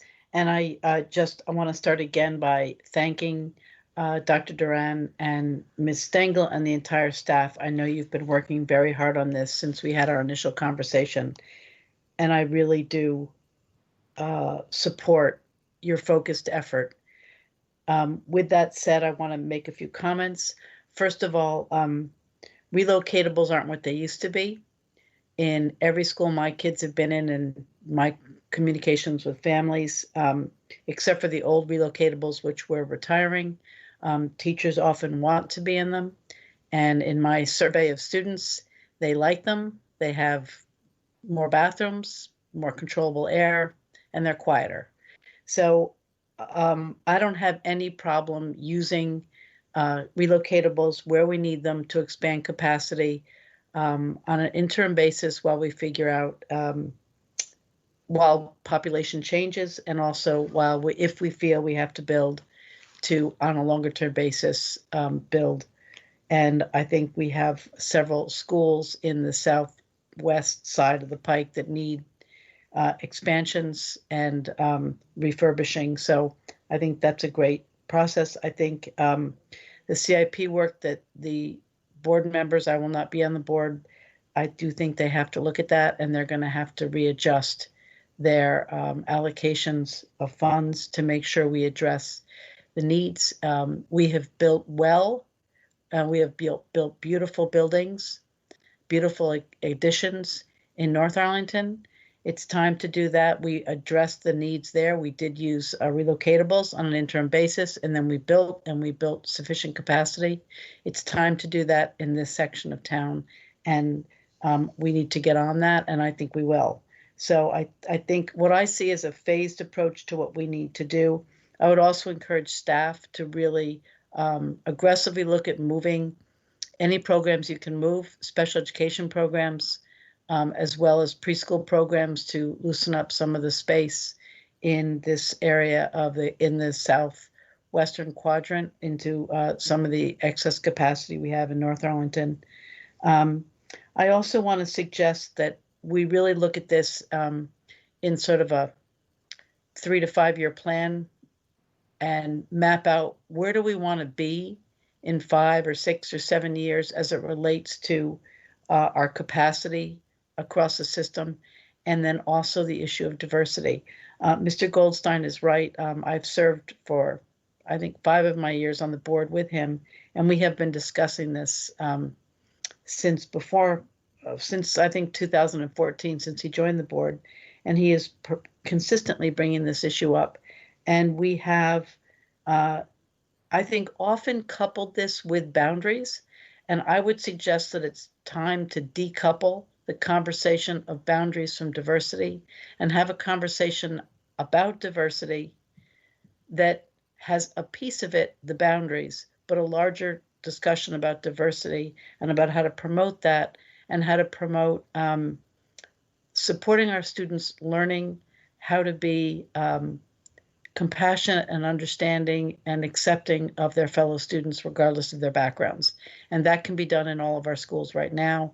And I think that we can do things in the future. Boundaries is one tool, and it's a tool that I think we frankly closely exhausted when it comes to the topic of diversity. I think the vast majority of our schools do have significant diversity, and that is a huge accomplishment. It's our peripheral schools where we struggle with that, and I think we can come up with other options. So I'm excited to hear Dr. Duran and Lisa talk about that. I don't want to put the cart before the horse and talk about alternatives. I'd rather see instruction drive this. And I think it's a new day. I think we have a new leader, and I believe he's committed. Dr. Duran is committed to doing this, and I have faith that it's going to happen. And I wish I were going to be on the board to see it happen. I think we're going to equitably distribute the population of our students among the schools we have, get the neighborhood schools where we need them, and increase opportunities for kids across the county and address diversity. I actually think that's going to happen, and I think it's going to happen in a plan that we see come to fruition within 5 years. I believe that that's going to happen. So I want to thank you, because I do think none of us could plan this pandemic. Everybody needs to have a chat with their higher power about getting it to end so we can move back to the plans that we had in place to begin with. But that's not within our control. And I am keenly aware of the tremendous stress all members of our community have. And I really appreciate the focus of this. And I don't want to rush your concepts. I don't want to spin up anybody before you have something concrete to put on the table. What I do suggest that is at some time in the near future, we commit ourselves to a dedicated plan of action spanned out over several years that addresses this issue of diversity in our community, to have a common understanding of terminology, to have a common understanding of what we're striving for, bind everybody together to achieve a goal that we all share and have everybody agree that what the steps we're going to take. We have been discussing and arguing about this, and I think we can all come together and address it. Not in this boundary change, but I do think we should dedicate ourselves to something in the future. So in my book, relocatables are fine. Use them well, make room, move programs as much as you can, and put together a structured diversity effort to address the concerns and hopes that I think our entire community has that Mr. Goldstein reflects. But remember, everybody has to be part of that conversation, and we cannot impose on everybody. We need to bring them together. So thanks. Thank you, Ms. Van Doren. And I think with that, we are ready to move on to the action items section of our agenda. All right, I'm sort of going to pause for just a second to see if any board members have a follow-up. Okay, we're moving on to our action items then. We have two, and the first one is that we will adopt our school board 2020-2021 action plan. And there it is up on the screen. Ms. O'Grady presented this action plan, I believe, at our previous school board meeting, and there have been no changes. And so I think while we see if we have questions and comments, I think the community can take a look at that since it was previously presented. Board colleagues, I'm going to ask if you have any clarifying questions, then I'll take a motion, and if you have any comments for discussion on the motion, we will do that after the motion. So are there any clarifying questions? And I'm just going to ask you, if you have one, to unmute, because I doubt we'll have many. Any board colleagues have clarifying questions on the action plan? Hearing none, do I have a motion? Dr. Kennan, I have a motion. Proceed. I move that the board adopt the proposed 2020-2021 action plan. Is there a second?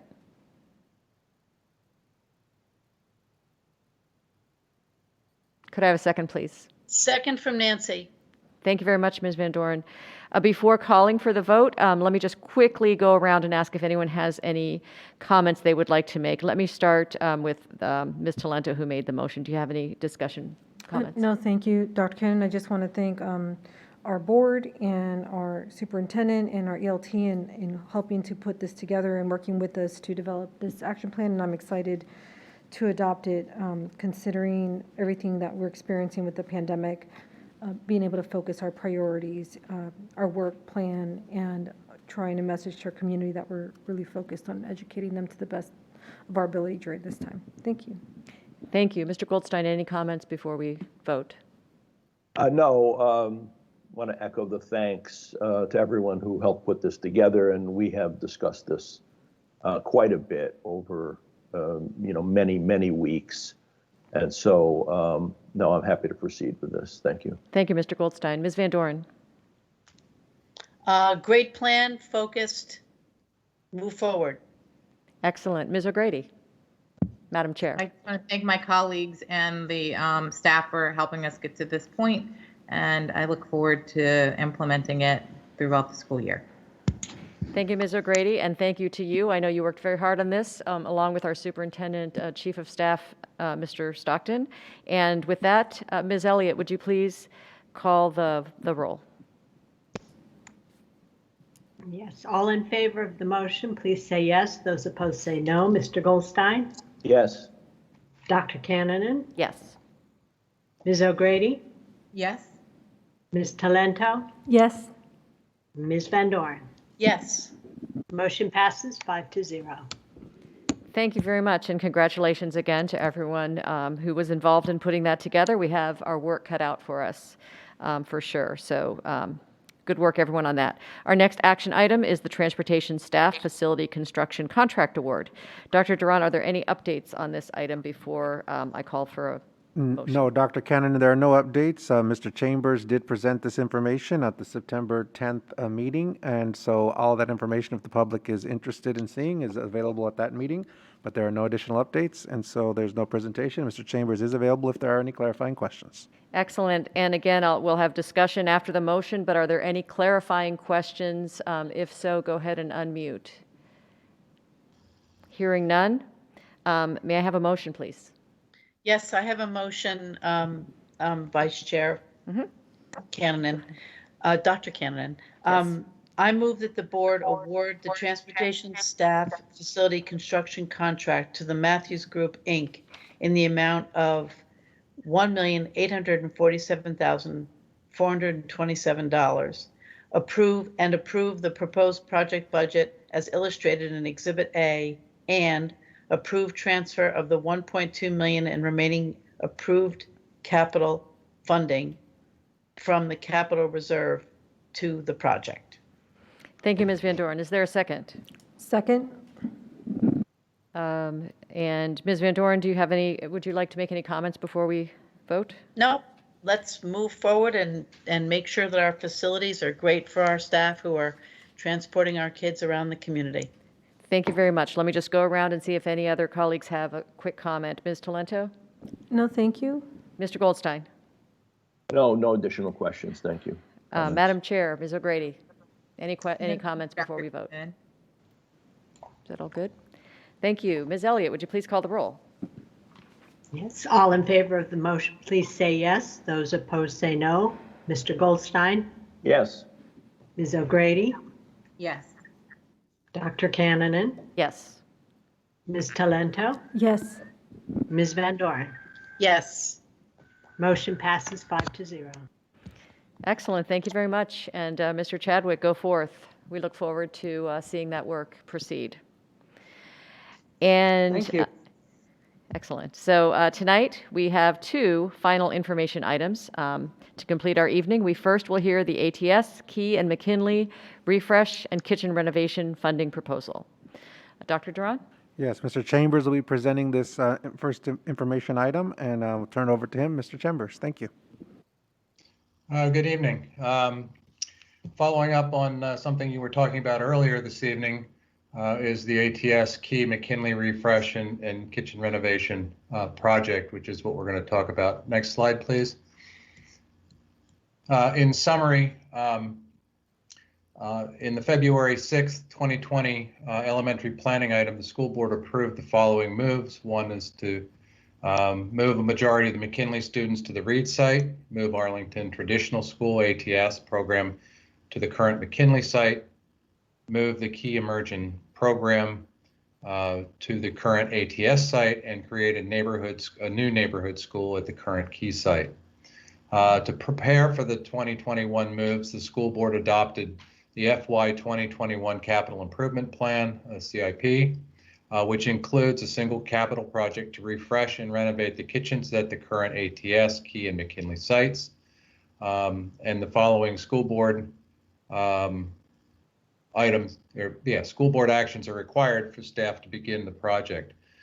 First, to approve the transfer of funding from the capital reserve to the project. Secondly, confirm the total confirm the total funding available for the project, and to approve the architectural and engineering team fee. Next slide, please. Some of the project details, in accordance with the approved FY 2021 CIP, the maximum total project cost is $10.25 million. $7.65 million was from bonds and $2.6 million was intended to come from capital reserve. As illustrated on slide number 17 of the FY 2021 CIP work session number 1, the project scope includes two major facets. One is a complete kitchen renovation, providing sufficient space and new equipment in the three schools, and a building refresh to prepare the facility for the new occupant. And the refresh portion will be similar to what occurred during the 2019 at the Drew and what became the Montessori Public School of Arlington sites. To maximize staff efficiency and capitalize on potential cost savings from an economy of scale and consolidation of services, the staff will manage this effort as a single project. And for simplicity, the staff will refer to the project as the 2021 School Moves Project. The project will follow the following schedule. Fall and winter, we'll be working on design and making sure we're within budget. Spring 2021, we will prepare construction contracts, and the summer of 2021 would be the construction. And our recommendations to the board is to first approve the transfers. Next slide, please. Sorry. Is to approve the transfer of the $2.6 million in funding from the capital reserve to the project in accordance with the FY 2021 CIP, to confirm the $10.25 million in funding in accordance with the FY 2021 CIP, and approve a not to exceed architectural engineering team fee of $800,000 for VMDO architects. The final fee amount will be available for the action item presentation planned for October 8th, 2020 meeting. Available for questions. Thank you very much, Mr. Chambers. And let's go to questions, comments. Let's start with Ms. Talento. Do you have any questions or comments on the presentation?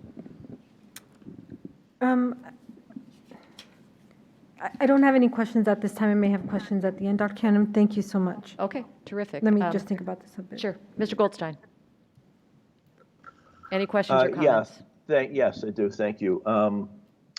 So the total funding is going to be made up of both capital reserve funds and bond funds. And the bond funds won't be available unless and until the voters approve them on November 3rd, I think it is, right? So we're proposing to start spending $2.6 million in design funds that's going to come from capital reserve before we know that we've actually got bond funds, in early November.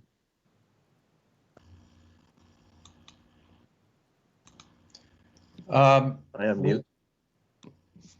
No, I'm not on mute.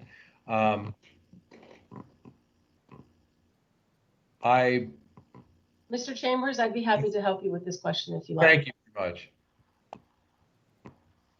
much. This is not unusual. We have recommended many times in the past that we put design typically in one bond and then the construction for that project in the next bond. In this case, instead of using one bond for the design, we're using capital reserve. And then we're requesting the funding from the voters in the next bond cycle. Not unusual. We prefer to do the design up front so that when we go to the voters with a request for how much we want for the project, we have a better idea of exactly how much that funding is needed. Okay, I think that's my only question. Thank you. Okay, thank you, Mr. Goldstein. And I think I've heard back from everyone else that there are no questions. And I'm just pausing for a moment to see if anyone disagrees. Okay. Thank you very much, Mr. Chambers. And as Mr. Chambers said, this item is going to come back to us for action at our next board meeting on October 8th. No problem. Thank you. Thank you, Mr. Chambers. Our second information item is the proposed charge for the Arlington Public Schools and School Resource Officers Work Group. Dr. Duran. Thank you, Dr. Cannon. And this evening, Chief of Staff Brian Stockton, I want to thank him, and also School Board Member Nancy Van Dorn, who've been working on this as the liaison. Ms. Van Dorn was the liaison to this effort. And so this evening, Mr. Stockton will be presenting the proposed charge for the SRO work group. Mr. Stockton. Great. Thank you, Superintendent. Just looking for the slides. So first. Go ahead, Mr. Stockton, they're there. Oh, yeah, I was waiting for the slide, Superintendent. I apologize. So thank you. And also, Superintendent, I would also like to thank Board Member Van Dorn as well. She's been very helpful in this process. So I would like to thank her. Also, I'd like to thank Dr. Jeanette Allen and also Lieutenant Pelko for the other presentation that we did during the work session on September the 3rd. So thank you for that. Next slide. There we go. So before I get to the charge, I just want to just point out a couple of slides just before I get to the charge that I think are very significant. So we're now at September 24th, and we're bringing the work group charge tonight for your review. We will then proceed to share it with the community as approved on October the 9th and begin to take applications. Then the selected group will begin its work in December. We would then work over the next 6 months to present recommendations to the superintendent and school board in June. Next slide. Next slide. Okay, no, back. There we go. Thank you. So before moving to the charge itself, I thought it would be important just to review the makeup of the work group itself. So it is recommended that the work group will include 48 members. That will include APS students, parents, staff, advisory council members, community members, Arlington County Police, and to guide the work of the group, we will use a professional facilitator. So I just want to point that out as well. So next slide. So here is the charge that we've all had a chance to work on. Also, there's been a lot of feedback from a variety of different people, including the board members, to get it to this point. We all know the background where there's been a lot of discussion around the roles of SROs, both locally and also nationally. As such, we decided to organize this effort over the next 8 months to review our work with the police department and decide to put a charge around it with specific tasks. For emphasis, I would like to read the charge we propose for your approval at the next board meeting. So just want to read the charge. So Arlington Public Schools' mission is to ensure all students learn and thrive in safe, healthy, and supportive learning environments. The purpose of the Arlington Public Schools School Resource Officer Work Group is to evaluate and examine APS's partnership with Arlington County Police Department, and specifically to review our longstanding practice of SROs in schools. This examination may result in reinventing, limiting, or terminating the SRO school partnership in Arlington in support of APS's mission, following the review and assessment of current practices, research, data, and community input. The work group tasks, so we have 5 work group tasks. The first will be to conduct a scan and review the history of school resource officer involvement in Arlington Public Schools, obtain and review local, state, and national data and research on the role, operations, benefits, and consequences of police in public schools, receive community input on Arlington County Police Department and school resource officers in Arlington Public Schools, current operations, past operations, and possible future operations. Receive and consider Arlington County Police Department input regarding its operation in Arlington Public Schools currently and possible future operations. The last task will be for the work group to provide a report with recommendations to the superintendent and school board that includes background, issues, options, considerations, and specific recommendations regarding the operations of Arlington County Police Department and school resource officers in Arlington Public Schools, and that addresses Arlington County Police Department's working relationships with Arlington Public Schools. The report should also include a financial analysis of the cost of any recommendations provided. Community feedback and work group members' input on these recommendations should be included, noting considerations and dissenting opinions, and be presented to the superintendent and school board. The school board and the superintendent will determine next steps on the recommendations by fall of 2021. And before we go to discussion, I would like to go to the next slide. I wanted to just show that since September the 15th, we started an Engage page. And with the Engage page after October the 9th, on the Engage page, the application will be posted. There will be a link for the application for community members, staff, all the people that I mentioned before, to be able to apply to be on the work group. And also, again, we will also post the full charge on this page as well. But before I finish, I just want to point out that I just want to reemphasize something from the work session. We know that community engagement leads to improved outcomes as well as builds and sustains cohesive communities. So regardless, I'm just speaking to the community. So regardless if you're in a group or not, or you can utilize our Engage page, so there will be multiple opportunities for feedback. This is going to be a very serious process. It's going to be very involved, and I think the first meeting that we'll have in December, we would talk to the selected work group about the charge, the importance of the charge, to actually find a good result and good recommendation by June. So with that, I give it back to the board for discussion. Thank you. Thank you very much, Mr. Stockton. And thank you for staying with us a little bit late. With that, I will see who on the board has questions or comments. Let me start with Ms. Van Doren.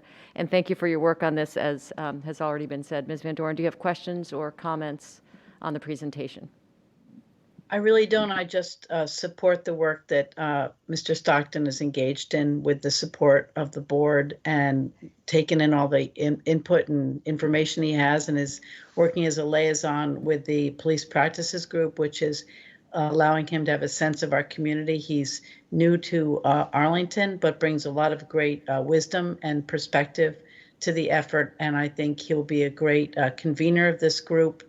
He's already made national contacts who are providing some background information. And I think when this begins, and again, it's another one of those projects I wish I was going to be around for, but I think he's getting this off on in a well centered fashion so that everybody who wants to be at this table can be on it and we can chart a good path forward. So that's it. No questions. Thank you, Ms. Van Doren. Mr. Goldstein, any questions or comments? Yeah, I do. Thank you. Just one.